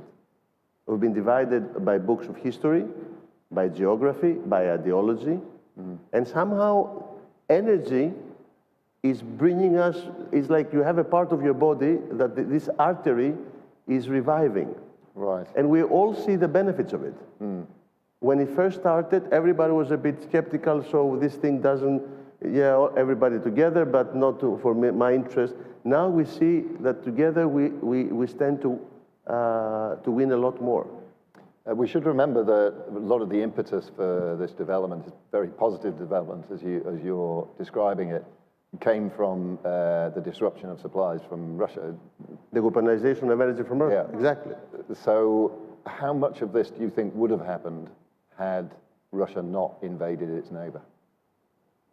Maybe not, maybe, unfortunately, maybe not. It would not have happened. Mm-hmm. This is a very valid point because we also, and we see how the US and the EU are seeing eye to eye, or they disagree in many things. When it comes to phasing out the Russian gas, they agree entirely. This was the first, it was a stable agreement between the EU and the US. When we had this agreement, the trade dispute, what was the basis of the Scotland Framework Agreement between the US and the EU? The energy projects, 750 billion of energy projects. Mm-hmm. So energy is also an anchor for the transatlantic cooperation. Okay. Let's move on. I'd like to get the reflections of each of you on this same question, which is really it's two questions. One is the pace at which your aspirations are being achieved and where you see obstacles along the way. And the other is the role that this development is playing in bringing the region closer together. Let's start with you. I will just join what Minister Papastavrou just said. I think compared to last year, what we see today is actually the things are happening. Maybe last year I was telling here what we intend to do, for example, in Bulgaria for the storage capacities. Now I have 4+ gigawatt battery storages that are really reshuffling the flows and the region, and they leverage on interconnectivity that we are already having and the needs.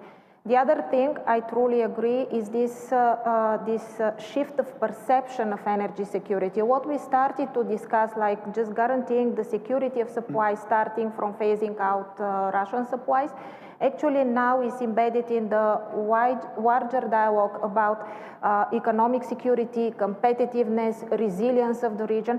So it's really a larger geopolitical and strategic landscape that we built around the energy cooperation and infrastructure. Okay, thank you. Michael.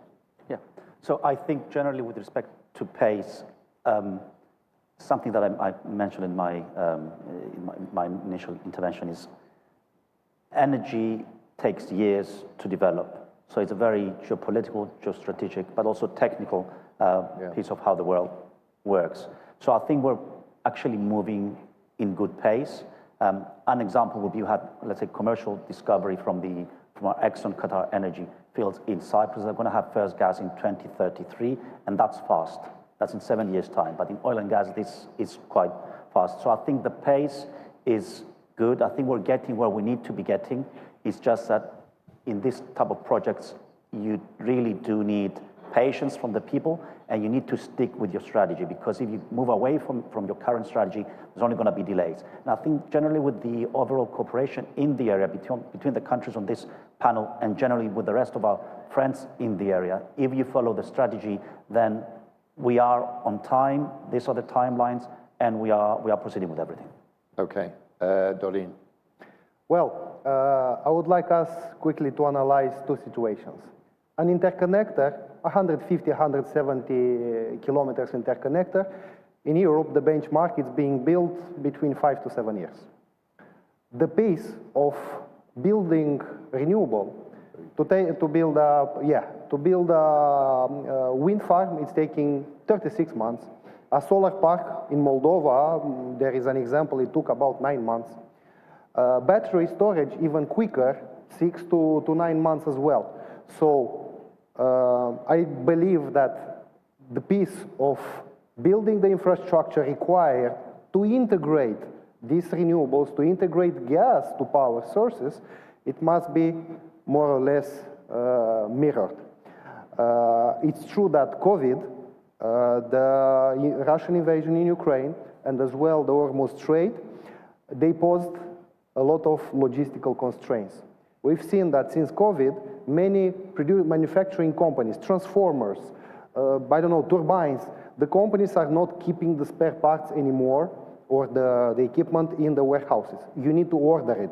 So there is a long lead time to get the equipment delivered. Transformers, it's taking now, could take even 14, 15 months to build. So your investments in renewables are coming much quicker, but the infrastructure required for that, it's taking longer. So in terms of logistics, in terms of supply chain, if we work together in Europe to make the energy more accessible, more affordable, then it will impose also a boost to the manufacturing companies to bring back the production of highly critical equipment in Europe and to have it more quicker available. This will mean local investments. This will mean also manpower qualification, also manpower engagement, so it will have many more benefits. Understood. Osama, very, very briefly, your reflections on what you've heard from the policymakers and your thoughts about the adequacy of the pace of transformation that's underway, very briefly. So I think things are already happening, but the examples that we have heard, but this is just the start. We need to do more. We need to do more projects and more interconnectivity. That's why at the EMGF, we are establishing what we call Project Development Unit, which its objective is to identify projects and support the companies and the countries to align the policies and also find funding. But looking at the future, I think my biggest concern is that when things settle down, which I hope would happen soon, we tend to forget the urgency and the disruption that happened.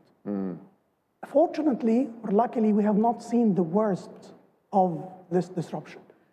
Prices has not spiked as expectations. The disruption is not as expected, but I'm not going to get into the why this happened, but we were lucky.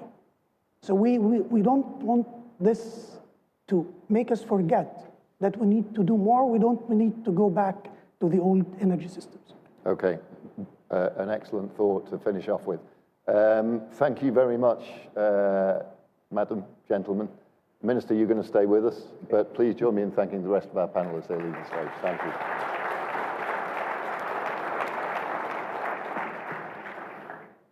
We'll have our photo, and then we'll bring the next panel up.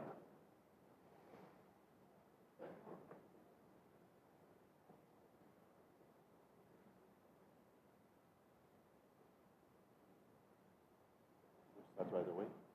Yeah. Thank you.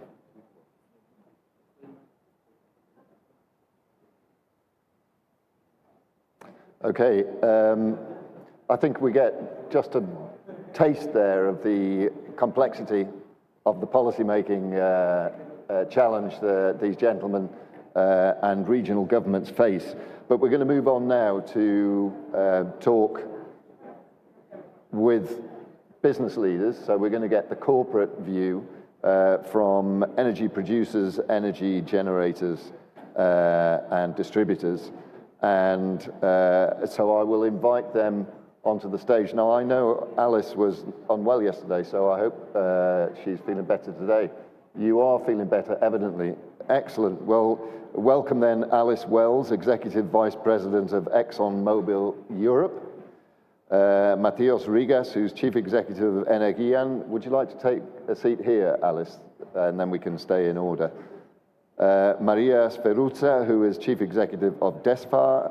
Aristophanes Stefatos, Chief Executive of Herema. And George Alexopoulos, who is Deputy Chief Executive Officer at Hellenic Energy.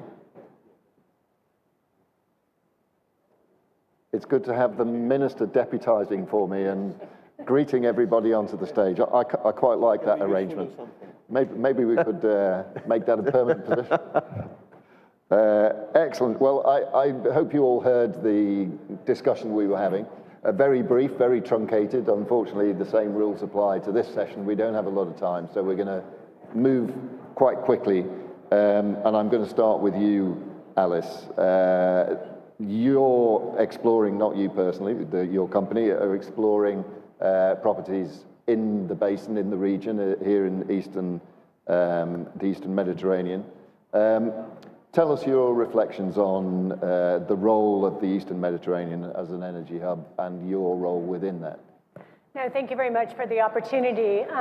Domestic oil and gas, its resilience and its energy security. And it's times like these when we have geopolitical crises that we feel this need most of all. Energy is required for European homes, for businesses, for industrial facilities. They need large and continuous amounts of natural gas.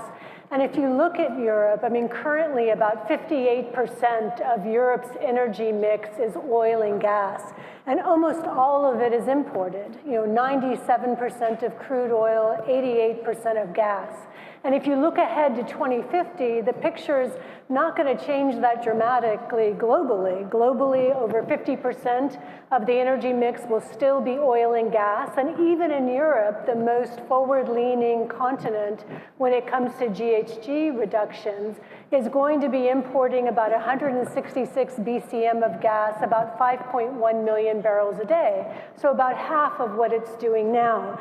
And so what that really underscores is that investment is critical. Investment in oil and gas cannot go away. And this area, Europe has considerable untapped potential. I spend plenty of time in meetings where European officials tell me there are no hydrocarbons. They're wrong. And sitting here where we are and looking at Southeastern Europe and looking at Eastern Med, we see the exciting potential. ExxonMobil is involved in this exciting potential along with our partners, Energia and Hellenic. We are moving ahead with exploration drilling in early next year, and ExxonMobil's footprint in the Eastern Med extends to Egypt and Cyprus, where we've also made the announcement of commerciality. So this is a region that can add to Europe's energy security, and we're excited. But I have to temper some of that excitement with the reality of the European regulatory environment, which is extremely challenging.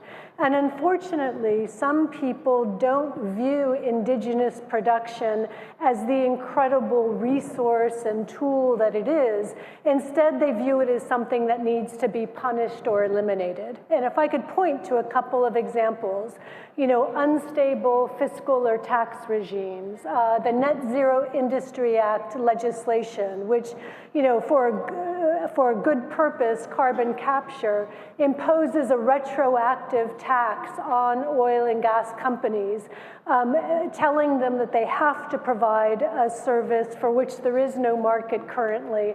They have to do it in a time period which is not possible, thereby opening themselves up to extensive penalties. I could also look at the EU methane regulation. Again, an example of a regulation where there's no disagreement over the objectives, attractive. We all want to eliminate methane and mitigate it to the extent possible, but the regulation is written in a way and according to a timeline that can't be met by industry. And so it leaves industry in the position of either having to operate illegally or to stop bringing oil and gas into Europe. Now, we've heard Commission talk about easing or waiving penalties. That's not going to provide us the legal certainty we need. And thankfully, at least 17 member states are already taking on board the concerns and looking for opportunities to try to fix the regulation. Because it's simply unfair to ask businesses to operate out of compliance. And frankly, it's unfair to ask European consumers to pay higher oil and gas prices simply because the implementation structure of a regulation is not in place.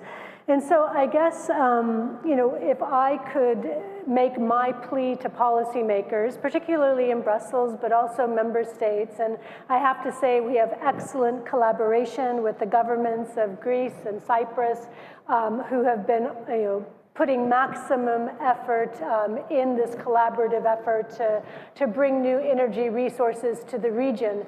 But my plea is recognize the strategic importance of domestic energy, remove the excessive regulatory barriers, establish the stable fiscal regimes. Don't pick winners when it comes to decarbonization. Let the market figure this out. Let industry drive lower carbon technology. And then finally, realize the potential of this region. Help us invest here. Don't punish the investors. Okay, I suspect the Minister heard that. Matthios Rigas, Chief Executive of ENG, give us your reflections, please. Well, we're talking about the East Med in general, and we heard a lot about policy and obstructions, issues.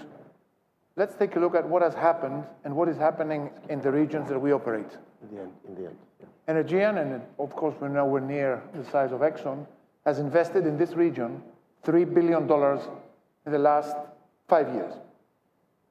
So the message is, those that want, invest. And we find ways to work with governments to bring oil and gas to the consumers and to the people that need the gas. Second observation, and I'll come to Greece because I think that is a very important topic.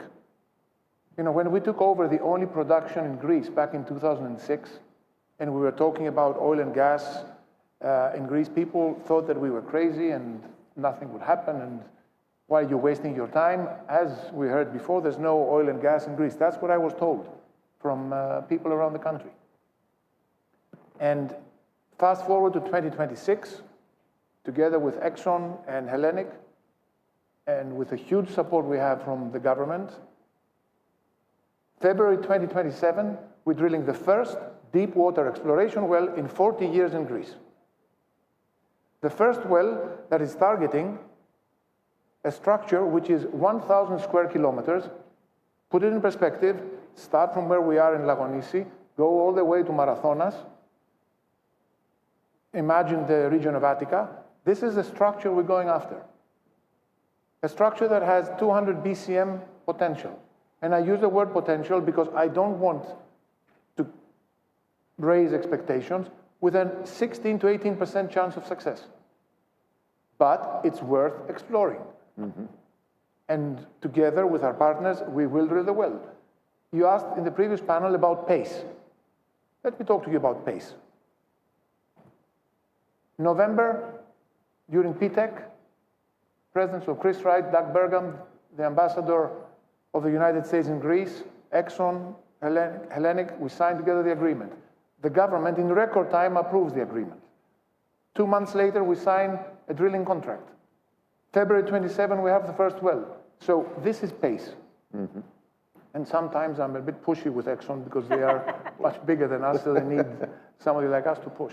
So the key message here is you can invest, and there are issues, of course, and obstacles, but those that want, get things done. Second message about what you said about, and it's absolutely correct, the obstacles and the distraction we have from the European Union. We're investing another $1 billion in Greece to create the first carbon capture and storage, the carbon storage project in the depleted Prinos field. A project that gives solutions to those that produce in Europe and need access to carbon storage. A project that decarbonizes the European industries, the Greek industries. A project that has the full support of the Greek government, the full support of the European Union. We're getting funding from the European Union. And now we're waiting for the emitters, the cement factories, the refiners, and all the other big industries to move in parallel with us. The platform is already in Greece. It will be installed. We're drilling wells next year. We're going to be ready. So the message to the industry is, I hope that you're going to move as fast as we do. So in the two key areas, and I'll come to Israel and I'll close here, 10 years ago, Israel was importing gas from Egypt. And it was relying on Egypt for the imports of gas. The government takes a decision. We want to make the country energy independent. Roll forward. Today, we are producing 40% of Israel's gas consumption from the deep water Karish field. Israel becomes energy independent. Israel exports to Egypt, and it becomes the biggest producer of gas in the region. So, industry, together with government, get things done. And that's my key message. Excellent, thank you.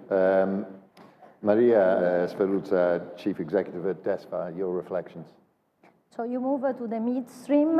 So first I start confirming what Matthias was saying, that industry and government together make things happen, which is the case in our case in particular with vertical corridor. But going to the region, I want to reinforce one message, because they do the hard work in doing exploration and production. Our duty is to bring the molecule wherever it is needed, right? And before it was needed in Greece mainly, and we were bringing from outside, and now it is needed in Greece and somewhere else, and Greece is taking over a bigger role than before, a bigger international role in the region than before. And gas, notwithstanding the tough regulation, the oil and gas market is really needed in the mix. The last 6 months of demand for Greece prove it, because we grew by 15%, and this 15% was mainly driven by export. So we have been flat, sustained in the Greek demand, and we tripled the demand of export.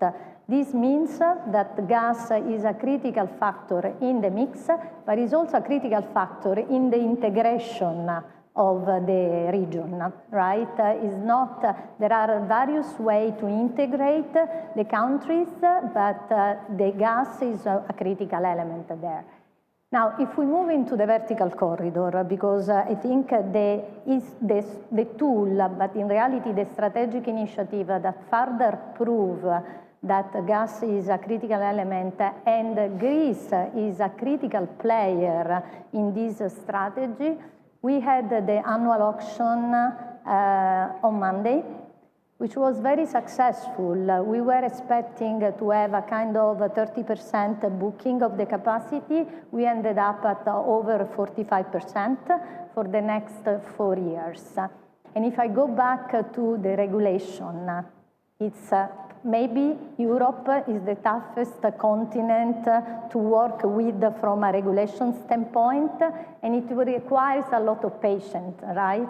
But actually this auction comes after a long work with all the players in the region and the European Commission to develop a product which was complying with the tough regulation, because it's a tough regulation, but was competitive. And these are the results. So I think what is happening, the region show that working together we can succeed, we can create security on one side and competitiveness on the other side. At a point that for the vertical corridor, tomorrow we will mark a new milestone, because we will regroup all together here in Athens, and the minister will join us together with the Bulgarian minister to add 2 new members in the corridor, because I'm gonna throw now a new concept as an engineer. The vertical is not a corridor, it needs to become a circle. So we keep the initial VC, but we need to start to think more strategically. So it has been in the short term vital to talk about corridor because we wanted to support our partner in Ukraine, but the reality is, especially if we face the phase out of the Russian gas in 1 year time, there is a lot of demand that needs to be fulfilled in the region, which require more circularity. We have been very good, all the countries belonging to the corridor, in developing interconnecting point. So we increased our capability to export from about 5 BCM to 9 BCM, so we practically doubled, and many of the countries did the same. Now we are in the process to understand, going back to the point of diversified routes, which are the most competitive routes, but we know already that we need all the routes, because to fulfill about over 20 BCM of demand, to stop there. You need everything. Okay, fantastic, thank you. On time. Let's move on to Aristophanes Stefatos, Chief Executive of IREMA. Yes, thank you for the invitation. It's hard for me not to express my pleasure of being here and also being in a position to celebrate the achievements of our country. And let me take us back for a moment, back to 2020, because that's when we took office. The government asked us, what are we doing here? You know, we have the energy transition. Europe was talking about a very fast transition. What should we do with the oil and gas? And at that point in time, we faced a very difficult time because half of the operators in Greece decided to do a strategic review and left the country. So in our infancy as a new oil and gas province, we faced a huge challenge. With the help of companies presented here, Mathios with Energean, of course, ExxonMobil stepping in and taking operatorship, and Hellenic, we managed to turn it around.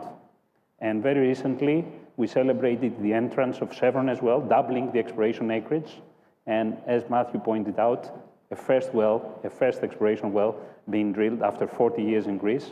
And as a geologist, I cannot help but look at the geological trends. We are situated between Italy and Albania that have been producing for more than 40 years. And to the south, we have Libya, Egypt, and further to the east, Israel and Cyprus, all of them prolific basins. So for the first time, Greece will attempt to explore its offshore waters, its deep offshore waters. So we are very excited about that. And having contributed to this effort, with a strong political support, I can only be very optimistic that this is just the beginning of a very interesting journey into the future. And I have to say that Greece, I'm among those who strongly believe Greece can be transformed into the powerhouse of Europe. We have the renewable potential and the achievements that the country has demonstrated over the years. There's even more that we can do. But now, if we answer the potential with the hydrocarbons, then we are offering a very realistic alternative to all those who need the transition fuels, to all those who will probably move at a slower pace during the transition and supply the local markets, whether they are further to the north or the African emerging economies to the south. So our geographical position with this, the effort, the partners, and the potential scale of the achievement are very, very promising. And I have to also say something which comes from, from my heart. I'm really happy and privileged to be working with these companies. Back in 2020, when the prices of the oil were actually negative, you were getting paid to take shipments because nobody could store it. No, you didn't have where to store it anymore. Energean came with an idea: how could we maintain the almost depleted Prinos complex alive? And they said, okay, let's turn it into a storage, a CO2 storage facility. We endorsed it immediately, and what we have managed to achieve since that day, We have, I think right now, Greece stands in the forefront of the European effort to prove that there is a possibility for a carbon management value chain to be developed and provide value to the industry. We have, since then, secured 1 billion of European funds, which will activate 3.5 billion of private investments, and we could, I hope we will prove it on a European scale that this is possible and this is effective. Excellent, thank you. And absolutely spot on zero. That was a masterclass in time management. George Alexopoulos, Deputy Chief Executive at Hellenic, your point of view, please. Thank you. It's a pleasure to be part of such a distinguished panel, and I'm very glad to see our partners here as we're gearing up for the first exploration well in over 40 years. Allow me an observation.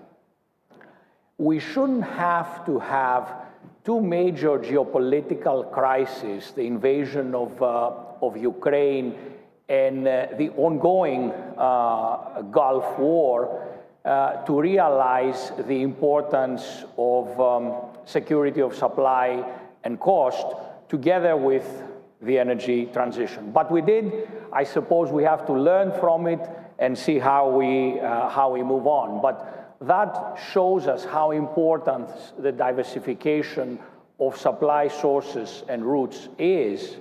And in this latest ongoing crisis, we have 20% of the global oil supply affected and 20% of the global LNG supply affected.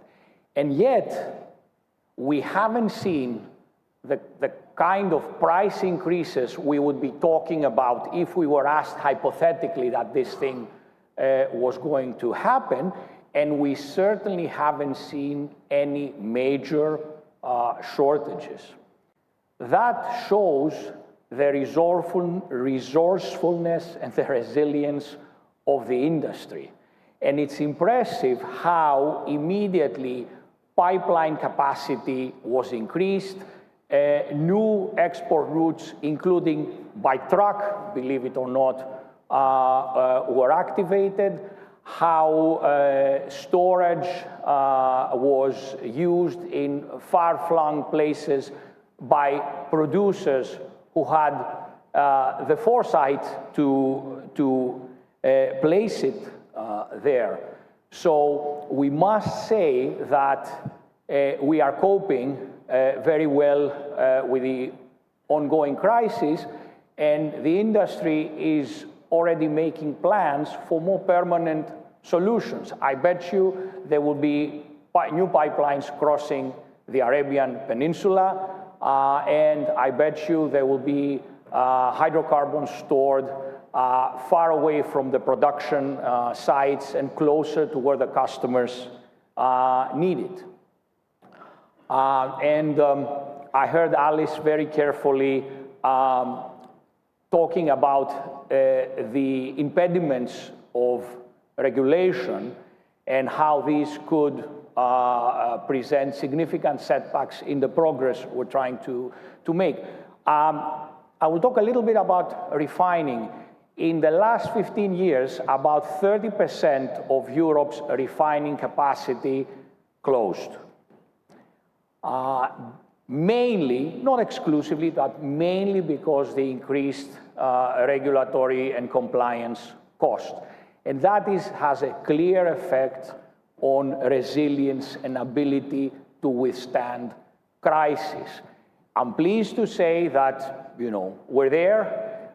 We managed the crisis by switching quickly our supply sources. We had to become very creative. We had to pay more, but we were there for our customers. We were there to supply products which were in shortage, like diesel and jet fuel. But we need to take this into account, and it's also very important, since we are in Athens, we should recognize that Greece is a major refining hub in the Eastern Med and in the broader region with 550,000 barrels per day refining capacity. It's not just us, it's Hellenic Energy, but it's also motor oil.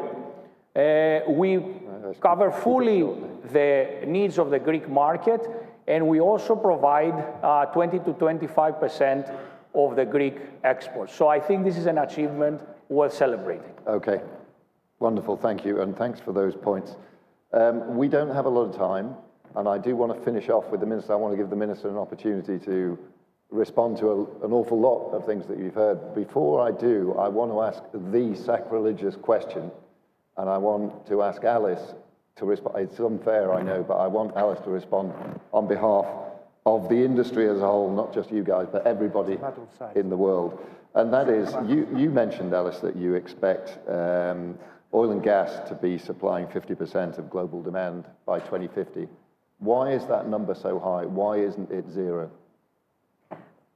Well, I think this is an expert audience, so you know that currently global energy demand, 80% approximately, is oil and gas. And so a transition from 80 to 56 is quite substantial. It's something to be proud of. And I think, what I worry about is that the framing of the question in Europe has been, how do we eliminate oil and gas? Not how do we eliminate the carbon emissions associated with oil and gas. Because if you want to have heavy industry, if you want to have manufacturing, then you need to figure out routes for keeping your industry alive, those supply chains, and the very necessary employment as part of domestic economies. So I don't consider that to be a failure. And I think within Europe, again, as the most forward-leaning geography in reducing emissions, there still should be a recognition that you want to go for the most efficient way to reduce emissions. And sometimes that's going to be blue hydrogen. It's going to be let the market decide, let industry innovate, set a target, and let us figure out how to reach that target. Okay, thank you for that. I'm sure you could have extended that answer by many, many, many hours, but I'm grateful to you for giving us the edited version.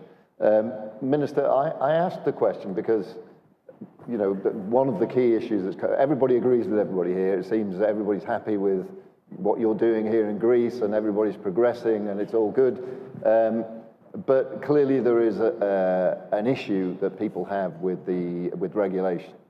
And it strikes me that regulation, you guys, you policymakers in government and in the big EU institutions are responsible for it, but you create regulation in response to your masters, who are the populations, the citizens of Europe, and many of the citizens of Europe would have asked the question that I asked you.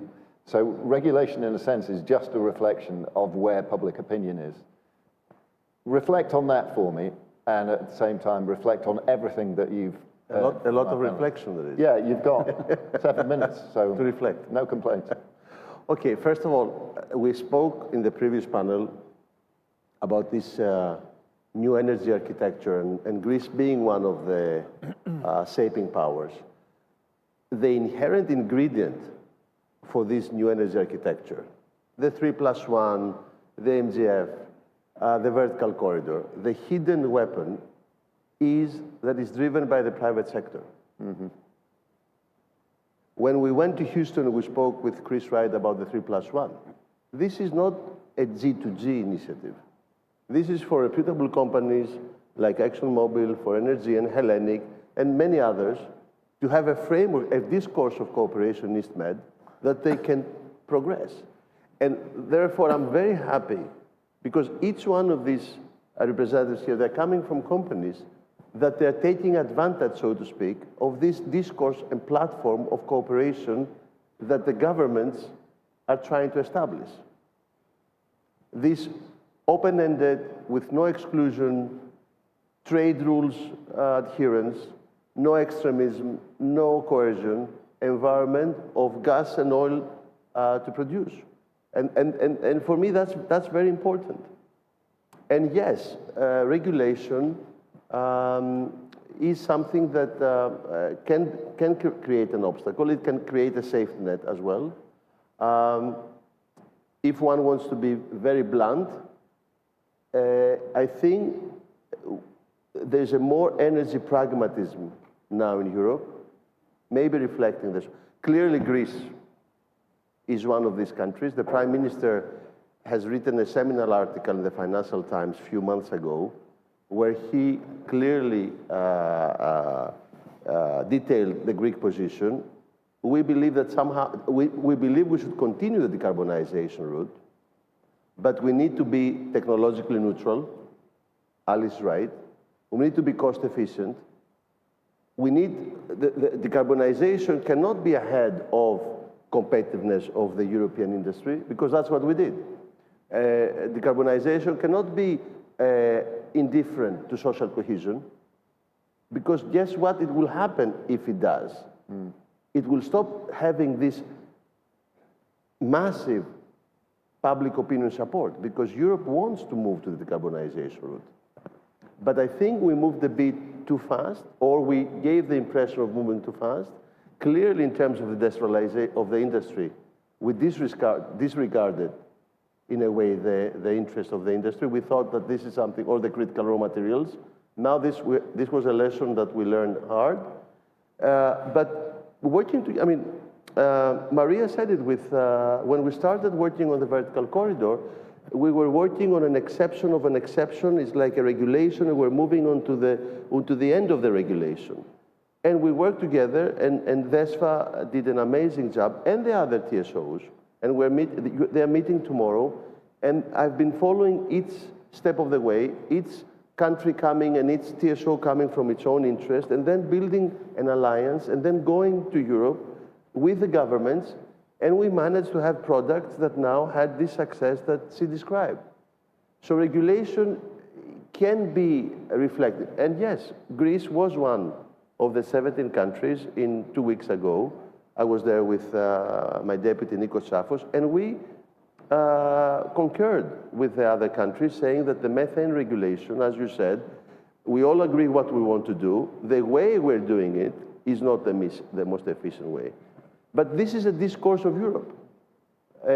But you know, we're very happy that we're having this discourse, because together with this discourse, we had the vertical corridor being commercially now viable.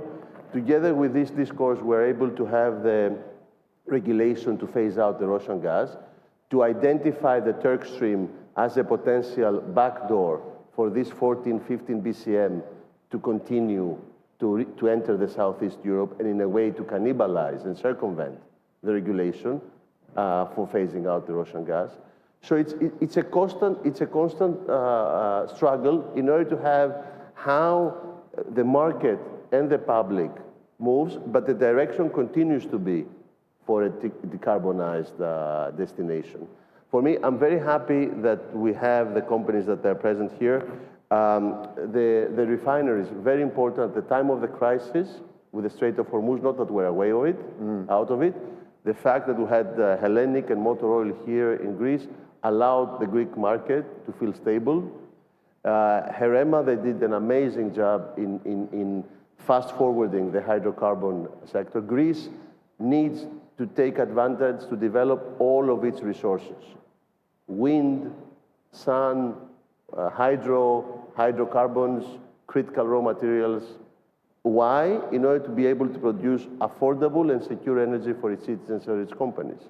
So Herema has done an amazing job. DESFA has been a key role with the other TSOs, Energean and Exxon and other companies. They're putting in action what we're describing in the previous panel. Yeah. And for me, that's very important. We're working together. We don't agree in everything, but we agree on one thing, that we should move fast. There's no time to wait, and energy is a growing factor for the Greek economy and for the Southeast, and hopefully we'll have good news in the next 10 months. Excellent. Well, move fast and no time to waste could be the guiding principle of this conference.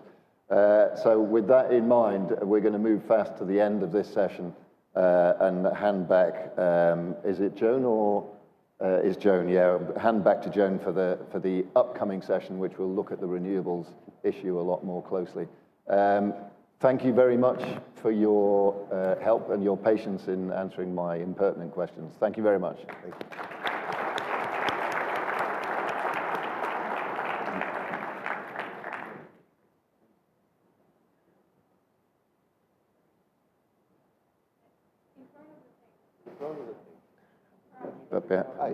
Don't go over the steps. That would be a disaster.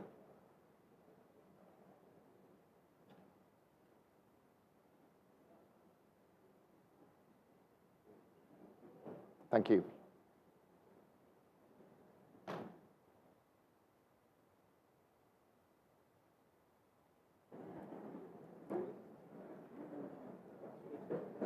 Okay, ladies and gentlemen, we're going to talk about renewables now, green transition.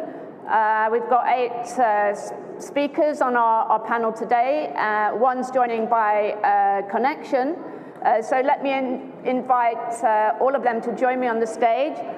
First of all, Frans Timmermans, former Executive Vice President of the European Commission for the European Green Deal. Welcome, Frans. Nikos Tsafos, Deputy Minister of Energy of Greece. Welcome, and please have a seat. We're going to be joined, we're already joined by connection by Artem Rybchenko, Deputy Minister for Communities and Territories Development in Ukraine. Welcome. Christian Ruby, Secretary General Euroelectric. Welcome, Christian. Emmanuel Brutin, Director General of Nuclear Electric. Welcome. Manos Manousakis, Chairman and Chief Executive of IPTO, the Independent Power Transmission Operator. Welcome, Manos. Christina Tonanidou, Associate Professor of Commercial and Financial Law at Athens University of Economics and Business, Senior Partner at Sardellas Petzer Law Firm. And last but not least, Andreas Papandreou, Professor, National and Kapodistrian University of Athens, co-chair of the UN Sustainable Development Solutions Network. Greece, please take a seat. We're going to be super efficient, as the industry is, and we are going to finish this session at 3 o'clock, so I'm giving advance warning. So that gives us about 48 minutes, 2 minutes short of the original, so we're saving some time. The format is 2 rounds of questions to each of you, so I'm going to ask you to reply in maximum 3 minutes each question, and then we'll do it, and maybe we'll have time for concluding remarks. And changing the order for a good reason, we're actually going to start with our Ukrainian guest, Artem Rybchenko, because he has to leave. He's got another engagement afterwards, so he will speak to us and then disconnect. So welcome to you, Mr. Rybchenko. Let me go straight to the questions I want to put to you. Everybody in this room has seen that Russia has been targeting Ukraine's energy and industrial infrastructure in a series of devastating and deadly attacks, bombardments. When Ukraine is facing such an existential threat, is the green transition a priority for your government? Hello, Greece. Thank you for this opportunity to be present on the occasion. Thank you for the possibility to give the updates of situation in Ukraine. This is extremely important, and just a few weeks ago it was in Gdansk for Ukraine Recovery Conference, and we're thankful to our Greece partners to be present there as well. Coming back to your question, of course, this is an extremely hard situation going on in Ukraine. It's not the first day, not first month, and not first year. Unfortunately, we're facing the threats 4.5 years, and of course we're getting stronger. Today Ukraine is ready to be part as a partnership and giving our suggestions and experience and sharing it with our European colleagues. And actually, our expertise are in a worldwide focus. The energy sector is extremely important, and this winter was very hard for Ukraine for two reasons. First of all, it's the strikes on our critical infrastructure. First of all, we're talking about energy sector, as well as the hard winter by weather. So we are today already in the process preparing for the next winter season. And this is the position of the President of Ukraine, Mr. Zelensky. President Zelensky launched a resilience plan for four specific sectors. It's the heating supply, the water supply, the protection of the critical infrastructure, and of course the energy sector in general on behalf of the Minister of Energy. So we are in the process of all types of alternative energy supplies, and of course we're thankful to our international partners for the not only staying strong with Ukraine, which is very and extremely important today and every day actually, but also for giving the expertise, giving the needed equipment for energy and for the critical infrastructure security. So this is where we're talking about also our plans for the recovery.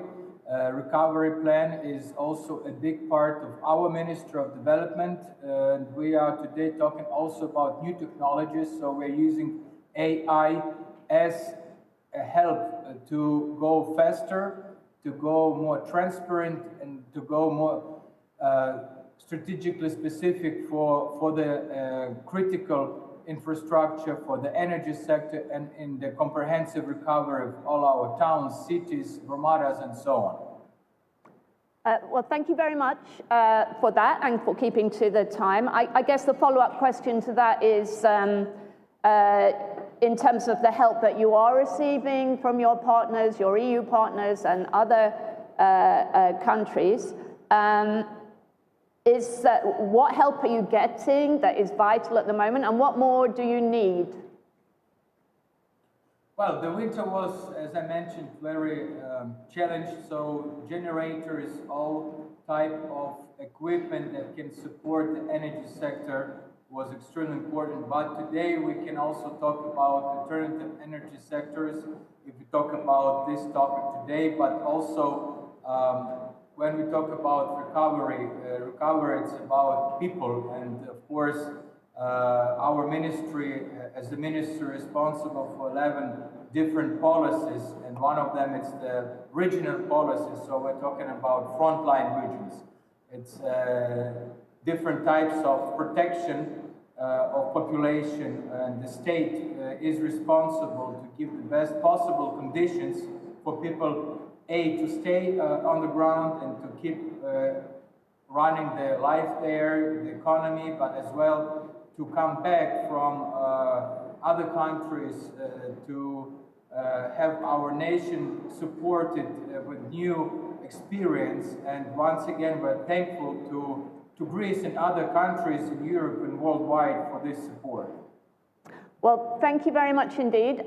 Thanks for joining us, and we really appreciate the time that you've taken. I understand that you have to leave us and disconnect, but Ukraine will remain part of our discussions this afternoon. Thank you very much. Thank you so much. Thank you, colleagues. Okay, turning to you now, Franz. I guess you want to respond to what you heard I know you do, in the previous two sessions, probably to castigate some people or some ideas. So I was going to ask you, the state of play, is the green transition still on track? You can answer that as well. What are the challenges? So 3 minutes. Yes, you're right. After having 2 sessions of drill, baby, drill, I want to offer perhaps a slightly different perspective on issues. Last June, temperatures in Europe were 3 degrees higher than in the last decade of the previous century. In Germany, Since the beginning of the summer, 5,000 people have died because of this extra heat. France is faced with a challenge. 3 heat waves already this year, more coming. Fires everywhere, people dying, huge power plants being shut down because the water is simply too warm to cool. This is Europe. Europe is affected by the climate crisis more than any other part of the world. Our response to the climate crisis is of high importance. People challenging methane legislation should consider that methane has 80% higher effect on the CO2 emissions than CO2. 80% in the short run. Over 100 years is a bit less, but in the first 20 years, reducing methane emissions is critical, and the legislation, in my view, should not be touched. This should be implemented. And by the way, you know, if an oil company complains about that, an oil company that has made in the second quarter of this year $15 billion profit, I think they can be more forthcoming in trying to help us decarbonize the economy. Now, second point I quickly want to make. Europe will not be secure if Europe is not sovereign in the energy field. And for that, we need everything. Now, we need to reduce carbon emissions. We need to install, and we can install, huge amounts of renewable energy. Our biggest problem is that grids are not keeping up, and I think we need, and there Enrico Letta is absolutely right, we absolutely need a capital markets union so that we have enough capital to bring our grids up to standard, and then in combination with also hydrocarbons. I'm not rejecting hydrocarbons, but we need to reduce their role, and I'm sure we will be at maximum 30% in 2050. I'm sure about that, because renewables are simply much cheaper, and they come much quicker, especially in combination with renewable next generation nuclear energy generation. I believe in that combination. I'm not excluding hydrocarbons, but you should not overestimate their role, and we should keep in mind that Europe is suffering because of climate change, and we need to address that. We need to drastically reduce CO2 emissions, and we need to stick to our legislation. Final point, we also need to quickly reduce our supply lines, because the supply lines are vulnerable. What happens in the Strait of Hormuz can happen everywhere because of the newest drone technology. Sea drones are cheap, and they can disrupt any supply line. So proximity of supply lines becomes crucial. That's why this part of Europe, as far as hydrocarbons are concerned, and there I join the previous panels, is of such critical importance, because the supply lines are much shorter. But long supply lines, to be dependent on producers that might want to blackmail you, and I'm referring not just to the Russians, I'm also referring to some of the things said by the American president, that is not Europe's future. Thank you. Thank you very much. Very disciplined, but still minus 41 seconds, which I may have to deduct from the next answer. I'm going to put the second question to you, Frans, as well, which is, how is the EU adapting its energy strategy in response both to the, you've talked about this a little bit now, geopolitical and tech disruption? So, well, yeah. I would repeat what I said earlier. There will be no security in Europe without energy sovereignty. And for energy sovereignty, we need to increase our production, especially of electricity, much, much faster. Electricity needs to become much cheaper. That's the only way our industry can adapt and compete.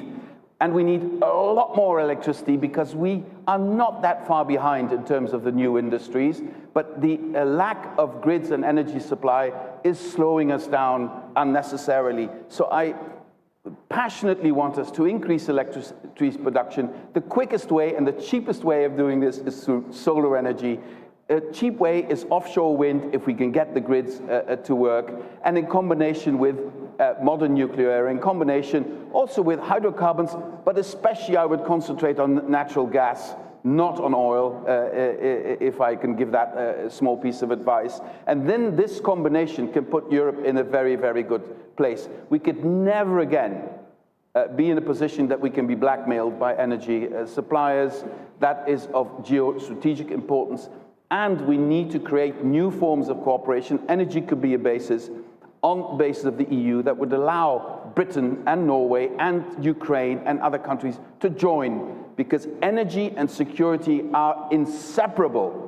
The climate crisis, energy and security are also inseparable. The climate crisis, if it is not contained, we're at 1.5 degrees. Imagine what would happen if we go beyond a 2 degrees increase. That would by itself also create a very serious security challenge to Europe, because of the migration it will create, because of the health crisis, because of the security crisis, because the economies will suffer. So we have so many reasons to not abandon the green agenda and to reframe it perhaps. Why not call the Green Deal the sovereignty deal or the security deal? I don't care, the liberty deal, whatever you want to call it. But understand that our energy transition, fighting climate change, and our sovereignty as a continent and our economic future in a world that is rapidly developing in this way are all interlinked. If we want to keep up with China, that has understood this. Look at what's happening in decarbonizing their economy. Look at what's happening in battery production in China, the innovation that is happening. We need to be part of that world. And don't underestimate the levels of investment in the United States in renewables. It is very often hidden, but the private sector has made a choice in the US, and it's also going into that direction. So there is more to this world than drill, baby, drill. Let's embrace it. Well, thank you very much, Frans. Straight over to you, Mr. Tsefos now. Is Greece on track to meet its green energy targets by 2030? And what are the priorities in terms of meeting them in the short term? Well, thank you for the question and for the invitation to be here. Greece has undergone a remarkable transformation in its energy system over the last 2 decades. If you look at our emissions, if that's where we want to start, we've had an almost 50% reduction in emissions since 2005, which is the peak year, about 33% relative to 1990, which is the baseline year for EU calculations. Some of that was driven by the economic contraction that obviously Greece went through, but the primary driver of decarbonization in the country has been the phasing out of lignite. If you go back 20 years, almost 40% of our emissions in Greece were generated from lignite. Even 2 years ago, after we've gone through a remarkable decline in lignite, 2 years ago, in 2023, the emissions from lignite equaled the emissions from all the cars in Greece. So getting out of lignite has been a remarkable project for us. We are almost there. We've had a 93% reduction in generation from lignite since 2005. But one of the things that we have discovered is that this is not primarily driven by environmental concerns, although those are certainly there. It's driven by economics. We are blessed with an incredible sun, which you can just step out and feel on your skin. We are blessed with incredible wind, which these days is not blowing quite as much as we would like it to, but it usually is. We are number 3 in the world in terms of the penetration of solar. We are number 9 in the world in the penetration of wind. And one of the things that is remarkable is that when this government took office in 2019, we were a massive net importer of electricity. We were one of the largest net importers of electricity in all of Europe. If you fast forward to the present, we are not only a net electricity exporter, but we're actually one of the largest net electricity exporters in all of Europe. If you look at the math so far this year, it's France, Sweden, Netherlands, Spain, Greece. We're the 5th largest net exporter of electricity in all of Europe. So we believe that the world is turning to resources that we have in abundance, and that creates a huge opportunity for us. What are the priorities? In terms of decarbonization, decarbonizing the electricity sector, continuing with phasing out lignite, connecting our islands, which still run on oil, and that's a huge chunk of the decarbonization agenda over the next 6-7 years. We are also decarbonizing our industrial sector. We have secured almost €1 billion from various European funds for setting up a carbon capture and storage value chain, primarily aimed at refineries and the cement industry. And we also see, of course, growing move towards electrification of transportation. Buildings are an important element. It's not a very cold country, so buildings are not a huge source of emissions, but we've also made a historic investment in renovations as a result of the RRF funding that was available to us. Excellent, thanks, right on time. Second question to you is concerns really the affordability question, price question, or that's part of it anyway. So apropos, some of these issues, what kind of energy and climate policies is Greece pursuing at the EU level? Well, I think at the EU level, we see several things happening at the same time. One, we really don't have an internal market in Europe for electricity. In fact, we have less of an internal market today than we did 5 years ago. So 5 years ago, the prices in Europe, before COVID and before the energy crisis, were closer to each other than they are today. So oddly enough, Europe is becoming less interconnected. We have less of an internal market today than we did 4 or 5 years ago. That creates huge missed opportunities because we have one part of Europe that is curtailing electricity, has zero prices, and another part of Europe that may have 150, 200, 300 euros a megawatt hour price. Sometimes you see these distinctions across one border. So we are huge believers in driving the internal market, and we were very pleased with the initiative from the Commission about the grids package, which we supported from day one. That's sort of one element. On the other side, we are a believer in a cost-effective transition. And here, I think what we're seeing is a little bit of target fatigue and a little bit of micromanagement. I will confess even publicly that even though I'm an energy expert, I don't think I can tell you off the top of my head all the targets that we have to meet by 2030.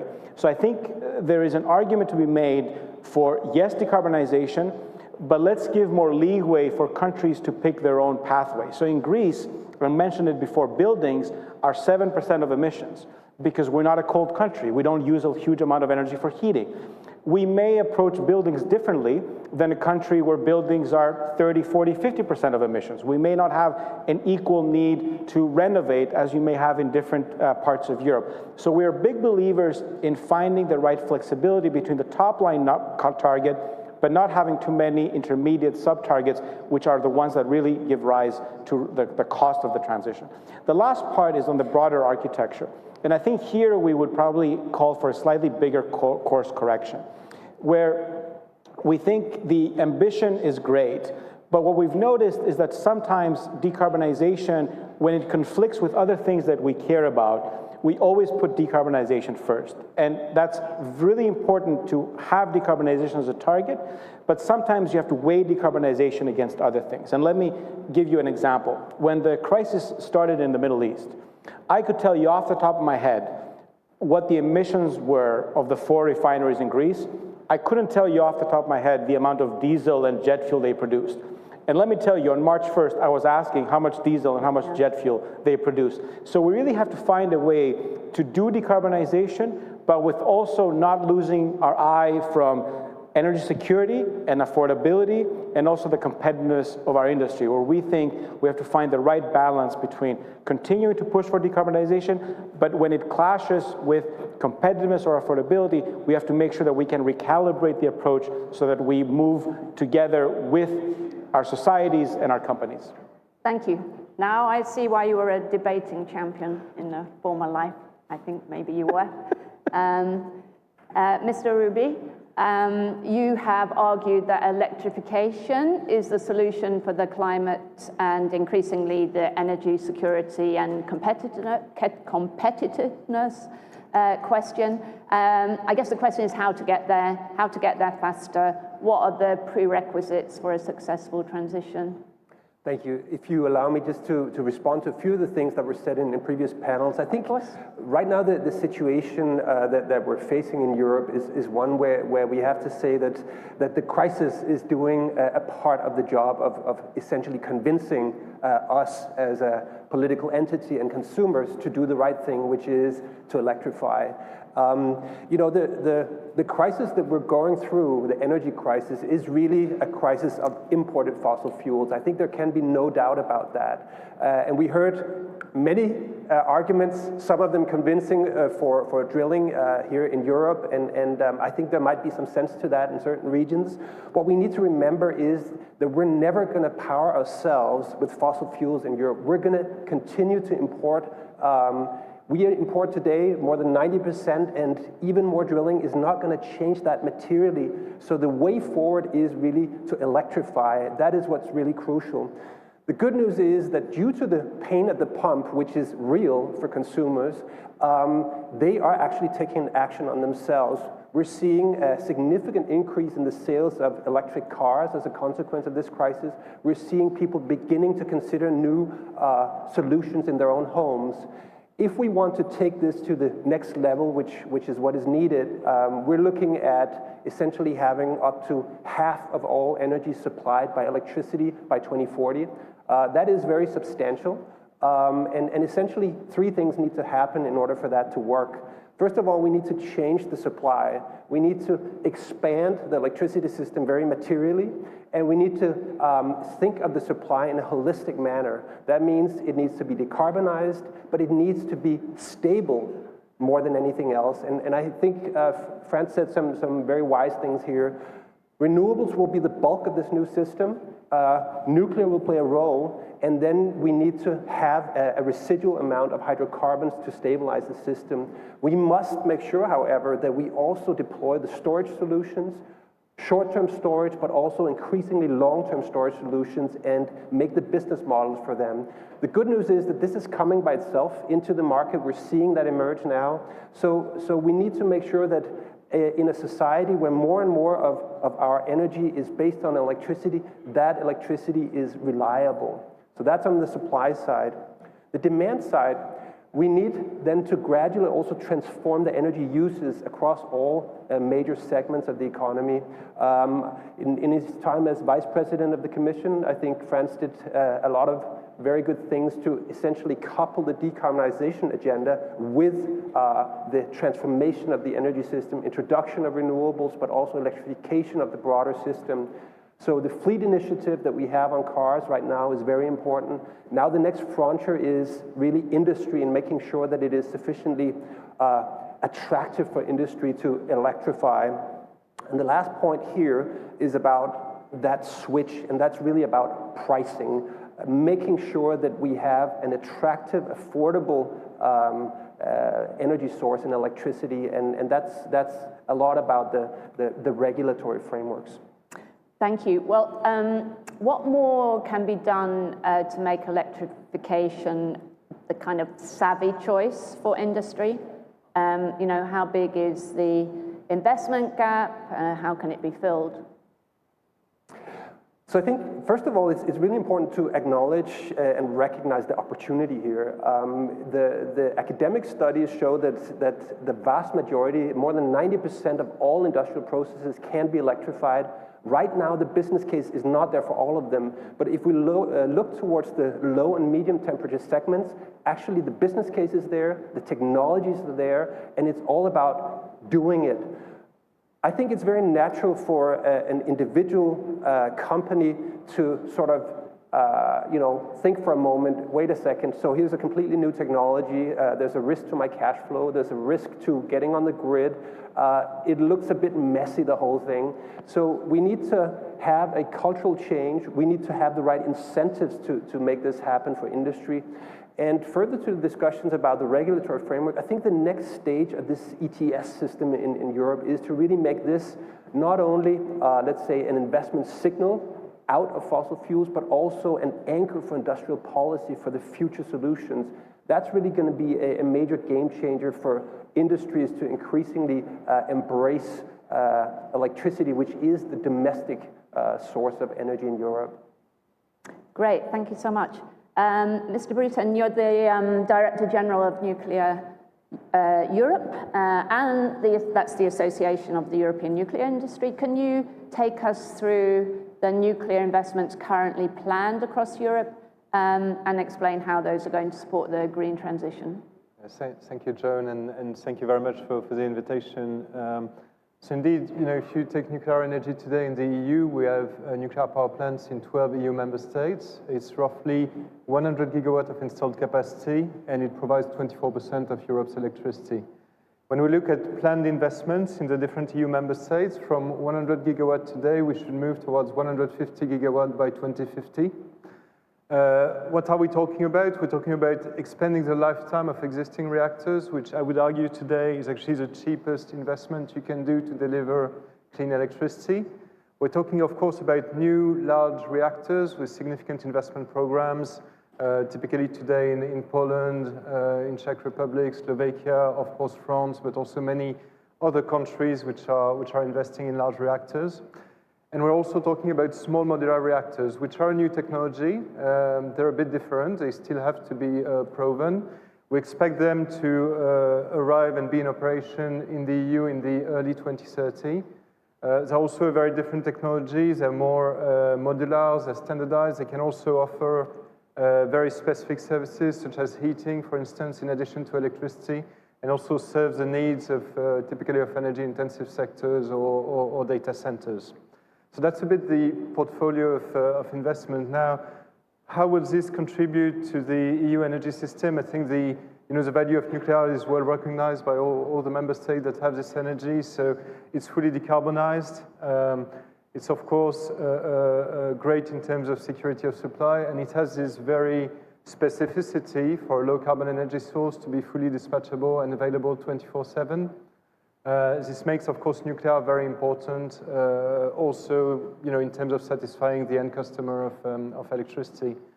But something which is really important, and which we're doing a lot of work at Nuclear Europe to demonstrate the value of nuclear. I think where investments in nuclear bring value is also in terms of energy system.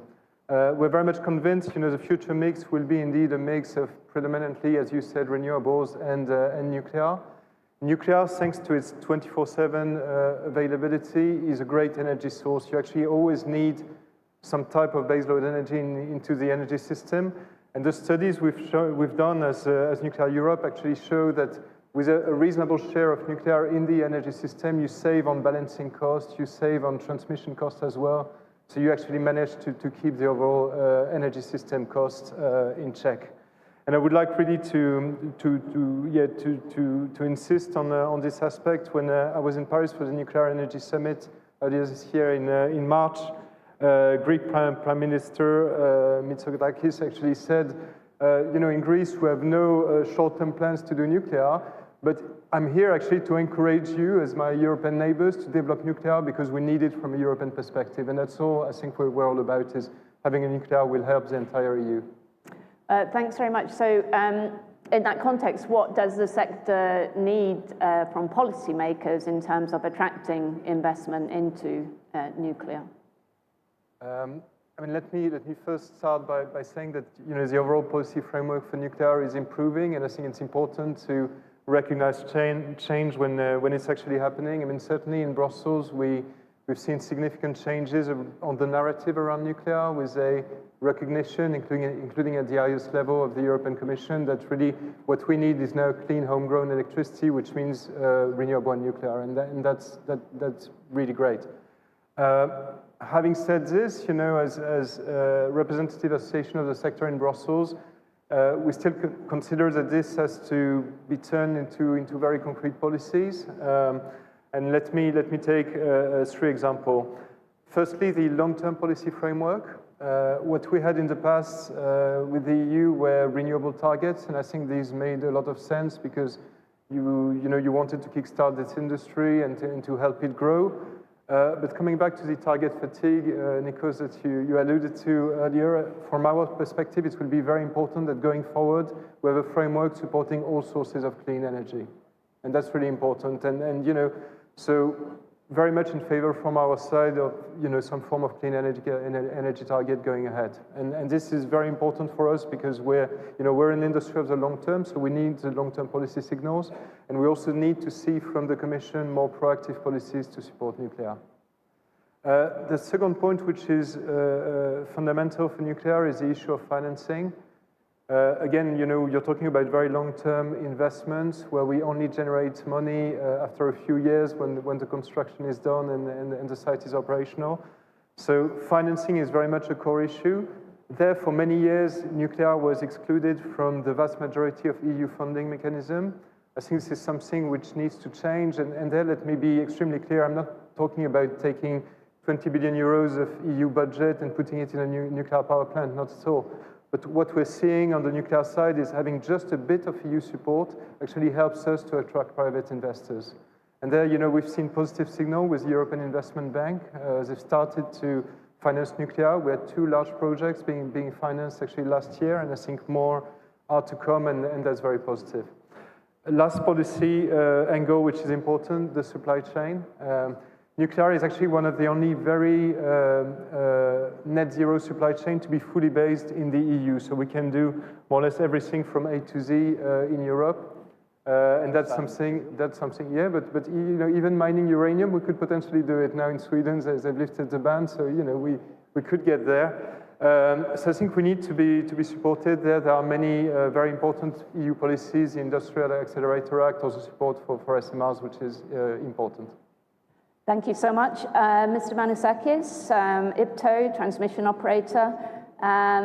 Greece's renewables growth has been impressive, as we've heard, but critics argue that the system is being stretched with curtailments, grid constraints, and so on. Are we moving fast enough in the right way? Thank you very much for the invitation here and for the question. And if you allow me, I will switch to Greek. I love to hear the language and speak it when I'm allowed. Of course, please. I think everybody has headphones, yeah. So we come here consecutive years and we celebrate the performance of Greece. This is an option going without saying, since we take into consideration solar and wind capacity. The goal of Greece in the last 7 years of this government is to achieve autonomous operation all these years.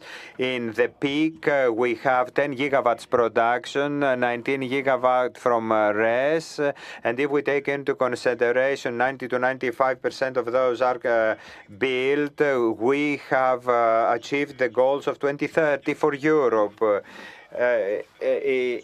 In 2025, when we had calm waters, we became exporters, and that will be the future also. Furthermore, reaching a high percentage of RES penetration. Sometimes we are at 50%, and occasionally we cover 100%. We have excess energy. That makes us exporters, and on the other hand, with the storage, will decrease prices in the next period. We have 630 gigawatts operating. In the next few days, weeks, we will give terms of connection for 300, 400 megawatts of storage, of additional storage, and we have terms of connections in autonomous units of 1.4 gigawatts. So we have better news for decarbonization of the country.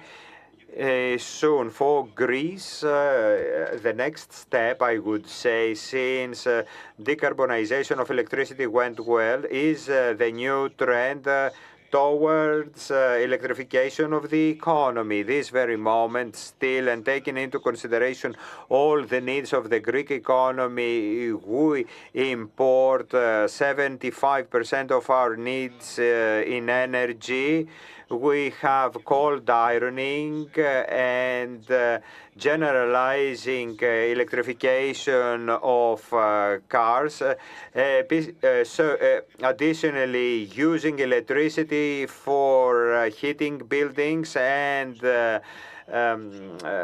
industry are to the benefit of the country in general. Great, thank you. Greece is obviously investing very heavily in interconnections, interconnectors, which are very capital intensive and take a long time to deliver. So what is the strategic payoff here? What's the real payoff? Ευχαριστώ για την ερώτηση, γιατί υπάρχει... I'd like to thank you for this question because sometimes the general public is a bit confused when listening to these huge capex needed for electrical interconnections. They are considered to be very costly ones. Actually, what would have been even more even costlier would have been not to have the islands interconnections, many of which have already been interconnected, like Cyclades. In the coming months, if you're going to visit the Cyclades, hopefully you will be there in the summertime, all Cyclades will be interconnected with the grid. Crete, the island of Crete has been connected already, and in the coming months, based on our business plan, we're going to have Northern Aegean and the Dodecanese being interconnected, and we will have the second interconnection with Italy. If we had had no such interconnections, then the cost would have been higher because of the diesel used by the old power generators in the islands to produce electricity. So these interconnections, when it comes to the value for money concept, even for small clusters of islands like the Dodecanese, is to the benefit of the consumers. And it's also to the benefit of the touristic offering itself. It improves its quality, that's very important, and also in terms of energy security for the islands, because we have outdated power generators of many, many decades ago, which are breaking down all the time, they are not working properly and efficiently, you run a risk. And of course, when you always depend on having some kind of fossil fuel dispatched, transferred to the island, this means that you are a victim of all these externalities.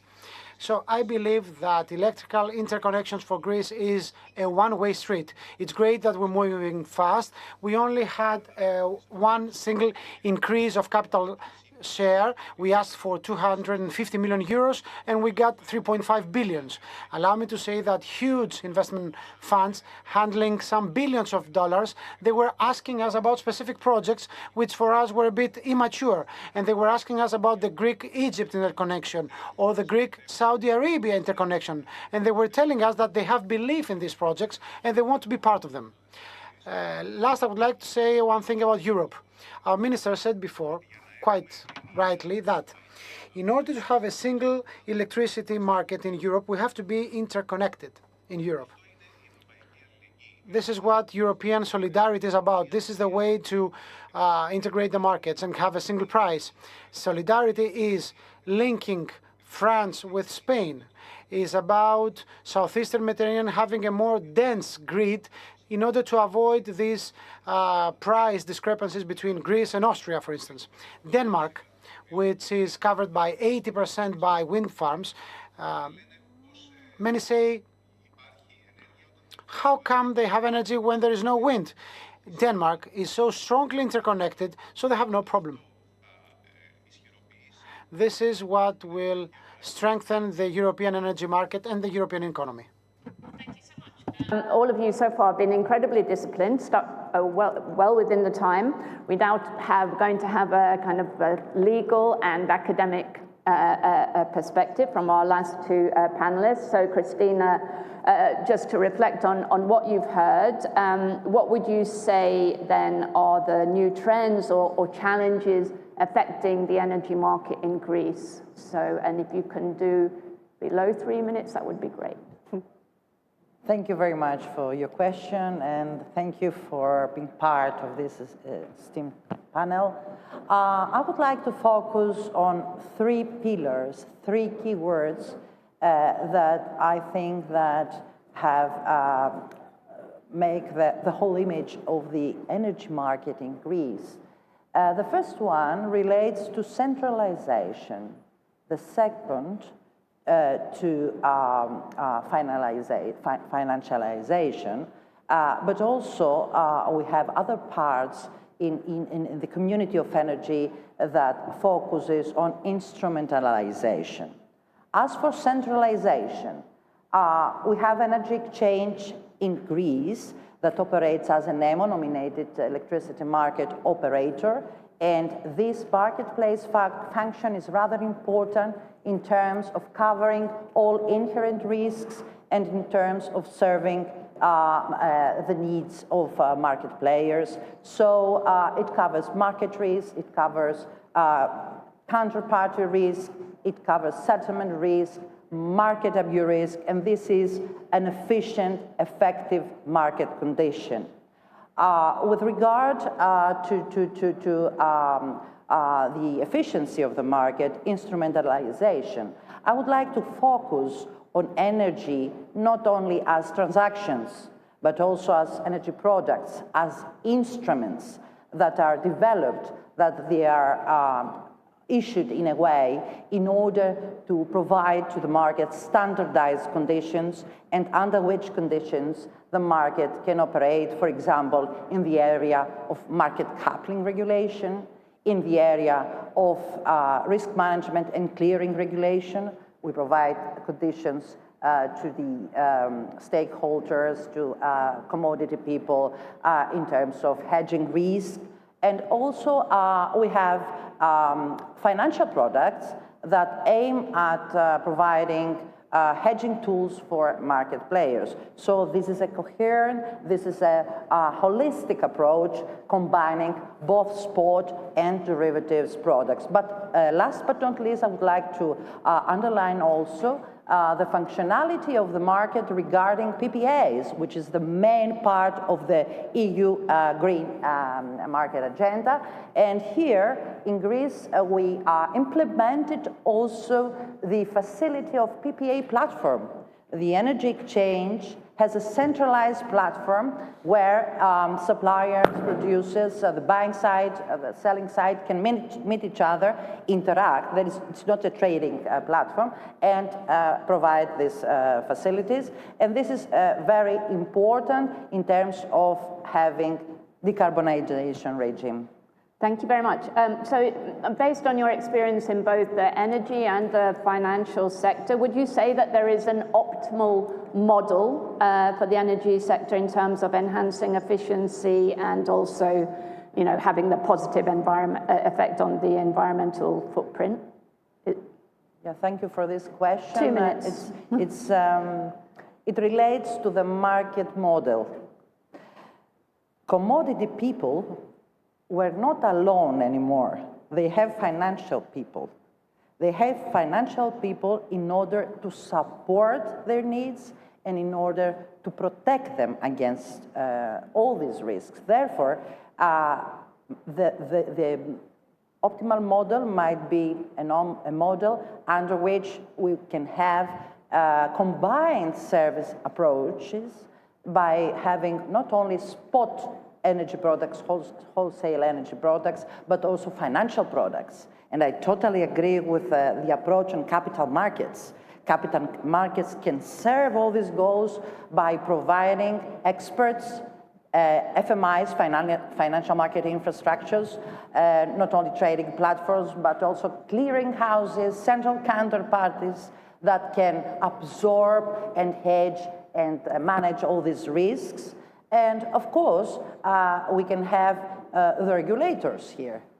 We have European regulatory maturity, we have convergence, and we have harmonized supervision. We have ACER and ESMA combining between each other in terms of serving in the most effective, efficient manner in serving sustainable markets for the stakeholders, for the economy and the society as well. Therefore, in Greece, we also have the energy regulator, and we have Hellenic Capital Market Commission, we have MOUs in place, and we implement measures in order to proceed, in order to take into account the needs of the stakeholders with regard to this to these markets. So it's very important also to focus on the PPAs and say that in other countries we have, for example, in Italy, trading platforms for PPAs.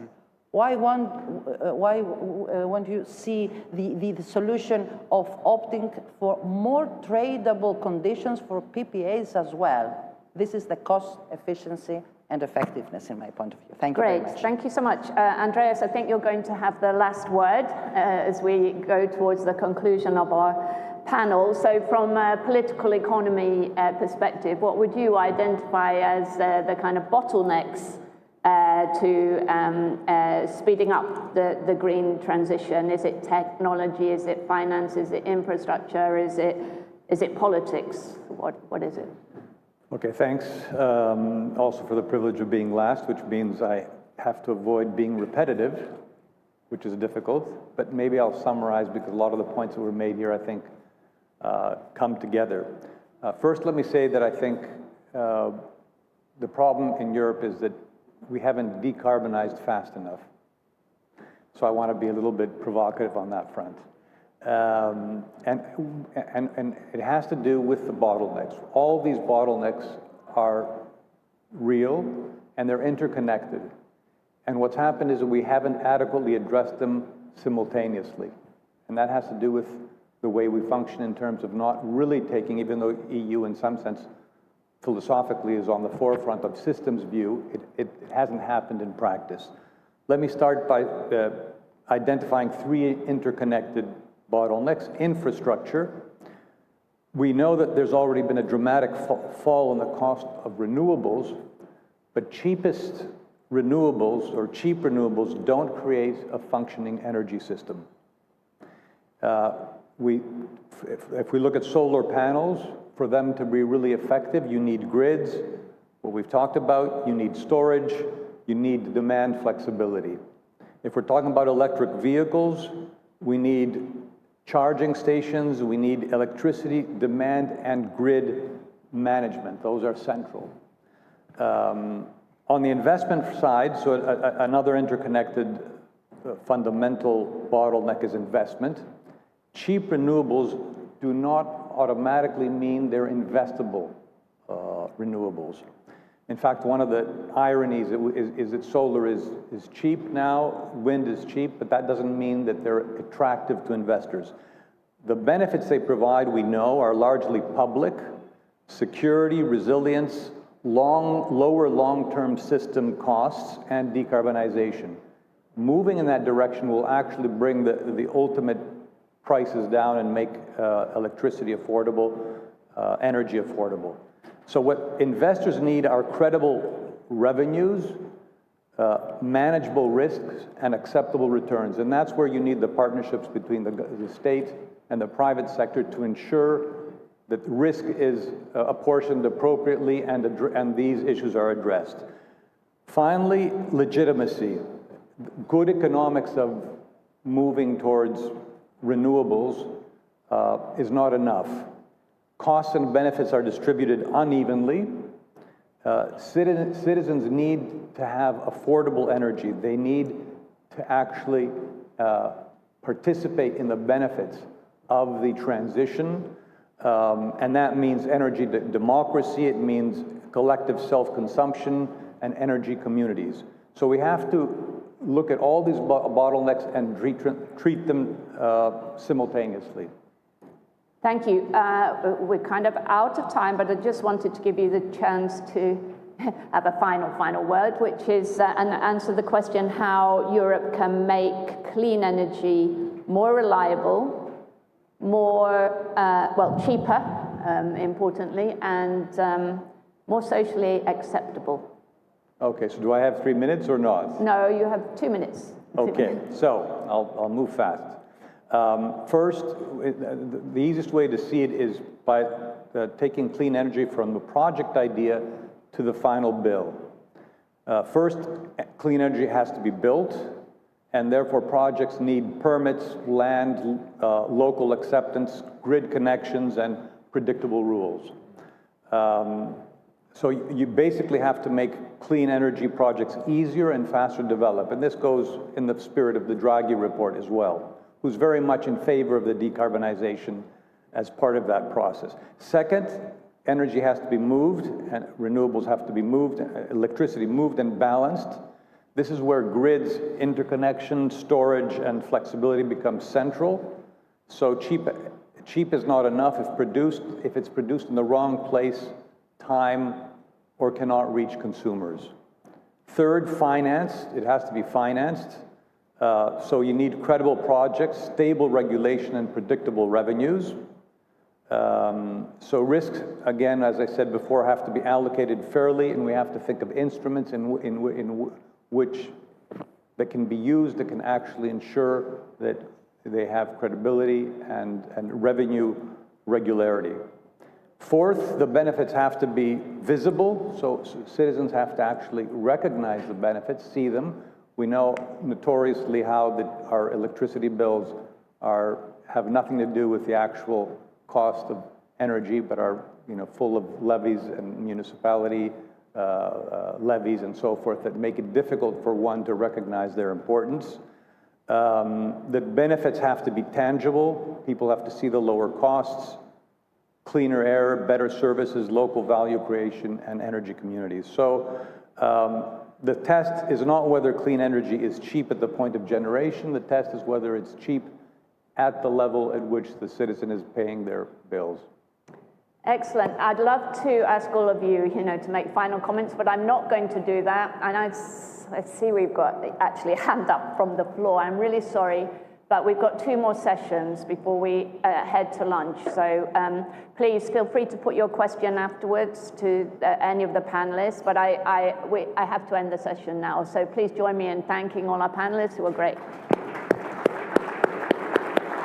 And have a quick photograph, please, and we'll vacate the stage for Daniel to take over.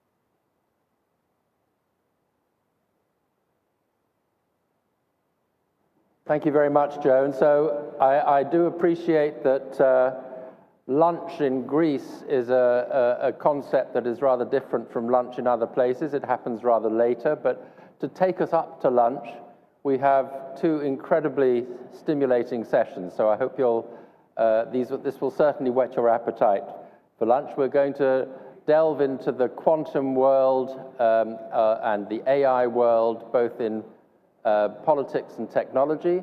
And to kick us off, I'd like to invite Jack, please, to join us on the stage. So,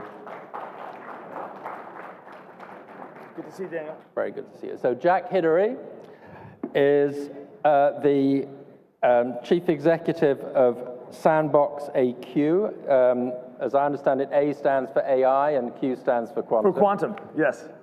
We were talking earlier, and it's also on your website, so it's not a secret that you've just got a $500 million contract from the CHIPS Act in America, so you're clearly doing something right. But as I understand it, you're right at the frontier, not just of AI, but of a sort of applicable form of AI that is going to actually change the real world in fascinating ways. So that's the task over the next quarter of an hour or so, is for you to try to get all of our minds around what you're doing. So in a nutshell, describe what this innovation and your company, Sandbox AQ, does. Yeah. Well, first of all, it's exciting to be here in Athens with everyone at this conference. The Economist, we've participated in a number of the conferences over the years, so you guys are doing a great job covering the frontier, particularly as it relates to geopolitics and also the frontier of technology itself. Right now, everyone in this room, can we have folks' attention? Sorry. Everyone in this room is using either ChatGPT or Gemini or Claude or one of the large language models. And it's already having a good impact, I think, on many of our business tasks. But the fact is that there's another wave of AI that you may not be aware of that is going to have a bigger impact on your lives, on the medicine that we need to solve cancer and other diseases, on what we can build in terms of construction, in terms of the energy sector, producing energy, storing energy. And these are not language models, these are large quantitative models. And Daniel, as you and I talked about, these quantitative models cannot be trained on downloading the internet. If the answer to cancer was on the internet, we'd have the answer. So rather, we have to build new data sets that are not available online, but data sets that help us understand the biological world of our bodies, the physical world, catalysts for oil and gas, batteries for energy storage. Greece is blessed with a huge amount of solar potential and has already leveraged that by deploying solar and wind. But how do we store this energy in more advanced batteries that could cost maybe 50 or 60% less than today? This is the task not of a large language model, but a large quantitative model trained on the real world. So we have AI for the digital world to make a document, an image, a video, and we have AI for the real world, and that's what we're talking about here today. So if I come to you with a problem, like I need a particular sort of material or battery or some drug, some solution to my problem in the physical world, I type that in I use one of the usual typical AIs, and then it does magical work in the back end and comes back with an answer? That's correct. So we announced just last month that we now have partnered up with a Claude from Anthropic, and we just announced with Google last week that now you can type into Claude your normal kind of prompts, your English language or Greek or whatever language you choose, type your prompts, and if it's the kind of question that is more for the real world, then Claude will say, hey, this is a job for Sandbox AQ. It will route that question, if you ask it to Sandbox AQ, and then the answer will come back based on real world data, and then Claude will package that and give it back to you, the user. So just so I understand, do I need to know when I ask Claude to do this that I want it to go to Sandbox? So do I have to say, please ask Sandbox, or will Claude figure out of its own accord that, hey, this sounds to me like a question that might be helpful to ask Sandbox? And if it is using you, does the token cost of it zoom up, or how does this work? Yeah, great question. Well, this is literally the frontier, Daniel, right now. So right now, when you go to Claude or go to one of the LLMs, you have to let it know that I'd like to use these quantitative models. But I think very soon it's going to become something in the back end that Claude and others will know how to do. We're literally at this cutting edge right now where this is happening. And depending on what you want to do, it'll either be encompassed in your Claude or other subscription, or it might be, if you want a big enterprise version of this software, you might have an additional payment from your company, like an up level. So just to know how the money works, is Claude paying you or on a per use basis because it's getting money from me, basically, from the customer? From the customer, yeah. How does the money flow? In different LLMs, it's different how they want to work the flow. In some cases, there's a paywall that pops up. In other cases, it's bundled in to the credits you already have with the LLMs, yeah. So the exciting bit, I think, is probably not the finance, but what it does, what the possibilities are. So just to help people in the room get their minds around the capabilities that what is this allowing to happen that either couldn't otherwise happen or would have taken, much, much longer to actually happen if it happened at all? Well, I want to also bring it back to the topic of the Economist meeting, which is the impact on sovereigns and governments as well. When we look at economies of countries around the world, countries have choices what mix, what diversification of sectors to have in their economy. Some economies are very highly dependent on tourism, as an example. Others are highly dependent on the oil and gas sector. And what if you, as the leadership of that country, want to diversify, want to bring in other sectors? Well, before this kind of technology, Daniel, it'd be almost impossible. To start a biotech industry in a country that didn't have one is literally impossible before this technology. You'd have to have 30 years of investing in universities and lab coats and petri dishes and so on and so forth. What this enables now is creating biotech assets, new intellectual property, without the dozens and years and decades necessary before that. This is really a lab in a box for biopharma, or a lab in a box for new catalysts for oil and gas and things like that. So the first thing this enables is whole new industries in regions of our world that did not have these. Bahrain is a good example. In the Gulf right now, there's a real desire to diversify their economies. And Bahrain, as an example, said, we want to have a biotech sector here in Bahrain. And now they're doing so using this technology. They're finding new biotech assets, and they're patenting them as Bahraini IP. And I think we're going to see European economies start to do this as well. Here in Greece or other countries, as they want to start new kinds of parts of the economy, as the older parts of the economy are dying off, they can now start creating new intellectual property in country, owned by the country. That is a very different thing. But if everybody has access to this and it leapfrogs decades of development, how do you have a competitive advantage? Yeah. I mean, everybody can do it. Anybody can enter. Isn't that, I mean, why would I invest in doing this if someone else can just go along anywhere in the world and do the same? Or am I missing a trick It's here? a great question. But these are sectors where it's really not a zero-sum game. In the world of biopharma and disease, unfortunately, there's a vast landscape of diseases to go after. Let's think about neurodegen.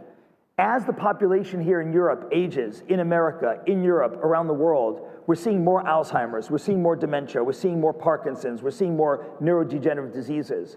This is a huge task. It will take many, many different entities. And this is the kind of software, this quantitative software that is trained on biology, chemistry, physics, that will help these entities solve these issues. The more the merrier, as far as I can see. These are vast, growing pies rather than zero-sum pies. And your advantage, your competitive advantage, is that you've invested a lot of time and in the data, in the database. And the models, that's right. So let's start with the data, Daniel, because that's an important moat around Sandbox AQ. The data that we train on is not from the internet. It's not something you could get or buy or license anywhere in the world. We had to create these data sets from experiments in labs and from using quantum equations that help us understand the interaction of how a drug that we take interacts with a receptor, a target in our body. We had to create data sets for battery chemistry, data sets for catalysts. These data sets allowed us, Daniel, to create proprietary models. We're not using the model that you use for predicting the next word. The next word is another thing altogether. So these are proprietary data sets, proprietary models, and we're using them both in the private sector, civilian economy, but as we announced with the government, we're also using them with the Pentagon, with the US Department of Commerce, and with other governments around the world as well. When we think about defense of Europe, we think about NATO defense. NATO just had their summit in the last few days. What will it take to defend NATO in the next coming years? It takes leapfrog technology. If you want to have a hypersonic missile, a missile that goes Mach 5, Mach 6, Mach 7, very fast missiles, you need new material science that can withstand those kinds of pressures and yet be light enough to go at those speeds.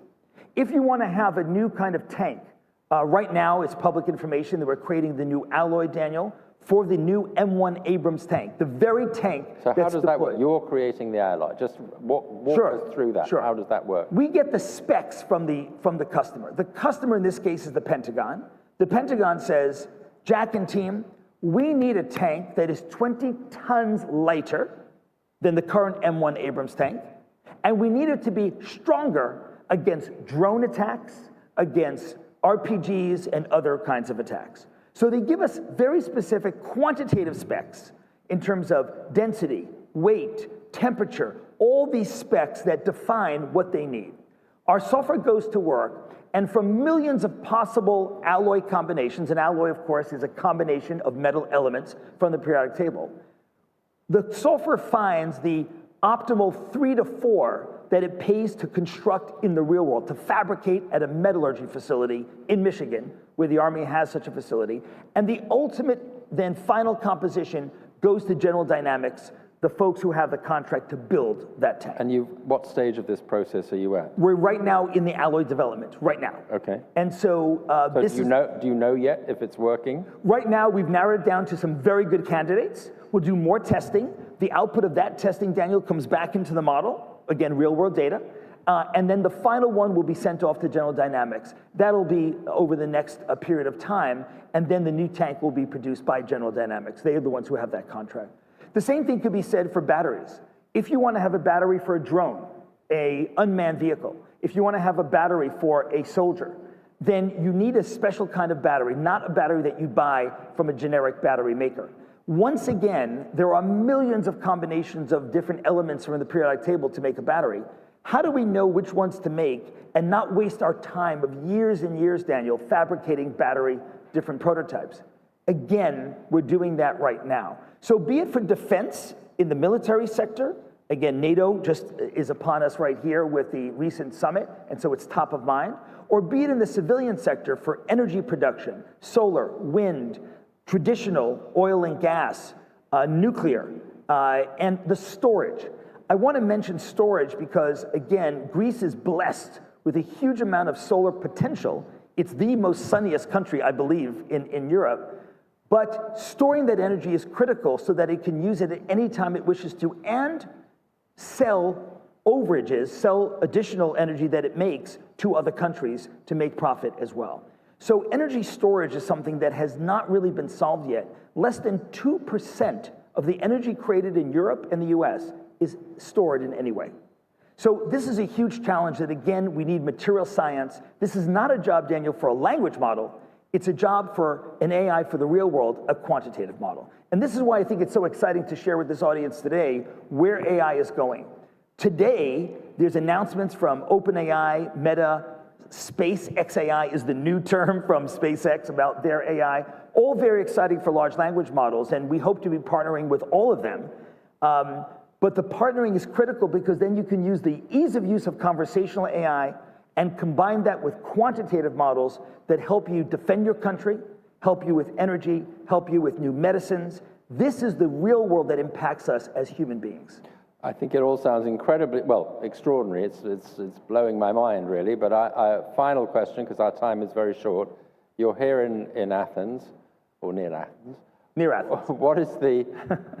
What is the potential of Greece here, both generally, in general, and potentially for your company? Well, we're very excited. We work across Europe now. About 20% of our staff is based here in Europe. We also work with many universities. Most of them PhDs, you were telling me. Yeah, the majority of our company have PhDs in physics, chemistry, biology. The majority of the company is technical in nature. And we'd love to do more work here in Greece. We're open to partnerships, and that's one reason why when Dimitri and others invited me to come down here to give this talk, I accepted it because we're interested in finding anchor partners. Partners, Daniel, both on the industry side, partners on the government side for defending Greece, defending NATO, as we are part of NATO, but we want Greece to be a strong part of NATO as well, and partners on the academic side in terms of university and helping to co-train PhDs as well. So we're looking for partnerships, and that, Daniel, would allow us to create an engineering center here in Greece, and we look forward to that possibility. Very good. Well, thank you. We're out of time, but that was completely fascinating. I've learned a lot. I'm sure everybody else has. Great to be with you. Thank you. Thank you. Oh, Jack, they want a picture.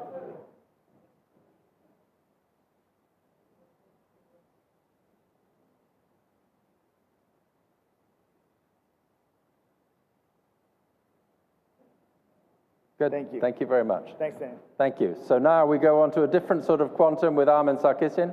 Armen, please join me. Great to see you. You too. So we've just been talking about I mean, you understand this. You're a scientist. You understand this stuff better than most people, I'm sure. But yeah, I don't understand the real quantum. I used to teach quantum mechanics. Right. So we've got an expert here, Armen Sarkisian, former president of Armenia, familiar to this conference. Thank you very much for being back with us. But you're talking about not a quantum company, but quantum politics. And you've got a book coming out on quantum politics. So I'm hoping you're going to give us a bit of a preview, first of all, of what the essence of this, what you're describing in your book is all about. With pleasure. First of all, let me thank, of course, The Economist, Enterprise, you, Daniel, Joe, and, of course, Nectarine and the government of Greece for organizing this and inviting me. Thank you. You're very welcome. I think 15 minutes is too much or too little. And since I used to be professor We have quantum conferences in future. Yeah, that's the whole thing, I think. The whole conferences will be on 15 minutes. What I will try to speak about this subject, which is here called geopolitics. And not just geopolitics, to make it simpler, about changes in geopolitics. So everybody speaks about this changing world, everybody. And a very common question that goes around is, when are we going to go back? Well, the answer to that question, never. We are never going to back the world that we knew 50, 40 years ago, which I call a classical world because it was absolutely predictable. There were institutions, principles, values working. So they were working because they were there. They were working because they were right. And they were working because we believed in that. So the first part, the second part had sort of a weekend, but we continued to believe in value-based, law-based politics and so on. So while everything was changing rapidly. This is my first book, and it's about the successes of a small, smart states, but also the role that they will be playing in the future, in the new quantum world. Because this new world will be completely different. I think it's not necessarily you have to be very big in order to be successful. In fact, we see that. The highest GDP per capita in Europe is not France, Germany, or Britain. It's small states, okay? Like Luxembourg. You tell me, Norway, Denmark, Sweden, Luxembourg, Liechtenstein. I think small is not only beautiful, but it can be very, very important and very successful. So the changes are there. In the book, I have around 13 reasons of this change, examining. But I will just take you through 2 of them. One of the changes, people say that the world has changed after the Iran-Israeli war, or when Russia attacked Ukraine, or when Russia took over Crimea, or we go before. I do believe that one of the 13 changes is when the Soviet Union collapsed. And I think as human, because we believe in fairy tales, okay? There was a fairy tale, here we are, communism failed, capitalism prevailed, free market prevailed, everything is fine, democracy has won. And there was a famous Miss leader whose name was Francis Fukuyama. I'm sorry, because it's not probably politically correct, but I do believe that it was big misinterpreting what was happening, saying that everything is fine. The worst thing that a lot of politicians believed in that, including the United States and many other countries in Europe, that this is it, everything is fine. You're talking about End of History, which was End the of title History, of yes. In fact, that was the beginning of the new history. I think we didn't pay attention that the history is changing very, very fast.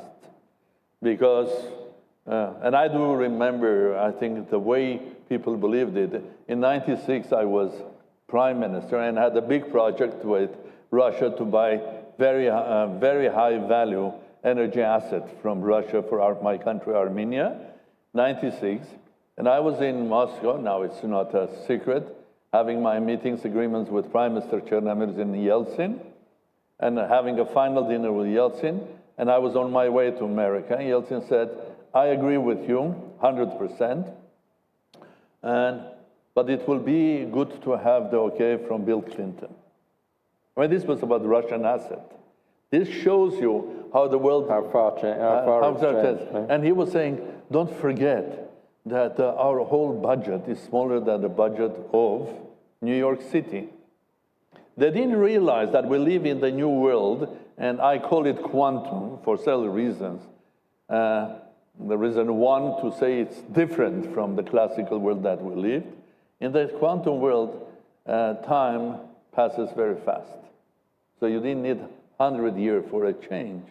It was a couple of years that the budget of Moscow city became equivalent to the budget of New York. Yeah. And I think Russians don't listen much about what President Clinton has to say.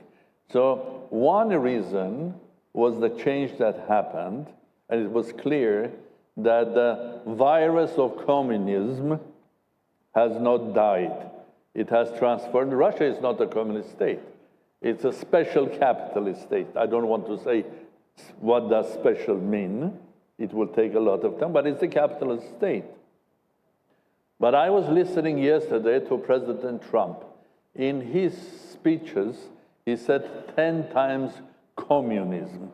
And he was not referring to China, Russia, and referring to Democrats, really. It was referring to Democrats or any other European state where there are social democrats in power, where values like social justice, equality, and everything, the great ideas that communism had, are implemented. Maybe right, maybe wrong.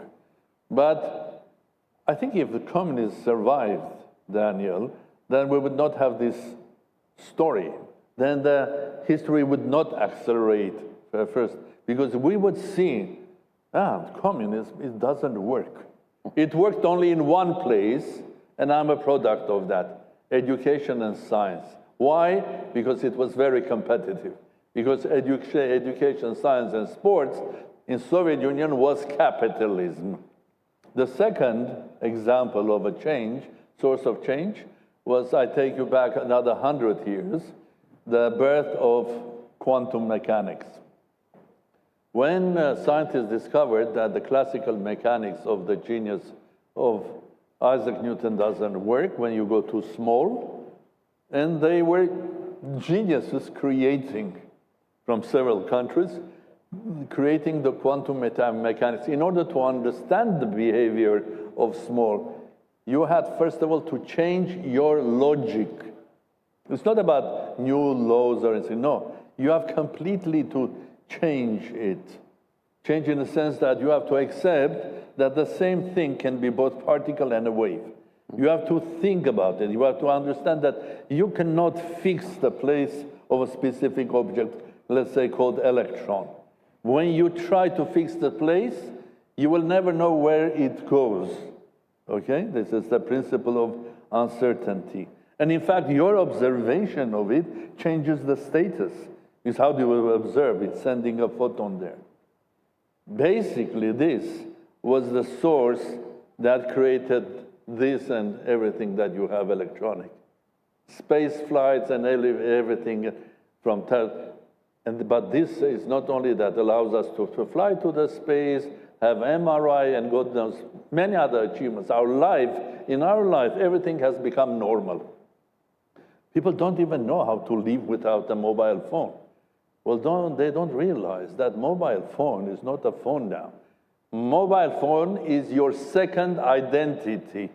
Now every human has two identities. One mechanical or living, and the other one virtual. In fact, the virtual is taking over. I'm interested in two things about the future of small states, but also about the longevity. But I am not afraid now, because I know that I'm going to live forever. My virtual is going to live forever. In 100 years' time, my great-great-grandchildren will look at my data, make a sort of biological copy of me.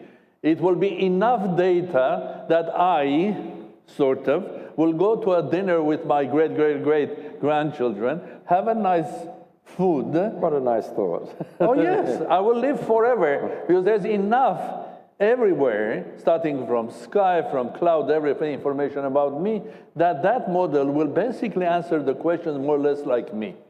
So I'm living forever. And in fact, I'm interested in biological. And it's the first time, because of artificial intelligence that the gentleman was speaking, and speaking about quantum computing. I don't know why he's wearing a hat to protect himself from photons or anything, but I enjoyed your speech. But one thing is important, artificial intelligence and quantum computing, I am not investing there. Why? Because he is already investing there, and it's gone. Where I am interested in investing in a place where it's modern, where it's not is the new America to discover, which is human life. By my first profession, I was theoretical physicist doing research in theory of relativity and cosmos. I know about cosmos 1,000 times more than about my body. But artificial intelligence and quantum computing will help us not only to build tanks, but to understand the complex body of ours, which is phenomenal. Through science, I started believing in God. My God is, of course, not an old man sitting and basically telling who does what, okay? My God is the beauty of this universe and how on earth everything is run through several laws of nature. Okay, so Armin, we have very short time. I want to ask you. No, but I want to ask you a question about quantum politics specifically, and what it means in practice, and what we can, how we should start to think about this, and what we should be doing about it. We shouldn't do anything. We have to just accept that 100 years ago, scientists, physicists had to accept a new logic of life. We live in a quantum world. We live in a world that every and each of you has huge impact. You are the new electrons and positrons. You have your huge impact. In many countries, governments are changed not by classical voting, but through Facebook. I live now in UK. How many prime ministers they have changed? I've lost count. I think it's 7 over the past 10 years, yes. So I think what is how in politics, quantum politics, in politics, but it's difficult to run because if I explain everything, they will not buy my book. My first book is a bestseller in China now. 1.5 billion people are reading that book about small states. I hope the Chinese will be... The biggest state is reading books about the smallest states. Smallest states. Yeah. Now, the whole thing is that when you speak about quantum politics or politics in modern world, you have to accept that the classical things, they don't work. I'm sorry, where is United Nations? We have how many conflicts now? Where is United Nations? Are they doing their job? Where are the institutions? Where is international law? All of that doesn't work now. Okay, what works are fundamentals. Okay? Force, money, strength, and all of the others. Politicians, I was a politician. I mean, value-based politics. If you were Margaret Thatcher, we were saying something political, you would be a hostage to what you have said. Modern politicians, like quantum elements, can change their view every day. People forget about what they said a week ago. Do you remember your politicians, what they said a week ago or a month ago? And why they are saying the opposite today? Another event, entertainment and politics. They were always together. In old Rome, yeah? Gladiators and Senate. Entertainment and politics today, they have merged. The greatest politician in the world is the greatest entertainer of the world. His name is Donald Trump. And basically, he is one of the first quantum politicians. Do you like it or not? And I think his behavior, his decision-making is not an accident, I believe.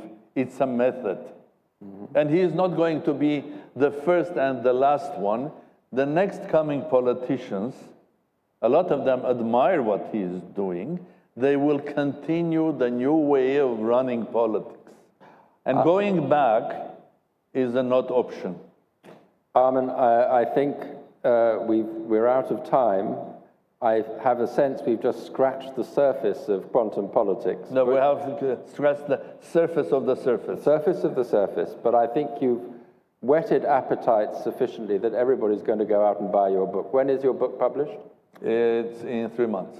3 months' time. Well, we look forward to that. Small States Club, I read, great book, I really enjoyed it, also full of anecdotes. I hope the quantum politics is full of anecdotes as well. And more anecdotes, excellent. And your wealth of personal experience. So thank you very much for that, for whetting our appetites. And we look forward to this world of quantum politics. You'll be the first to get my book signed. Daniel. Thank you. Yeah.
PPC.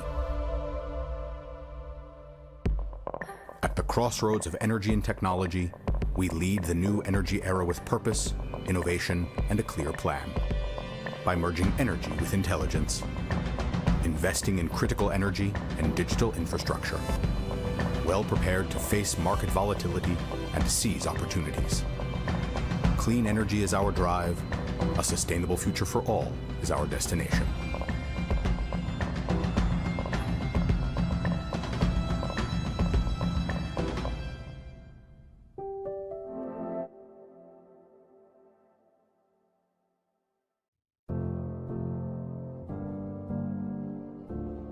Why do we work? Why do we make the sacrifices we make? The late nights, the sinking with coworkers 5 time zones away. Why? Why? Why? ¿Por qué hacemos lo que hacemos? Why? Because we all want our work to mean something. We want it to have impact. And not just on the bottom line, but the people we ultimately serve. Your customers. Iron Mountain knows how to make your work mean more. After all, we've been protecting your most valuable assets for over 7 decades. Who better to help you use it to unlock new ideas and insights that will not only accelerate your business, but elevate it in so many ways. By digitizing your information, securely decommissioning your IT assets, safeguarding your brand reputation, collaborating to meet your sustainability goals, and connecting your work to the world. So let's roll up our sleeves and get to it, shall we? Let's find the gold in your mountain of data. Let's elevate. Let's elevate. Let's elevate. 带着无敌的梦。让我们提升。Let's elevate. Let's elevate. Elevate the power of your work.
threats don't announce themselves.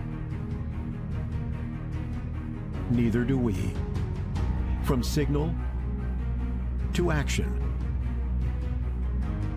When it matters most.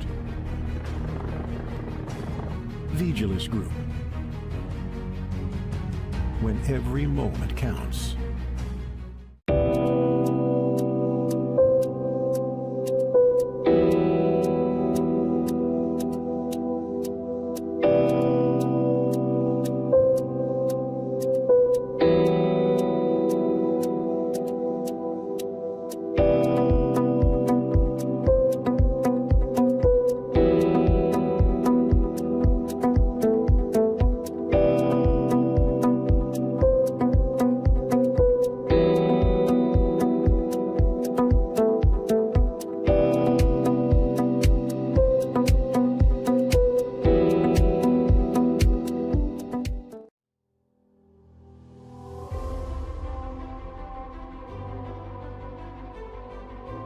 Η ισχυρή παραγωγική βάση της βιομηχανίας φαρμάκου στην Ελλάδα εγγυάται την κάλυψη σε περισσότερο από 70% των αναγκών των Ελλήνων ασθενών με τις απαραίτητες φαρμακευτικές θεραπείες.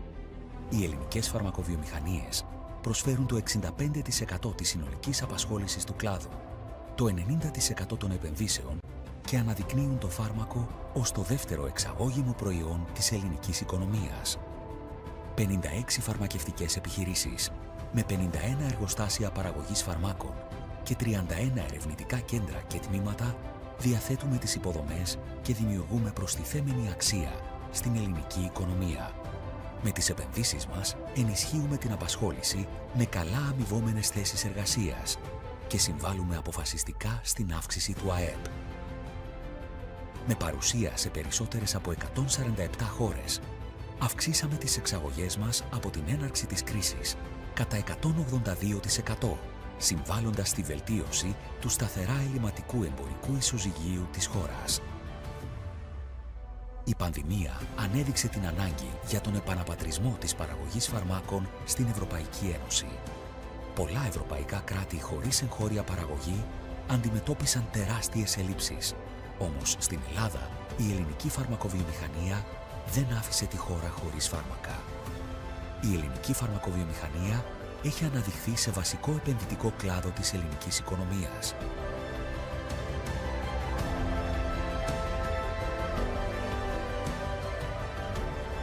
Υλοποιώντας ένα σημαντικό πρόγραμμα επενδύσεων συνολικού ύψους άνω του 1,8 δισεκατομμυρίων ευρώ.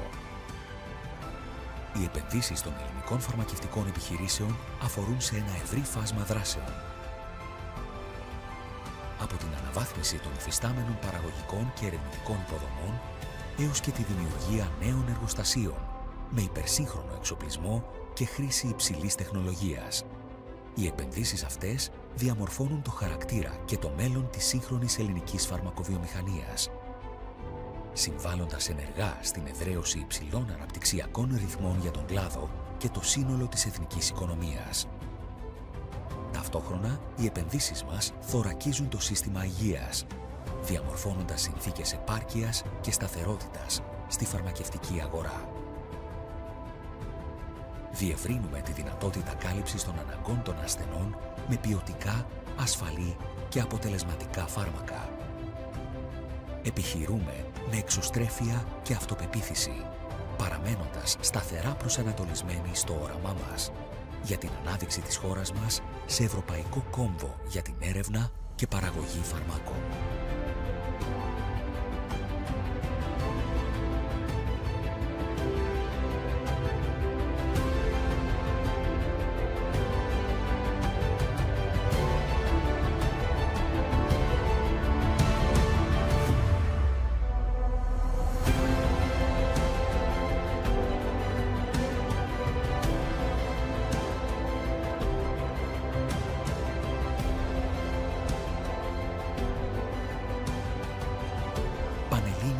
Φαρμακοβιομηχανίας. Παράγουμε Ελλάδα, στηρίζουμε Ελλάδα, εξάγουμε Ελλάδα, μένουμε Ελλάδα.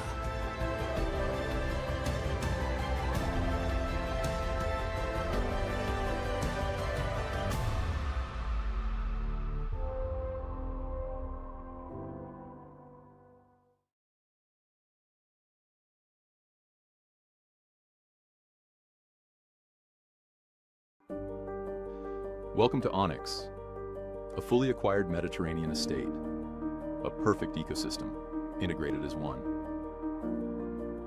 Activated and engineered for scale, a sanctuary to reconnect with nature, a scalable real estate model, an agricultural identity that roots the project in place, shaped by climate, guided by terrain, sustainable by design. Geothermal below, solar above. 2 clean systems delivering zero emissions, long-term savings, and off-grid autonomy. Modular form, durable structure. Onyx delivers measurable yield and trusted hard assets. Join the pilot, shape the prototype, invest where the Mediterranean evolves. Energy is life, and DEPA is at the heart of it, from major infrastructure to homes and businesses. DEPA energizes every moment of modern living. Driven by innovation and strengthened by international partnerships, DEPA is securing the energy future of Greece and its wider region. DEPA is investing in new, state-of-the-art power generation units, ensuring system stability and boosting competition. Through investments in alternative fuels, clean technologies, and bold new ideas, DEPA is shaping a sustainable future tomorrow, today. And because people are at the heart of every progress story, DEPA stands beside consumers, its employees, and local communities every step of the way. DEPA is powering progress, today and for the future. DEPA Group of Companies at the heart of energy.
Making a real difference to people's health. That's what drives us. We're not here to do what's easy. We work to provide real and positive change for patients, the people they love, and the professionals who care for them.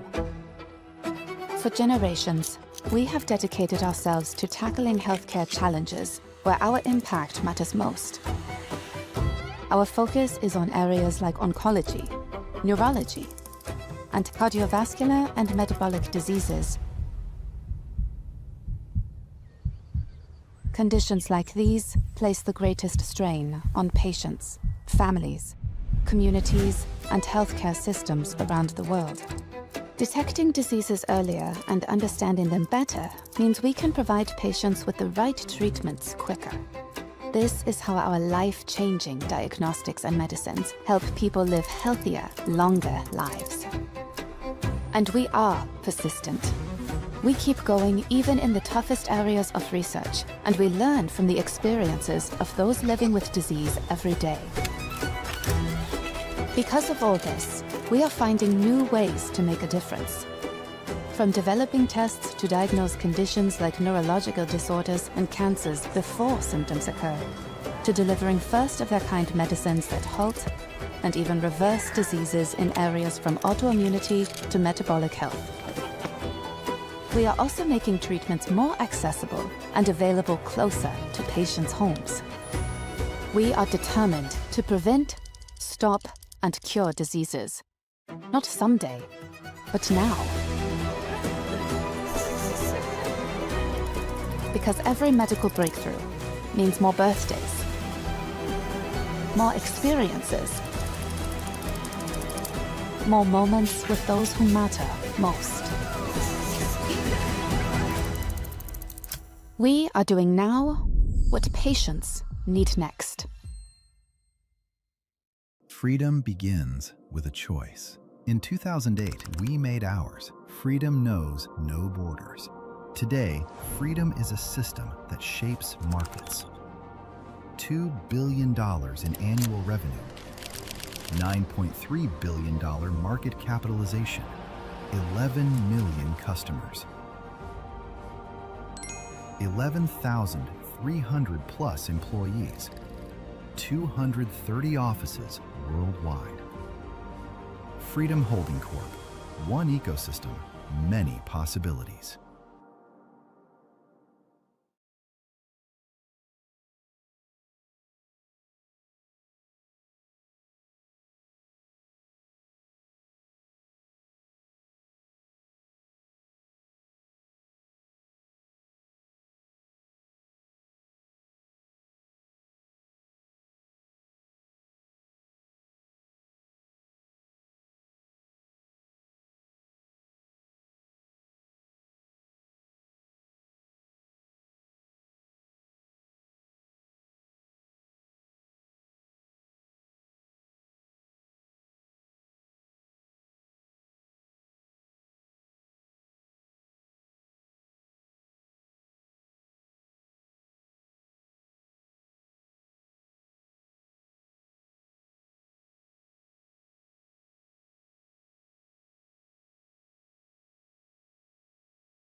Σιγά τον πολυέλαιο.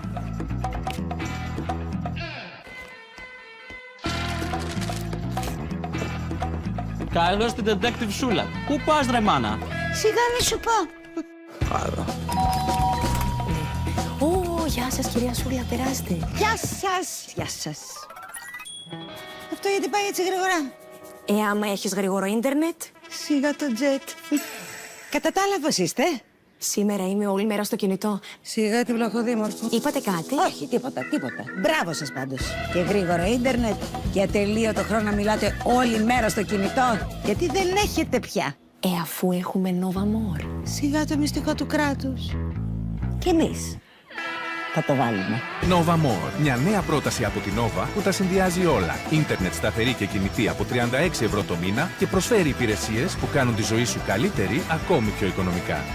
Nova More. Τώρα είναι η ώρα για Nova. Φυσικά, Τζέσι μου, και έβαλα Nova More. Σιγά μη τα άφηνα. Check this out.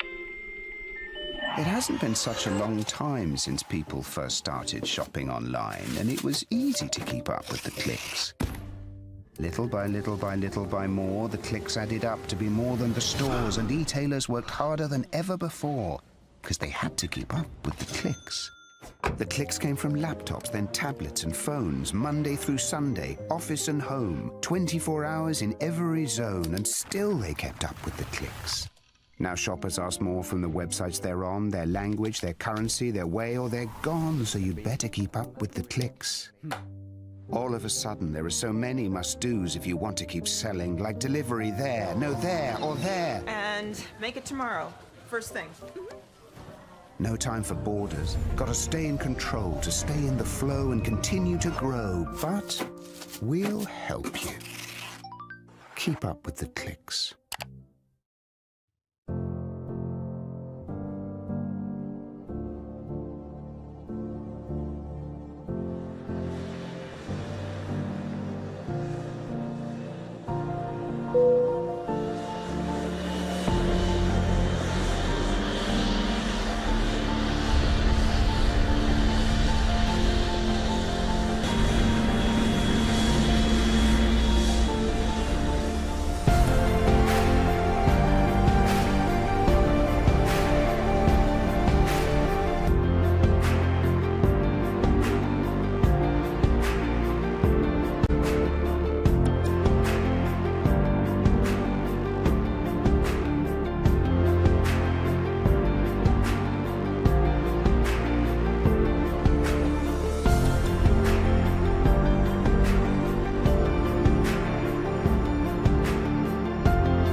PPC. At the crossroads of energy and technology, we lead the new energy era with purpose, innovation, and a clear plan. By merging energy with intelligence, investing in critical energy and digital infrastructure, well prepared to face market volatility and seize opportunities. Clean energy is our drive. A sustainable future for all is our destination.